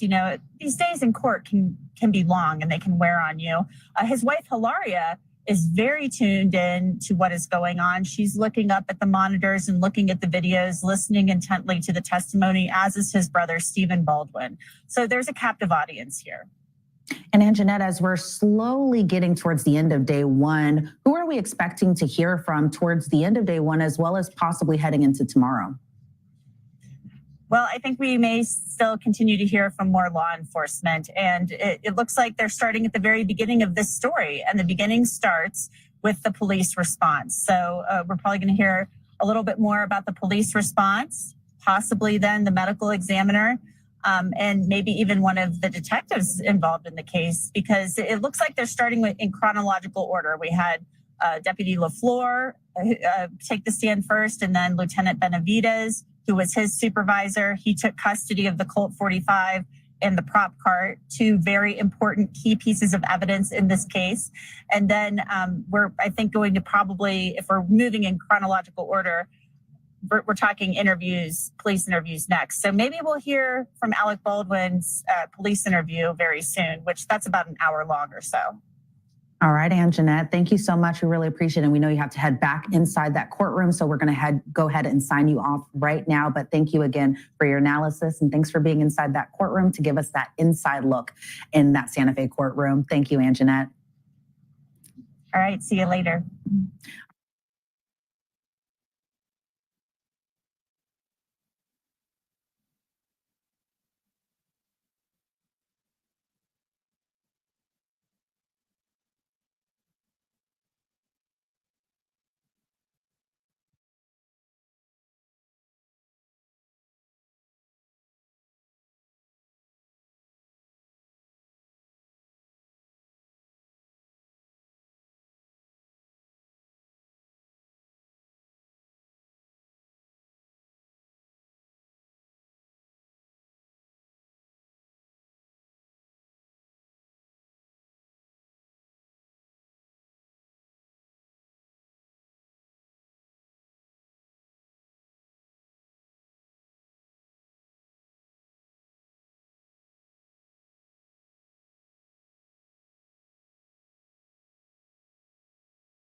Lujan, Do you swear affirm under penalty of law that the testimony you'll give in this case will be the truth, the whole truth, and nothing but the truth? I do. All right, have a seat, talk into the microphone. Yes, ma'am. may I proceed, Your Honor? Good afternoon, Deputy Lujan. Would you afternoon. please introduce yourself to the members of the jury? Deputy Joseph Lujan, Santa Fe County Sheriff's Office. Would you pull that microphone a little bit closer to you, sir? Thank you. How are you employed? With the Santa Fe County Sheriff's Department, And how long have you been with the Santa Fe County Sheriff's Department? a little over 10 years now. And what are your duties? I'm currently assigned to the Court Services Division.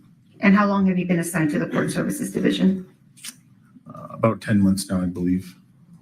And prior to that, where were you assigned? I was on the Patrol Division.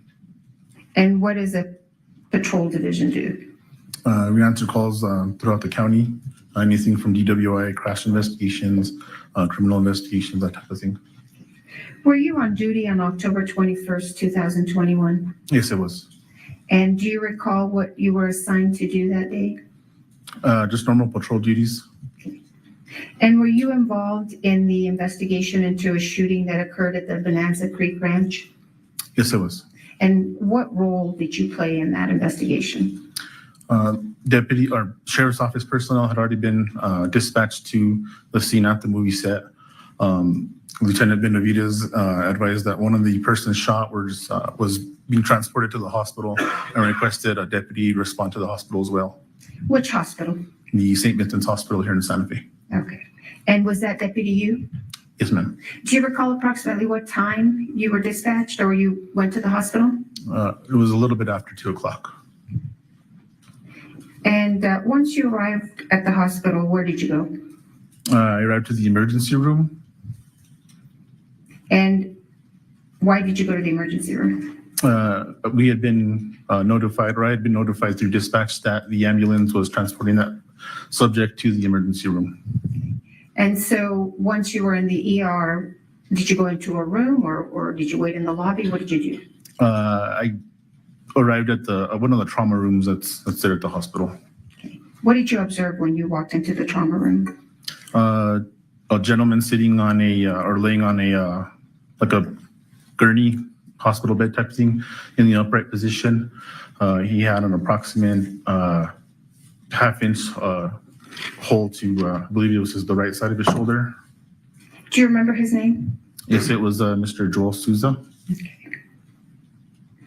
And what did you do next? I briefly made contact with Mr. Souza in an attempt to collect preliminary facts surrounding what had occurred. Okay. And we're not going to talk about what Mr. Souza told you, but after you spoke with Mr. Souza, what did you do? I observed medical doctors administer some sort of medication to him, and then they retrieved a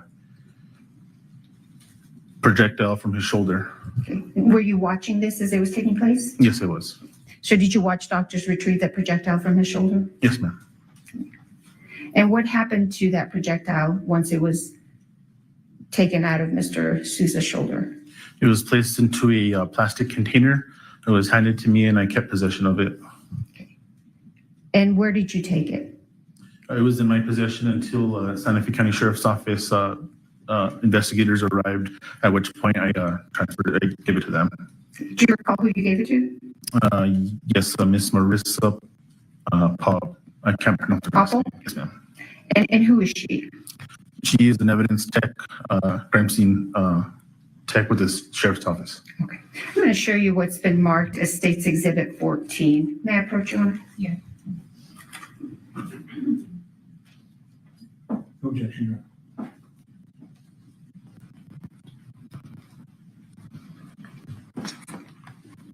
Do you recognize State's Exhibit 14? Yes, ma'am. What is it? That was the projectile that was retrieved by medical staff at the hospital out of Mr. Joel Souza. Does Exhibit 14 appear to be in the same condition it was in when it was given to you by doctors? Yes, ma'am. Your Honor, the state would move into evidence State's Exhibit 14. Yes, no problem. Thank you. So after you provided this to the crime scene technician, did you have any other involvement in this investigation? other than just writing a report, and that was it. May I have a moment, Your Honor? I have nothing further. Thank you, Deputy.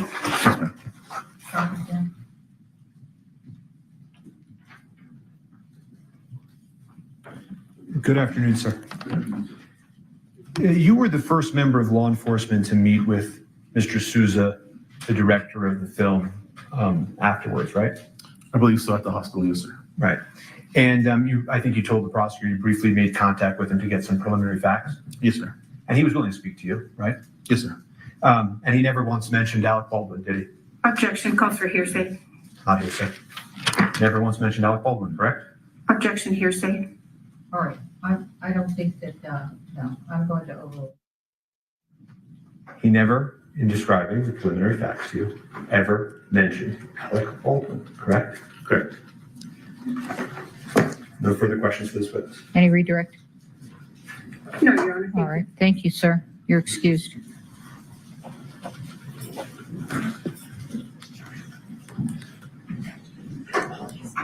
The state calls Marissa Popple.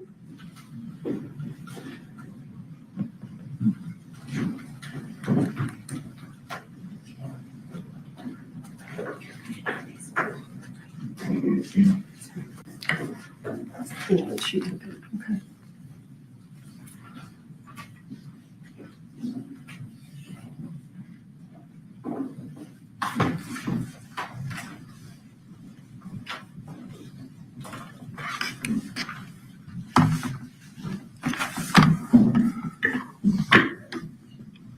Face the judge and raise your right hand, please.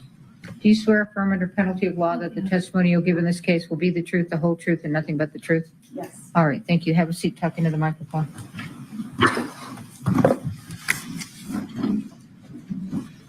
Good afternoon. Good afternoon. Please state your name for the record. Marissa Popple, Would you spell your last name? Poppell. How are you currently employed? I'm a crime scene technician with Santa Fe County Sheriff's Office. How long have you held that position? 3 years. Prior to being the crime scene technician for Santa Fe County Sheriff's Office, were you a crime scene technician elsewhere? Yes. Well, where was that? With the Fort Myers Police Department in Fort Myers, Florida. And how long did you do crime scene technician work in Florida? 4 years. And can you briefly describe for the ladies and gentlemen of the jury what a crime scene technician does? Yes, as a crime scene technician, I respond to all sorts of different scenes, whether they're death investigations, burglaries, robberies, whenever there's an abundance of evidence or an abundance of documentation that's needed. I take photographs of the scenes, of the evidence, I collect the evidence, and then I package it at our office. And do you ever send any of the evidence that you collect somewhere else for additional testing? Yes. And tell us, where would you send things, and give us an idea? Sometimes things are sent to our local state lab here in Santa Fe. Sometimes they are sent to private labs, or sometimes they are sent to the FBI if they're working with us. Why would you send things to any of those places? So our state lab is local, so it's nice to be able to have them in the backyard so that they can help us with more common day items. For independent labs, if we have something that needs done within a very quick time frame, we'll utilize them, but they require us to pay for the testing ourselves. Or if the FBI is assisting with us, sometimes they can do additional testing that maybe our local lab wouldn't be able to do. I want you to give the ladies and gentlemen of the jury an idea of what kind of testing you are requesting when you send items out. Yes, this could be latent print analysis, DNA analysis, firearms testing, things of that nature. And Ms. Popple, how did you become involved in this case? I was asked to respond to a scene of a shooting along with my criminal investigations division. That would be the detectives and myself responding to a scene on October 21st of 2021. Do you recall approximately what time you arrived on scene? I believe it was between 2:30 and 3 o'clock in the afternoon. And when you arrived on scene, kind of walk us through what you were tasked with doing. The first thing I was asked to do was photograph the initial scene and what was going on around me, essentially. And can you give us an idea of, so you indicated that you were asked to photograph the initial scene. Is that common? Yes. And generally speaking, after you photograph the initial scene, do you photograph other things? Yes. And what do you photograph? So any items of evidence would be photographed on scene, and then if additional photographs are needed, then those items could be laid out at our office in a secure area and re-photographed. And did you take photographs of items of evidence at the scene? Yes. Did you also take photographs of some of those same items back at the sheriff's department? Yes. What's the point to that? If there are areas of detail that would be difficult to photograph on scene, we can do so at the office in controlled lighting conditions, areas where we could move the objects in order to see different parts of it a little easier. Did you, I don't want to get too much into the details right now, but did you also participate in the execution of search warrants? Yes. And why do you, as the crime scene technician, participate in the execution of search warrants? Part of my duties when we're executing a search warrant is I'm not only documenting all of the evidence on scene, but I'm also collecting all of that evidence, and that evidence stays in my custody. Other than collecting evidence at the scene itself, did you collect evidence in other places pursuant to search warrants? Yes. Go ahead and explain to the jury the different places that you went to, just to kind of give them an overview before we get into it. I was asked to collect evidence at the initial scene at the church. I was then later asked to collect evidence out of a prop truck that was nearby, and then at an even later date, asked to assist with a search warrant at an office in Albuquerque. Can I have the Elmo? Let's maybe start that way. And the office in Albuquerque that you were asked to participate in a search of, what office was that? That was a PDQ warehouse. And do you know now what PDQ is? Yes, it's a prop supply company. And that's in Albuquerque? Yes. Did you search and take your photographs at PDQ in Albuquerque on the same day as this incident? No. On the 21st of October? No. Do you recall approximately when you did the search warrant at PDQ? November 30th. And the search warrant that was executed on that prop truck, do you recall when you participated in that? October 27th.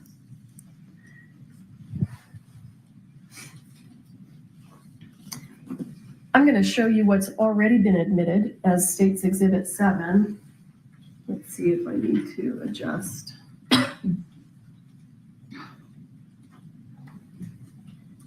Did you take that photograph? Yes, I did. And why did you take that photograph?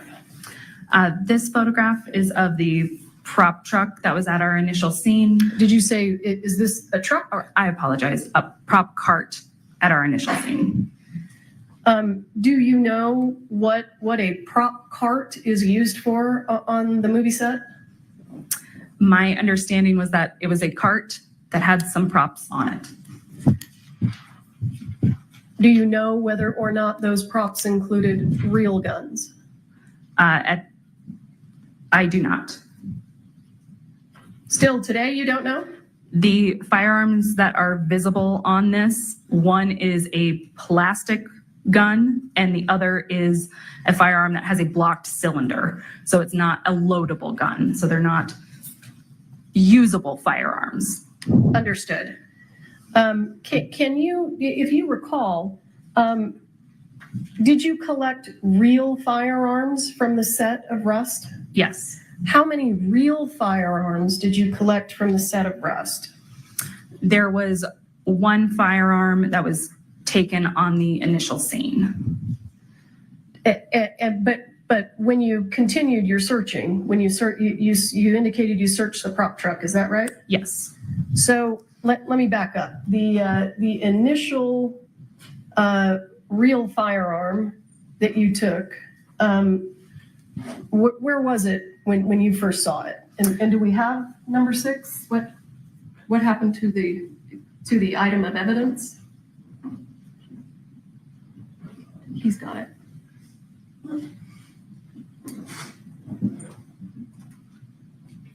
Okay, I'm sorry.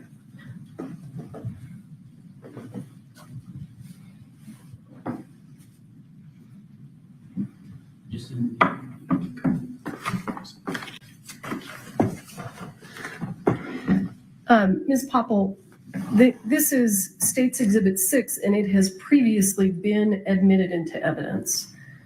So if you would open it. Do you recognize that? Yes. What is that? This is the firearm that was taken out of Lieutenant Benavidez's vehicle. And what did you do with it? I photographed this item and then collected it, took it back to my office where it was photographed in more detail. And then what did you do with it? It was submitted to the FBI for analysis. And why did you submit it to the FBI for analysis? What kind of analysis? Believe that we were requesting DNA, latent prints, and firearms testing on it. DNA, you said latent prints? Yes. For those folks that aren't involved in law enforcement, what does latent prints mean? So your fingerprints leave behind oils and waters on surfaces, which are then referred to as latent, meaning invisible. So we have your fingers leaving behind invisible fingerprints. And what was the other analysis that you asked the FBI? The firearms functioning test. And why would you ask the FBI to perform a firearms functioning test? We wanted to make sure that the firearm was in proper working order. From the time that you collected that from Lieutenant Benavidez's patrol unit to the time that it was sent to the FBI, where was it kept? It was first secured in my office and then submitted into our evidence vault. And when you say vault, does that mean that it's secure? Yes. And how long was it kept in the vault before it was sent to the FBI, if you recall? I don't recall exactly. I would say it was within that week that it was sent out. And when we send items of evidence to the FBI, how do you do that? Do you just throw them in a box and put them in the mail? No, a formal request was made to the FBI lab, and then they had an agent respond and take custody of the items. Who was that agent? I believe that was Agent Cortez. So does Agent Cortez come to the Sheriff's Department and take the items? Yes. Okay. And then at some point, do you get the items back? Yes. And do you recall when you got these items back? I do not. Okay. Were they away from the Sheriff's Department and at the FBI for a considerable amount of time? Yes. And I apologize, I have been corrected. I thought that State's Exhibit 6 had already been admitted into evidence, but I've been notified that it hasn't been, so I would like to move it into evidence. I'm pretty sure it has been admitted into evidence. It is She didn't move it. No, she didn't. It's 57813. Yeah. You did not move it in. Okay, I'd like to go ahead and move it into evidence at this time. No objection. All right, state 6 is admitted. You may publish. When you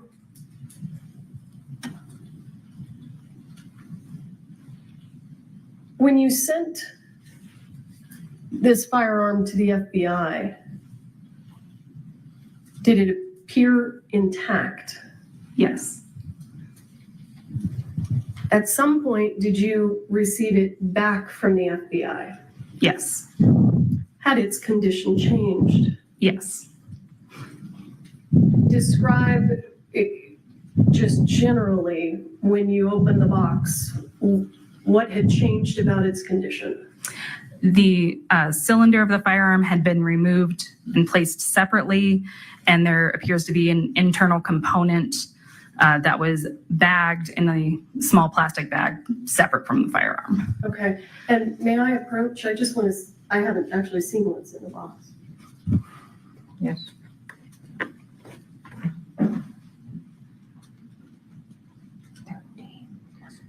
I think that maybe what I'd like to do is have it moved to the elbow. Can I move it, or does someone else have to do that?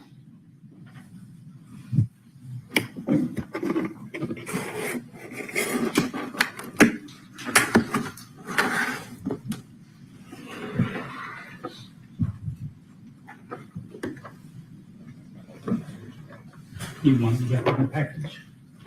Let's open it and set it right there so that the jury can see what we've been looking at and talking about as best we can. Thank you, sir. And just to be clear, this is the same firearm that you collected from Lieutenant Benavidez's patrol unit? Yes. And is this generally the condition that it was in when you received it back from the FBI? Yes. I see that there's a little plastic bag. Can you tell us what's in that plastic bag? So there are 3 small metal broken pieces in the plastic bag. Okay. But other than those broken pieces, was the firearm in generally the same condition? Yes. Okay, thank you, sir. And does this stay at the courthouse overnight? Yes. Okay, so I don't know if you can If you sit want back there to. with it or. Okay. Leave it here. Yeah. We'll secure it. Okay, great, thank you, sir. And I want to go back to State's Exhibit 7 if we can.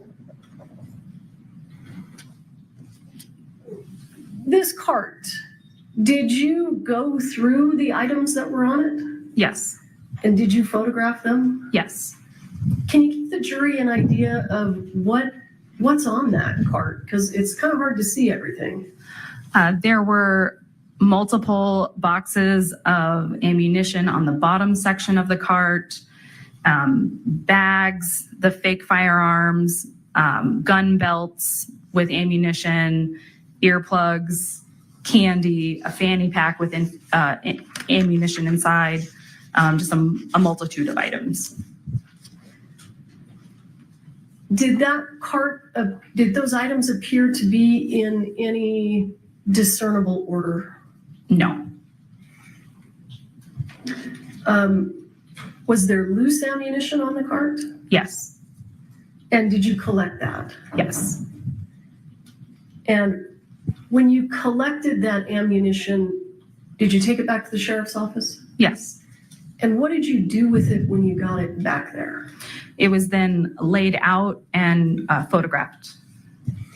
Now, is this the first time that you've been called to an investigation on a movie set? Yes. And have you learned, based on your work on this case, what a dummy round is? Yes. Can you explain to the ladies and gentlemen of the jury what a dummy round is? A dummy round is essentially ammunition that is not designed to fire a projectile. It is ammunition that's made distinct by either a hole being drilled through the side of it, so it's obvious that there's no gunpowder inside. The primer has been removed so that it can't be fired, so it makes it obvious that it's a dummy round. And I'm going to stop you real quick. I want you to explain to the ladies and gentlemen of the jury what you mean when you say primer. The primer is the base of the round. So it's the small circle that the firing pin hits. So since that's removed, there's nothing there for the firing pin to hit and project that projectile. The dummy rounds are also indicated by, if you shake them, they make a rattle sound. Instead of having gunpowder inside, they have ball bearings inside so that you can shake them and know that they're not live ammunition. So you just kind of went through some of the distinguishing characteristics of dummy rounds. Would a dummy round have all three of those distinguishing characteristics? No, it could have 2 out of the 3, but I haven't run into any that have had all 3. So approximately how many dummy rounds did you end up taking into evidence? Specifically that were dummy rounds, I think we have 50. I might be mistaken about that. I apologize. I'm not sure of the exact number of dummy rounds that we have. And let me just ask you this. You talked about how a round may have a ball bearing in it. Is that right? Correct. Would that dummy round that has the ball bearing in it, would that also have a hole in the side? No, because then the ball bearings would fall out. Okay. So do the dummy rounds either have a hole in the side or a ball bearing? Correct. And based on your work on this case, how would someone know that the dummy round with the ball bearing in it is actually inert? They would shake it and it would make a rattle noise. Okay. And did many of the dummy rounds that you took to the sheriff's department make those noises? Yes. Did you also collect any other kind of ammunition from the movie set? Any other types? Yes. What other types of ammunition? It's a type of ammunition that's referred to as a blank. And can you describe to the ladies and gentlemen of the jury generally what a blank is? So a blank is a round of ammunition that has gunpowder in it. However, it does not have a projectile head on the top. So it has a crimped end, kind of like you would see a dumpling have crimps. And that way there's nothing for that gunpowder to project out the barrel of the gun.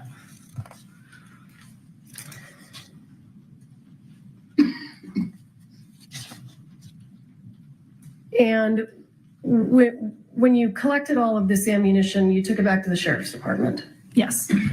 And at some point, did you examine closely all of the ammunition? Yes. And did you develop any suspicions? Yes. What suspicions did you develop?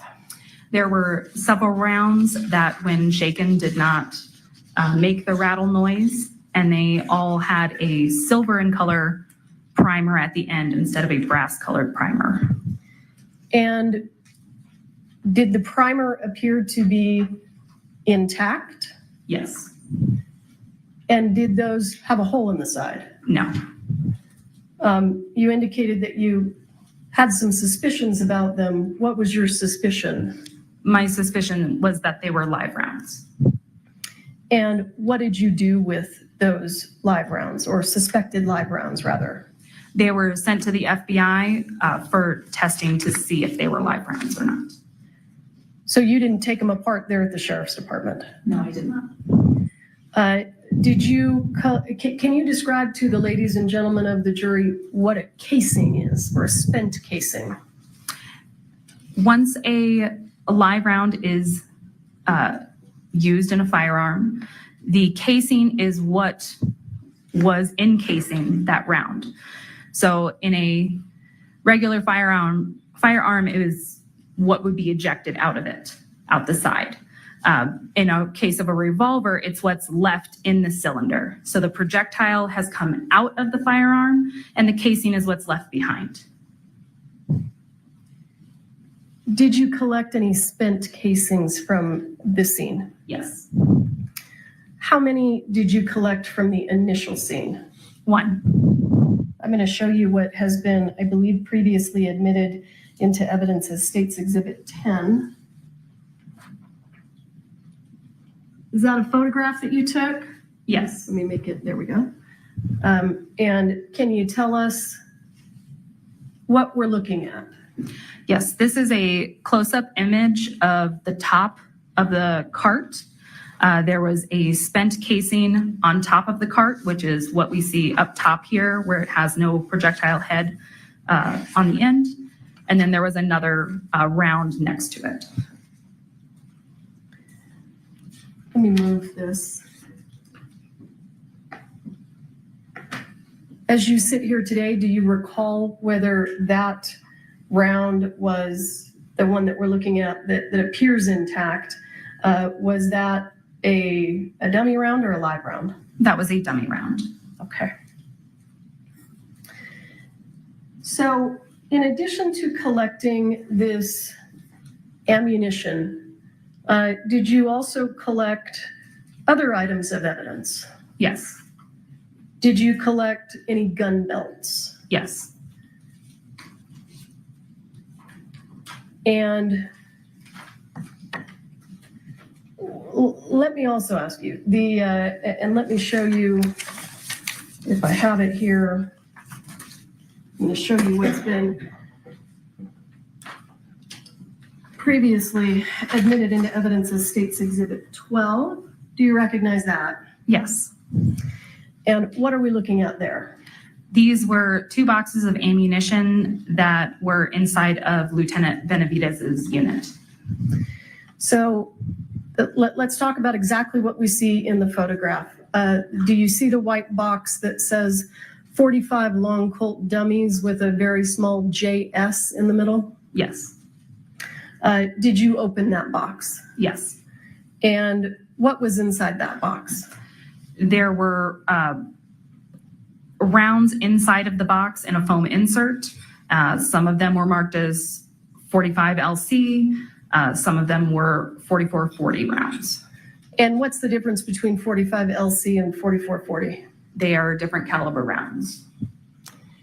And were there any rounds inside that box that you suspected to be live rounds? Yes. How many? 1.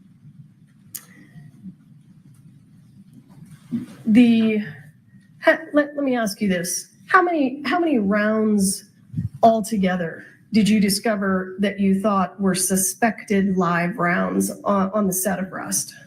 5 and the spent casing, so 6 in total. And I want to talk a little bit about where those rounds were located. So we've got 1 that you suspected came out of this box. Is that right? Yes. And just so that we're clear, the box on the right in the photograph, what was inside that box? There were blank rounds inside that box. And were they all legitimately blank rounds? Yes. And give me just one moment to pull up some additional exhibits here.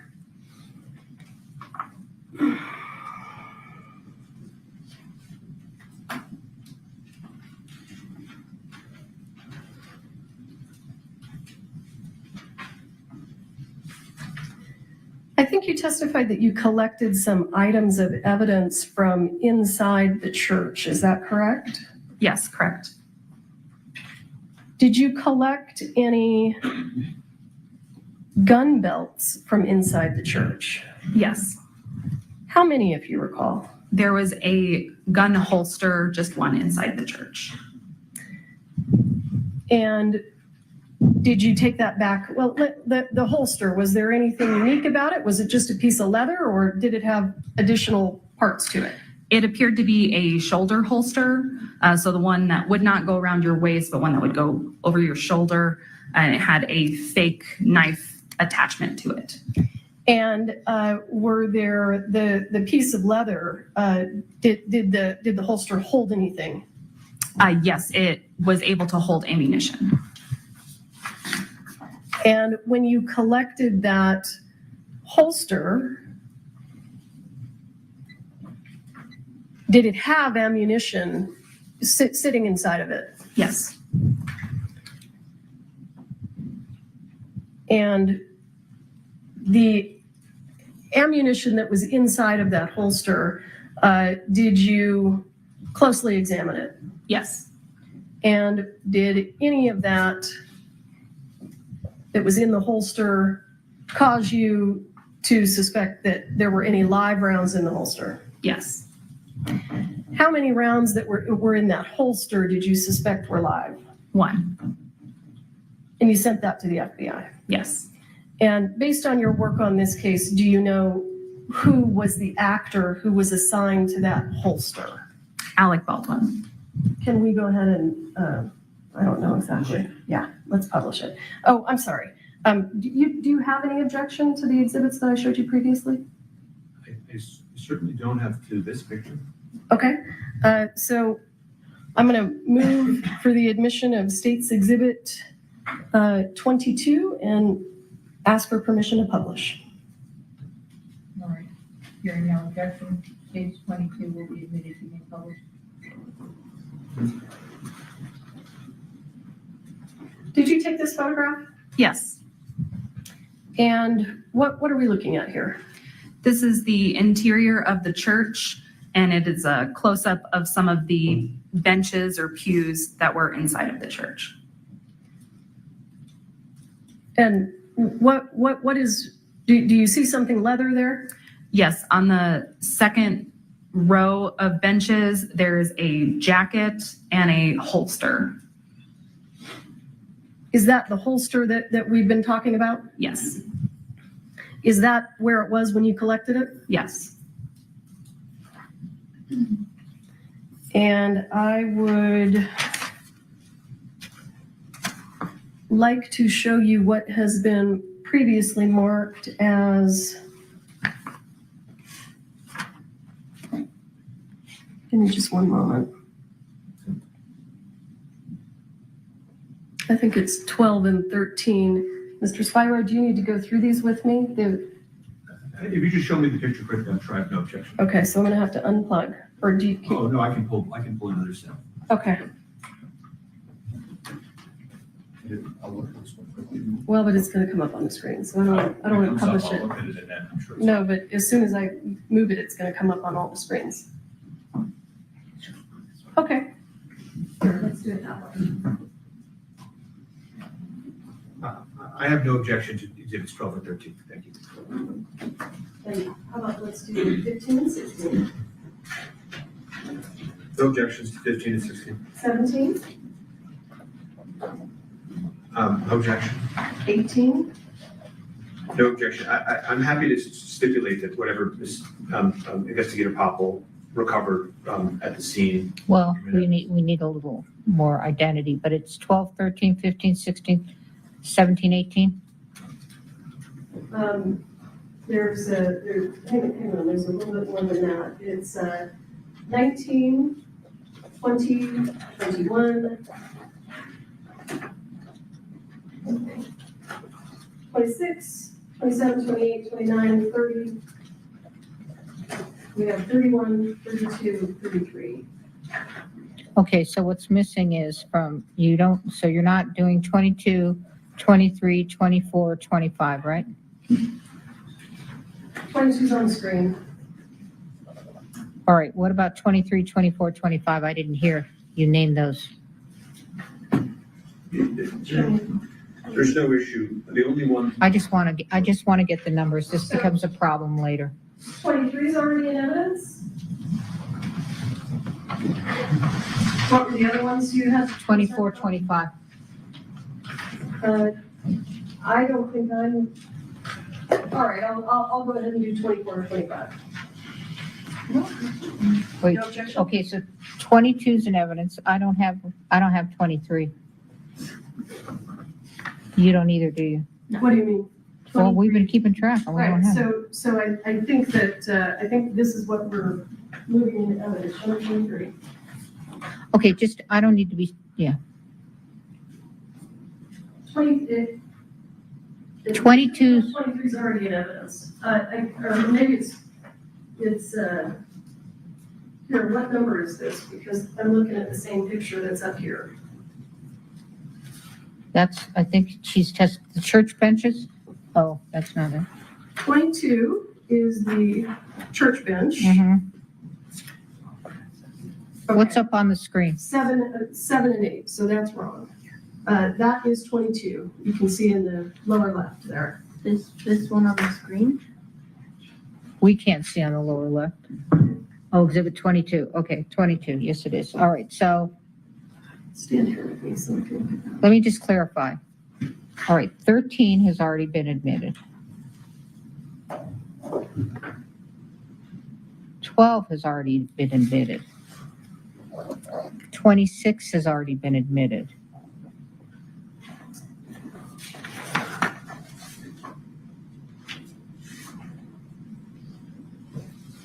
You're tracking me as well, right? Me? Mhm. Okay, so what we don't have, 14 has been admitted, so 15 through 21, 22 was just admitted. We don't have 23. That's fine. I'm not moving for the admission of 23. I think it's a duplicate. Okay, let me just. All right, we don't have 25. We do have 26.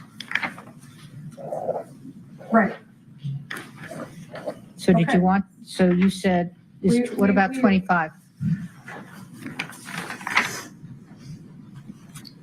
Yes, I will be moving for the admission of 25. Okay, and then 27, 28, 29, 30, 31, 32, 33. Correct. Okay, so on the record, the court is going to admit 15, 16, 17, 18, 19, 20, 21, 23, 25, 27, 28, 29, 30, 31, 32, 33. Your Honor, there's objections, as I think the court might remember, to 31, 32, 33, they're not relevant. All right, well, let's not confuse me at the late day, so I'm just going to write down what's been admitted, and then we will go from there. Thank you. Okay. This gets to be a real mess later, so 15.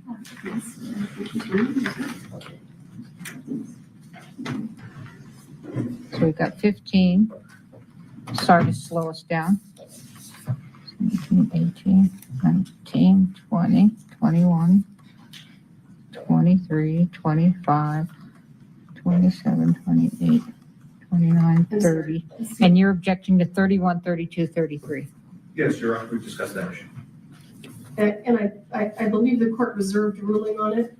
We can take it up in the morning if you All right, so let's just go with what we've admitted. You may publish. Okay, and I apologize. I will move also for the admission of 23. Where I was looking at there is different than the actual 23. Any objection to 23? No, you said you needed 23. You said 24 you didn't want to I did. publish. Okay. Okay. Okay, great. Mhm. I'll move this. Let's do that.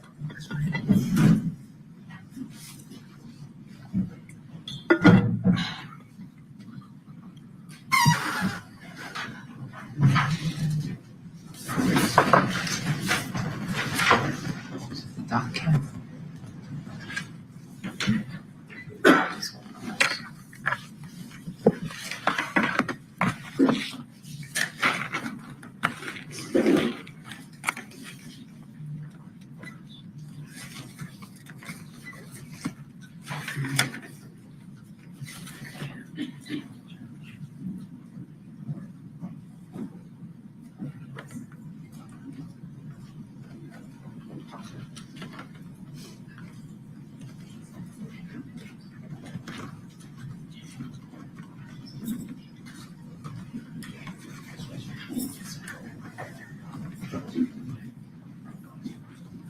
Okay.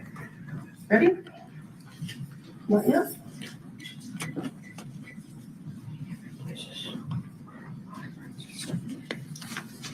Okay, do you want to approach? What's this, court's for? This is court's for. Court's for?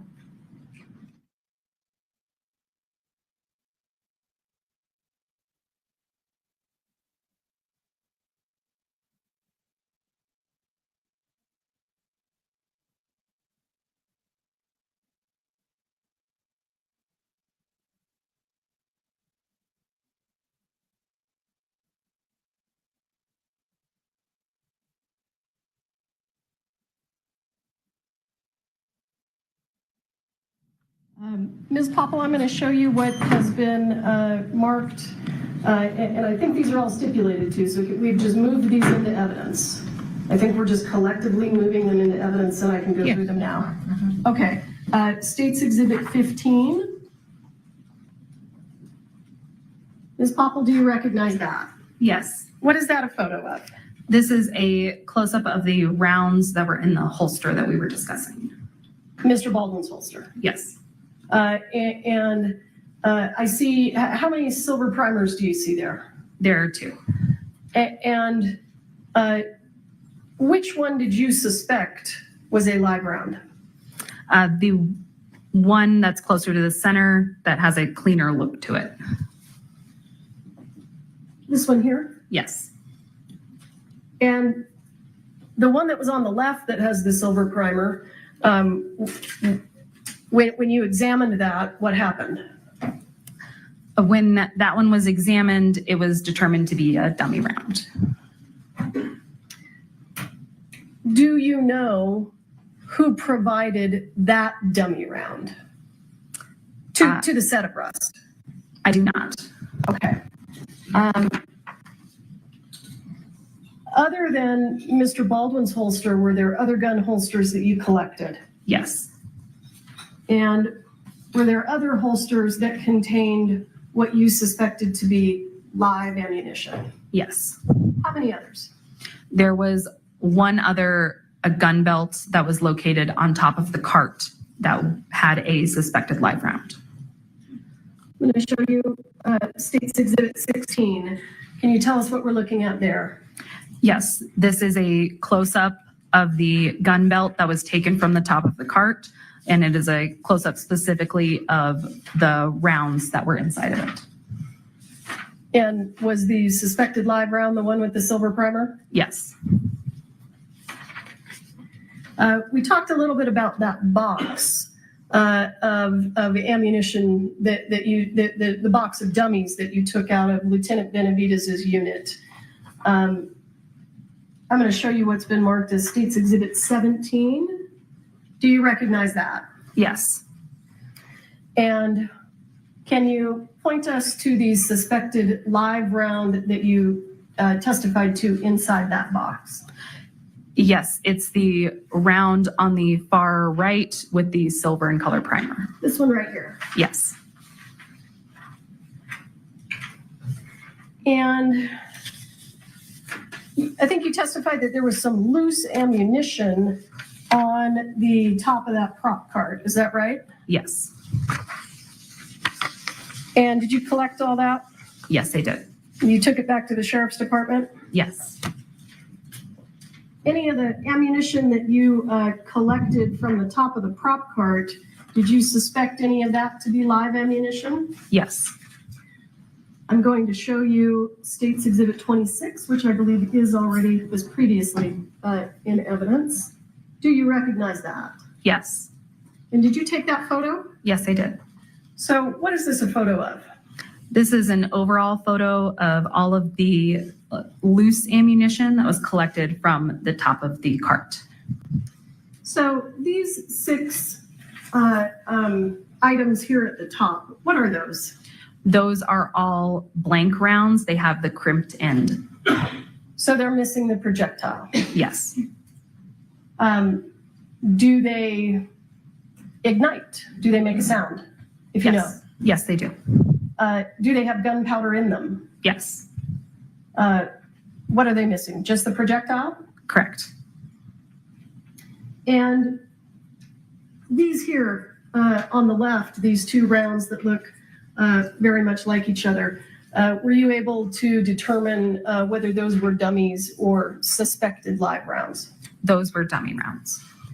And the 2 rounds over here on the right, when you examined those, did you have any concerns? Yes. What were your concerns? My concern was that they were live rounds. And did you send those to the FBI? Yes. And then we see this round down here at the bottom. And I see a hole in the casing. Do you see that? Yes, I do. Is that what you were describing as a dummy round with a hole in the casing? Yes. So was that sent to the FBI? It was not. Okay. Now, I'm going to show you State's Exhibit 27. Do you see that? Yes. And those rounds that we're looking at right there, are they also in the previous photo? Yes, they are. Let's go back to 26. Are they these right here? Yes, they are. So they had silver primers, is that right? Correct. And did you collect and photograph that spent casing? Yes, I did. I'm going to show you what's been marked as State's Exhibit 28. Is that the spent casing? Yes, it is. I'm going to show you what's been marked as State's Exhibit 29. Do you recognize that? Yes, I do. And what is that? This is the bottom of that same spent casing. So when you talked about the primer being the area that the firing pin of the gun strikes, are you referring to this silver right here? Yes, I am. And do you know what that little dimple in the top is called? That is made from the firing pin. Okay, that's the mark that's left? Yes. All right.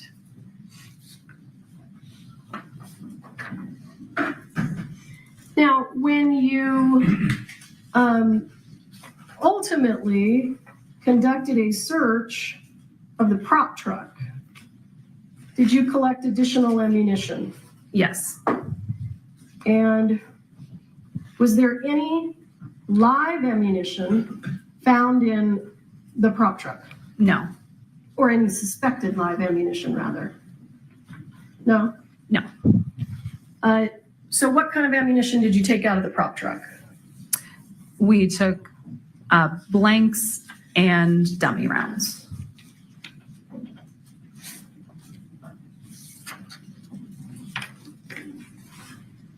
Do you remember approximately how many? I would approximate 1,000 to 1,500. Did you closely examine each and every one of those? Yes. Hang on, here we go. I'm going to show you what's been marked as State's Exhibit 19. Do you recognize that? Yes, I do. And where was that located? This was located in a bag on the prop truck. And when you say on the prop truck, because we weren't there, can you describe this truck? I apologize. It is a storage truck. So almost like you would see a moving vehicle. It has that amount of storage in the back area of it. And does it have a door that comes down? Yes. So you found this inside that prop truck in a bag, is that right? Yes.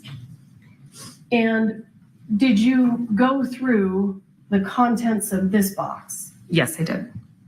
And there were no dummy rounds? I'm sorry, there were no suspected live rounds? There was one round that did not make a sound, so it was sent to the FBI as well. But okay. I'm going to show you what has been marked as State's Exhibit 30. Do you recognize that? Yes. And what is that and how does it relate to the previous photo that we saw? These are the rounds that were inside of that box, but they were taken out of the box and laid out to be photographed. Is there anything unusual or noteworthy about these dummy rounds compared to the other dummy rounds that you found on set? Yes. What is that? The dummy rounds found on set had this almost new shine to them. These rounds that were located have this antique look to them. And do you mean that kind of brown color, that sort of antique color on the brass? Yes. And was one of these dummy rounds located in Mr. Baldwin's bandolier? Yes. Let's just jump back for a moment. I'm going to show you what's been marked as State's Exhibit 23. Just for completeness, can you tell us what that is? Yes, this is a close-up of the jacket and holster that were found on the bench inside of the church. And I'm going to show you what's been marked as State's Exhibit 25. Can you tell us what that is? This is a projectile that was recovered from Joel Souza's shoulder. And how did you get that? I responded to the hospital and received it from Deputy Lujan. And when you took it from Deputy Lujan, what was it in? It was in a plastic cylinder container. And what did you do with it? I took it to the office and photographed it with scale. And after you photographed it, this is your picture here, right? Yes. After you photographed it, did it get sent anywhere? Yes, it got sent to the FBI lab. State's Exhibit 20, can you just tell us what that is? This is the exterior of the church. State's Exhibit 21, can you tell us what that is? This is the interior of the church. State's Exhibit 24, did you take that photo? Yes, I did. When did you take that photo? This was after the firearm was recovered from Lieutenant Benavidez's vehicle. Is this the condition the firearm was in when you recovered it from Lieutenant Benavidez's vehicle? Yes. Is this the condition it was in when it was sent to the FBI? Yes. All right, bear with me. Let me catch up with you here.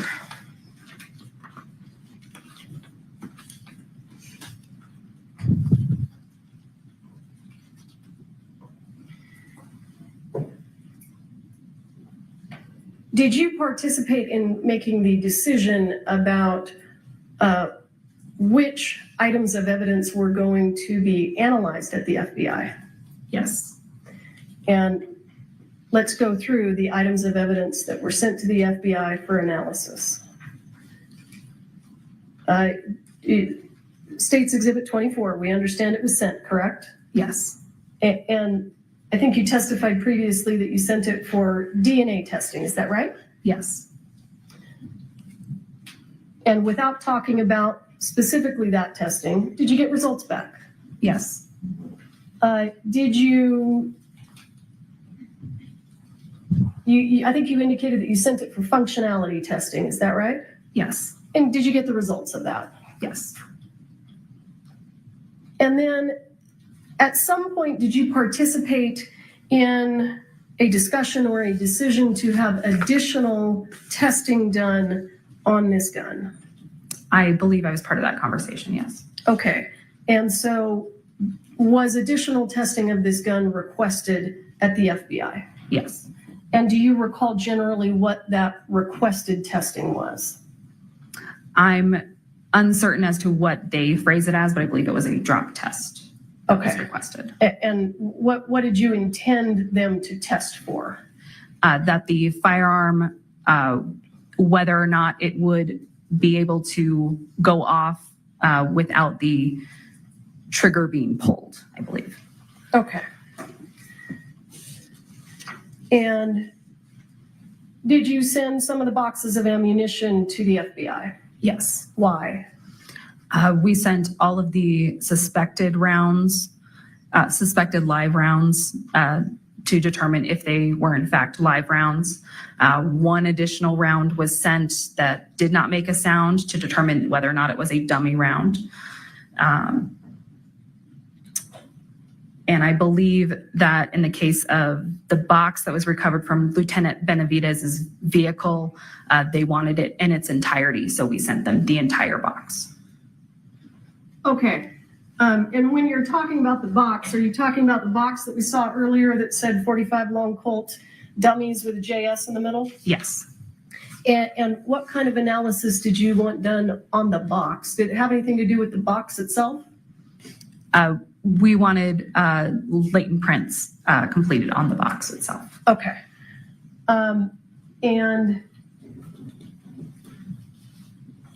is it customary, if you can explain to us how this works, is it customary that the Sheriff's Department swabs items of evidence for DNA?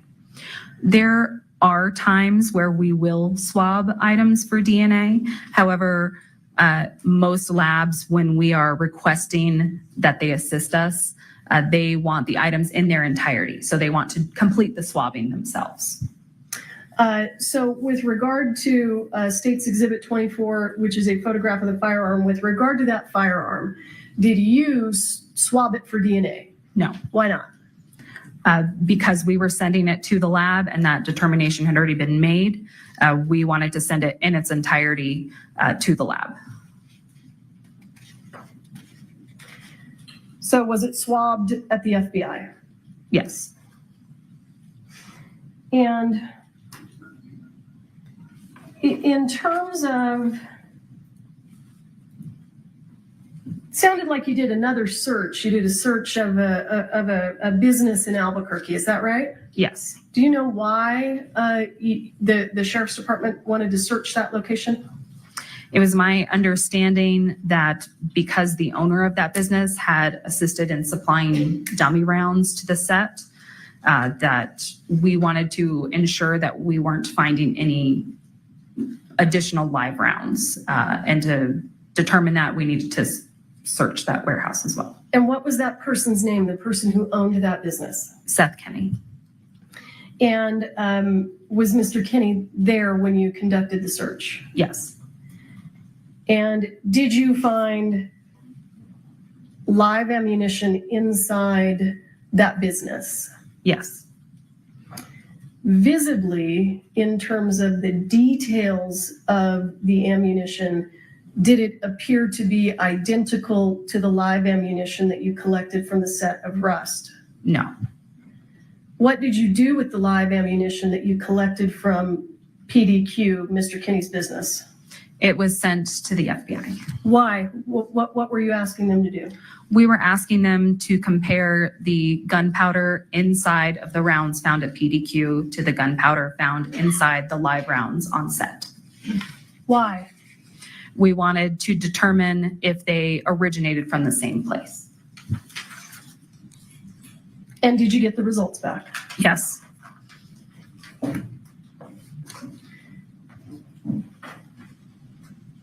And if you would, I see that you've got a box with you. Yes, I do. Can you pull that box out for us?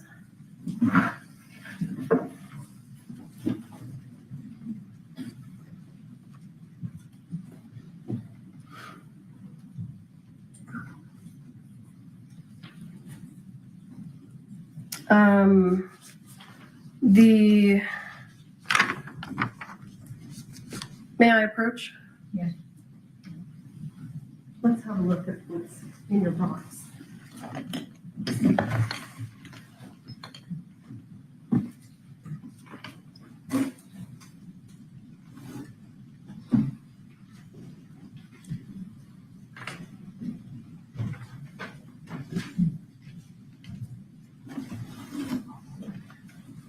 Just the pipe?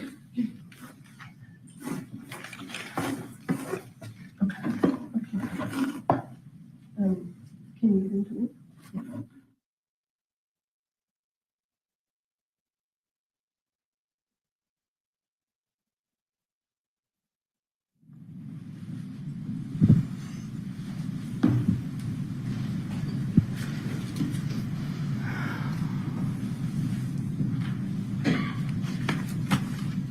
I'm going to show you what I am going to mark as State's Exhibit 34.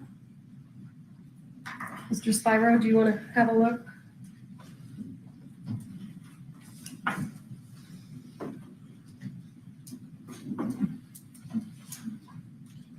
I think because it's in the box, I don't have a.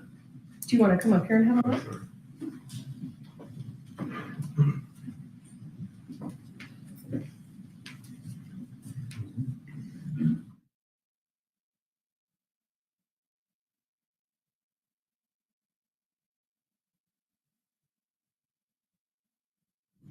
For searches, please give. No objection to 34. Okay, I'm going to show you what I've marked as State's Exhibit 34, and I would ask you to tell us what we're looking at here. So this this is the live round that was taken from the box located in Lieutenant Benavidez's vehicle. It's been deconstructed by the FBI. Therefore, we have the casing, the projectile, and the gunpowder that was inside all separated. And is the gunpowder in this container here? Yes. For all of the 5 live rounds, suspected live rounds that were sent to the FBI,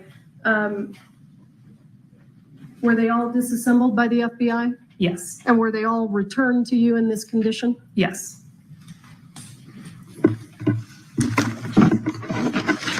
Do they all look exactly the same? Yes.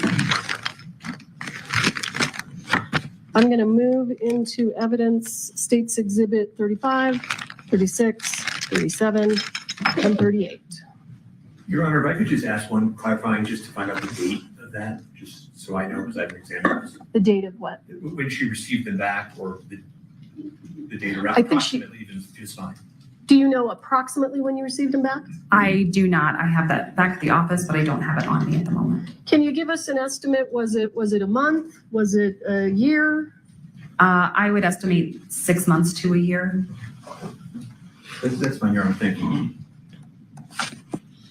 Did you also say 39 or just did it 38? I ended at 38, but there will be a 39.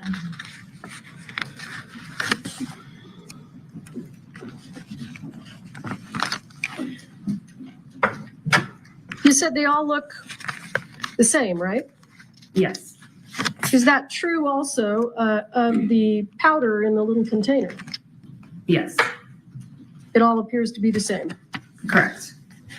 And I'm showing you, sorry, I keep throwing them down, 35, 36, here's 37, here's 38. The live rounds that you sent to the FBI that you collected from PDQ, did those live rounds come back in kind of this same condition, disassembled? Yes. And Are you able to zoom out? oh, here. Is the glare, would it be easier if I just handed it to you? It's okay. Well, can I approach and I'll hand you what's been marked as State's Exhibit 38. Yes. For the record, these have all been admitted and published. Yes, they all returned in such a condition. So the live rounds that you took from PDQ, did I ask you to bring those here today? You did not. Do you have them back at the Sheriff's Department? Yes. And when they were returned to you from the FBI, they were deconstructed like this, right? Yes. So you had a casing, a projectile, and a container of powder. Yes. Did the container that holds the gunpowder just visibly, did it appear the same or different than the live rounds that came from the set of Rust? It was different. And you could just see that with your eye. Correct. And I'm going to show you what has been, or what I will mark right now as State's Exhibit 39, just for completeness. And what is that? This is the spent casing that was located on top of the cart. Okay.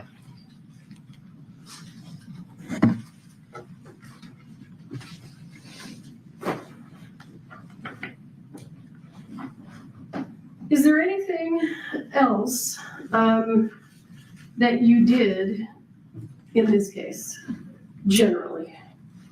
In general terms, I was also asked to collect DNA standards, fingerprint standards from various parties so that those could also be sent for comparison at the FBI.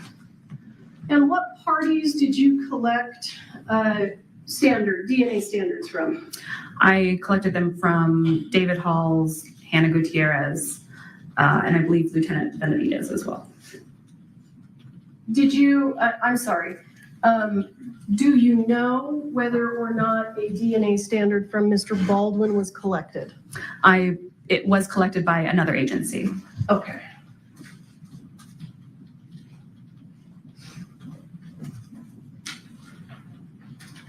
Bear with me.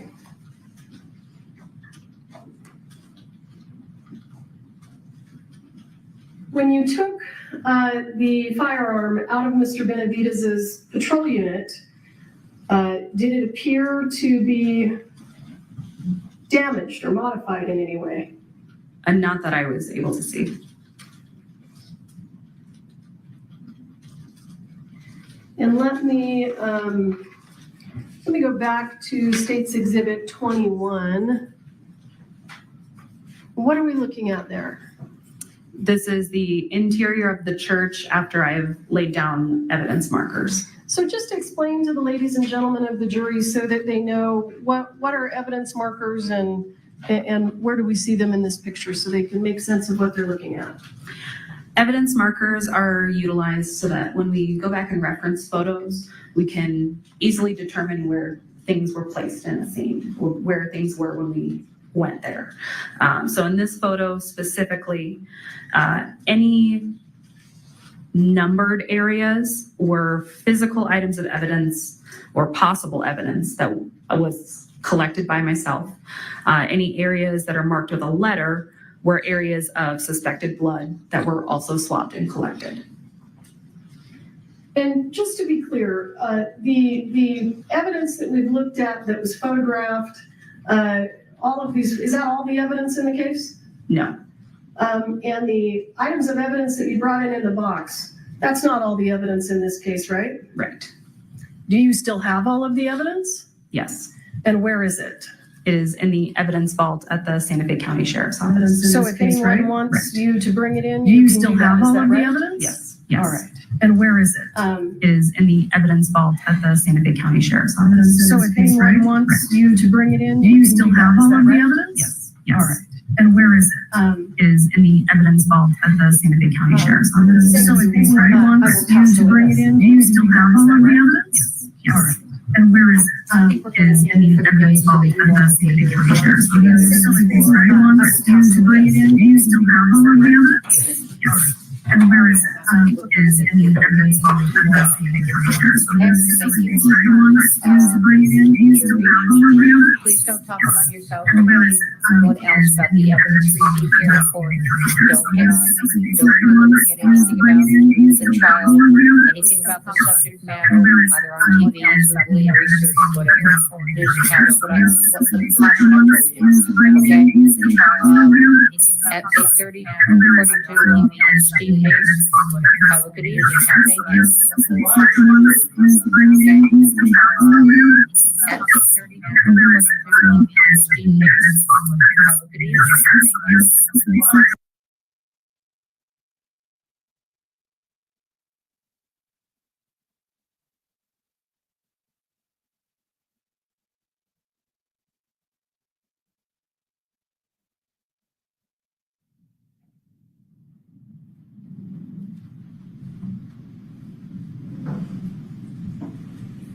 All right, you may be seated. Is there anything we need to put on the record before we recess? Just two quick things from the defense. First is, I just want to confirm I'm testifying tomorrow. I thought you all agreed to that with the order that I haven't seen. It's in room, Your Honor. You haven't seen it if you've been here. Yeah, okay. Well, I thought that's what was agreed to, order of witnesses. It absolutely was. I just wanted to confirm as we're running out. Everybody's checking that nothing's changed. Okay, confer you on. all right. Anything else? If I could just beg the court's indulgence to quickly look at Exhibit 6.